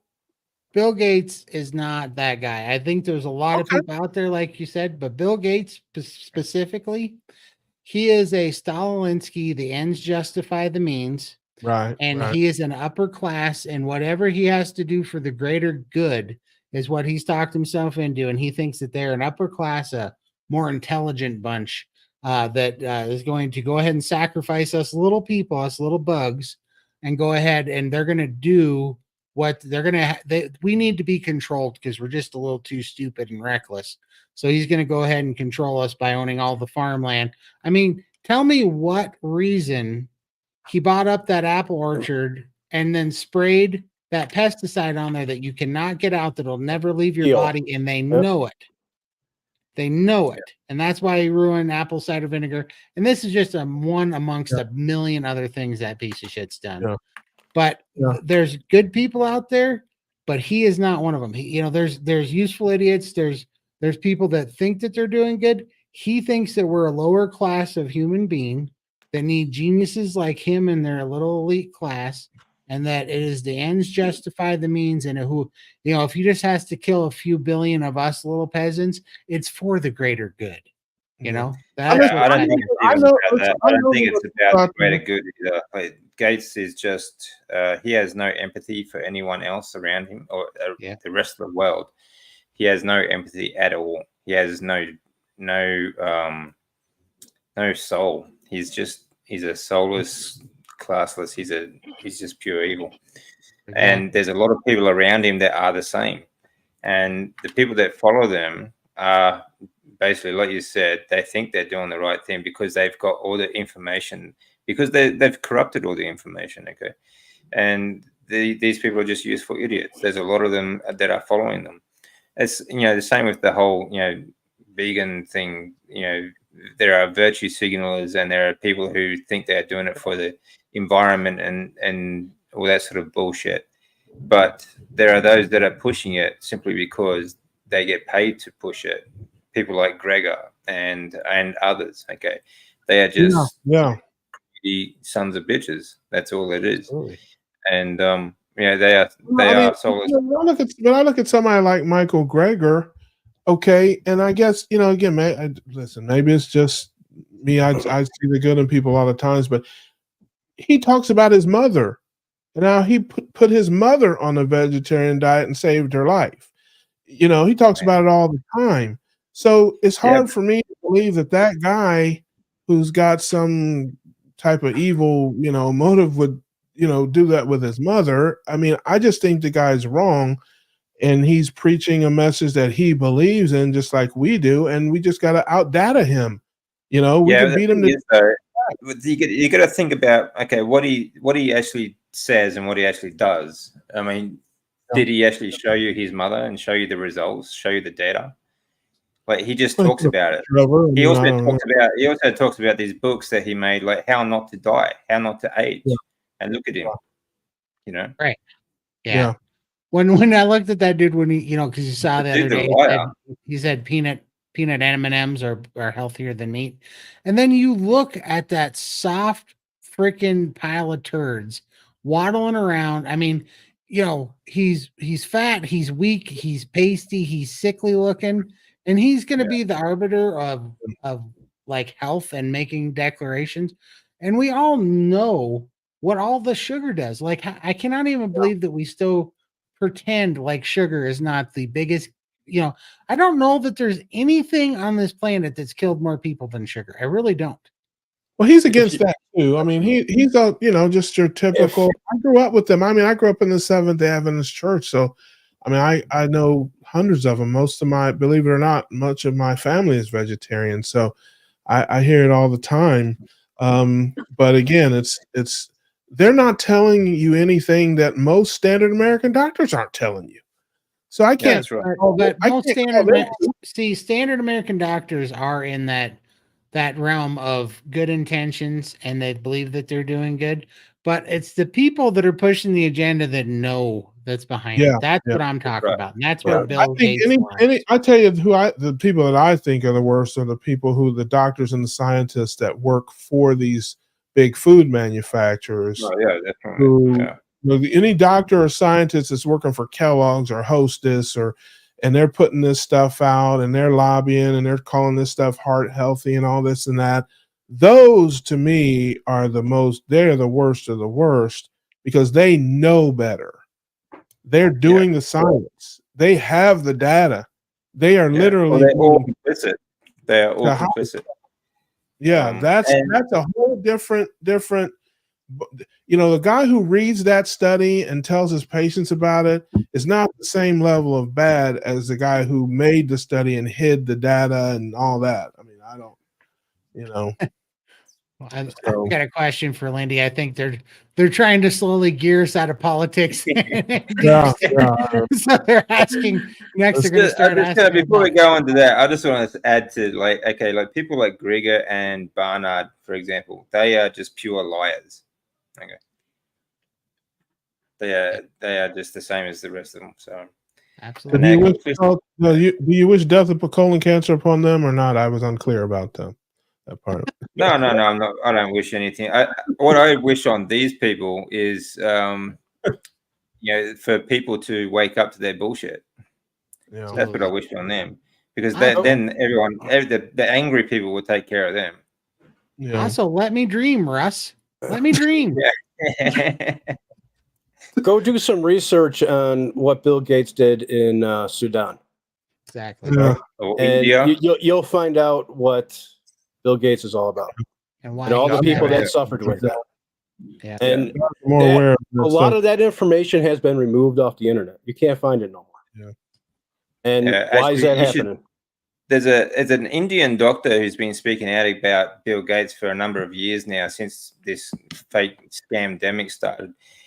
Go check out what they have to say about Bill Gates, okay, and what he's done to billions of children, okay.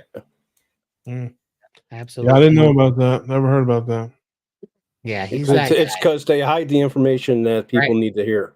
Yeah, he That's is. the one- problem with the internet nowadays. It's everything's hidden. Censorship. And the same thing's going to happen with Carnivore in a few years. Watch it. You're going to start seeing warning messages underneath.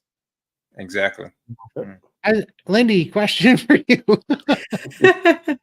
Okay, we'll do the question. What's your feelings on the mini trampoline? Any results with vibration plate? I absolutely love my little rebounder. It's right here behind me on the floor there. And definitely lots of results. It's helping with move my lymphatic fluid around the body, so my feet are no longer swollen. Carnivore's improved it so much. Fasting really helped, but the rebounder does an even better job than all of that put together. So I definitely, Carnivore plus the rebounder has escalated my Carnivore for sure. And I'm kind of in a routine now. When I get up, like I'm itching to get on there and have a little bounce. I get up and have a drink. I bounce on it 5 minutes and then come and sit down. So that's my routine. Every time I stand up, I have to bounce before I can sit down and work again. I do have the vibration plate still. It actually broke for good last night. The piece of plastic fell into the mechanics, so it makes a terrible noise. But that does help when I'm working at my desk, because I spend a lot of time on my computer with work. So between the two, I love them both. It really helps with my lymphedema symptoms. And I will be getting a new vibration plate as well, because I need it. But DC, I think he wants your feedback as well. Yeah, I think they're both great, depending on where you are at. For example, if you are like the trampolines are fantastic if you're strong enough, okay, in the joints, and not don't have too much weight on to carry. If for example, if you are where Lindy was when she started, and she just immediately tried to go on the mini trampoline, apart from the fact that it wouldn't bounce, it would be a lot of weight. Every time you come down, that extra weight is putting like 3, 4, 5 times more pressure on your joints. Okay. So I don't recommend any kind of plyometric work to a sedentary person. It doesn't matter what their weight is. Until they have strength enough in their joints and muscles. So depending on how heavy you are, or how light you are, or how sedentary you are, but you can also start these things very lightly as well. You can do like just a mini bounce, just bounce sort of thing, and then build it up. And the vibration plates are great too. If you are stuck like in a chair all day, or you're in bed or something, just not moving very much, that's good. But even better would be to get up and walk, okay, to move around. If you can walk, that is going to be a much better exercise for you, okay. So they are good. They are great actually, but there are alternatives, and especially depends on where you are at. I try not to put too much weight on the joints to start with, because it can do a lot of damage. Okay. I Yeah, I just do a think- healing. I just do a healing bounce, so my feet don't actually leave the mat. It's a very gentle bounce, which is enough to pump the fluid around my body, and just I think it puts oxygen into your muscles. And Dr. Berg has a video. I think it's 3 years old. If you just type Dr. Berg rebounder, he talks about NASA doing studies on it, and he puts all they do put all the astronauts on it because they have loss of bone density and bone muscle loss. density and muscle density when they're up in space. Yeah, because when they've been up in space, because they don't have gravity, sometimes if they've been up there long enough, they actually have to be carried out of the out of the ship because they have lost so much bone density and muscle density that they can't even walk. So that's the same thing. Like if you have, and you get the same thing, like if you've been stuck in bed for a number of years, for example, you've got the same problem. Your bone density and muscle density is going to be very low. So it's something you need to build up. And I think I always, like, for example, if you get, like, there's a reason why when you go to a gym, they start you on machines rather than free weights. And I think it's a great way to start because when people tell you to use body weight exercises, a lot of people can't even lift their body weight. So that's just crazy, right? Yeah. Start very light on machines that are controlled so that you don't put too much stress on your joints. Okay. So I think that, like, when you start any kind of exercise routine, the first thing you should be worried about is structural stability. So joint strengthening before you do anything else. And when it comes to, when you're doing the bouncing, for example, you start to breathe heavier. That's why you get more oxygen into the body. Okay. Whenever you start doing any kind of exercise, you start breathing heavier. Like I do breathing exercises in the mornings, and I do sprints on the bike, or I'll go outside and do some sprints. But that heavy breathing, that's what's oxygenating your blood more. Okay, it's not actual the movement. It's just that you're breathing more, and because you are contracting, okay, the muscles, you're pushing that lymphatic fluid around your body. You're going to move all your vitamins, minerals, ketones, and fat, because fat is carried through your lymphatic system in the lymph fluid. So that's how you move fat. Okay. Lynn from Midlife Carnivore was on our keto cookout last week, and she was talking about it, and she's like, "Oh, I got a rebounder at the house," and I thought she was talking about Dennis Rodman or Charles Barkley or somebody. I'm like, "You got Charles Barkley at the house?" So I just got this at DC. I've been indoors 10 years. I have a treadmill. I'm loose, skinny, fat. Yeah. Treadmill is good. Walking is good. One way to help strengthen your joints is to walk on a high incline. Okay. That incline will help strengthen your knees and ankles and things like that. Another good thing to do for your joints is balance. Okay, any sort of balance exercises, like, for example, if you just hold on to the wall and just stand on one foot. Okay, this will help strengthen your hips, your back, and it's actually a pretty good core exercise as well, and just get stabilizing exercises for your joints. Then eventually you can move up to like an unbalanced floor. So, like, you ever seen those like airfield sort of rubber disc? Okay, you can stand on.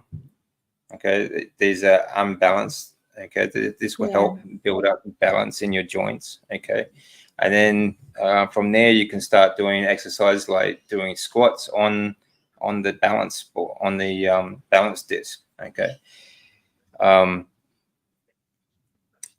I would focus on the joints, and then everything else will follow.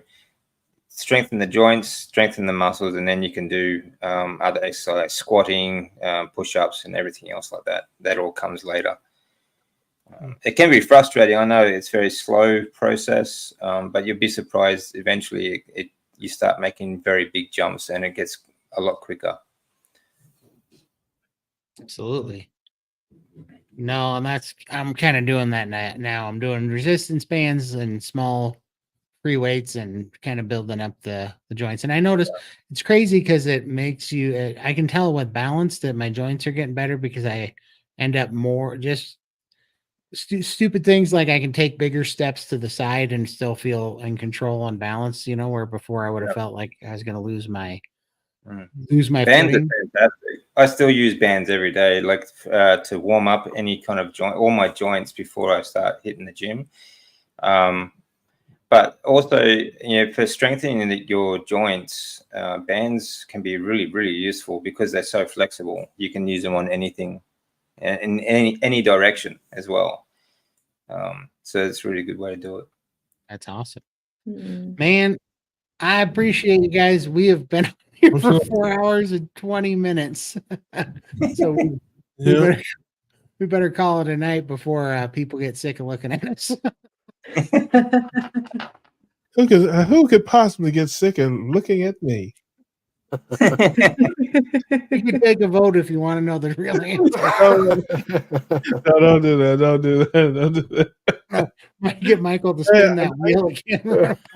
I think Dr. Nelson had a question for me. Yes, the bacon I use has 0 carbohydrates. So I'm guessing it's sugar free. I think all bacon is cured somewhat, isn't it? Sugar, Yeah. I know what you mean because they do have some maple flavors and different things that are. I don't buy any of that. It's all 0 carb, and it must. When I was talking about getting off of bacon, I think he asked that question. Awesome. Well, I appreciate it. We thank I you. I appreciate you lowering your standards, folks, and having me on here. I really do. Lowering the bar for me to come on there. I'm grateful and thankful.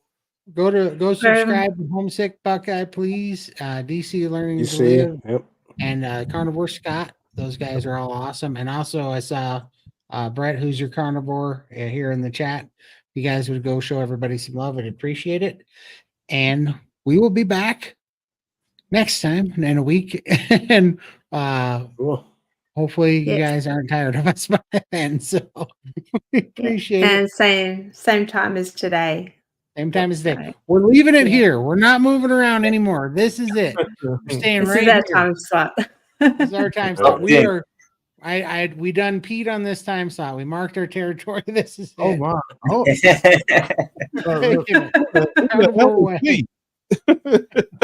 Well, we love you guys. We appreciate you, and we will see you next time. See everyone.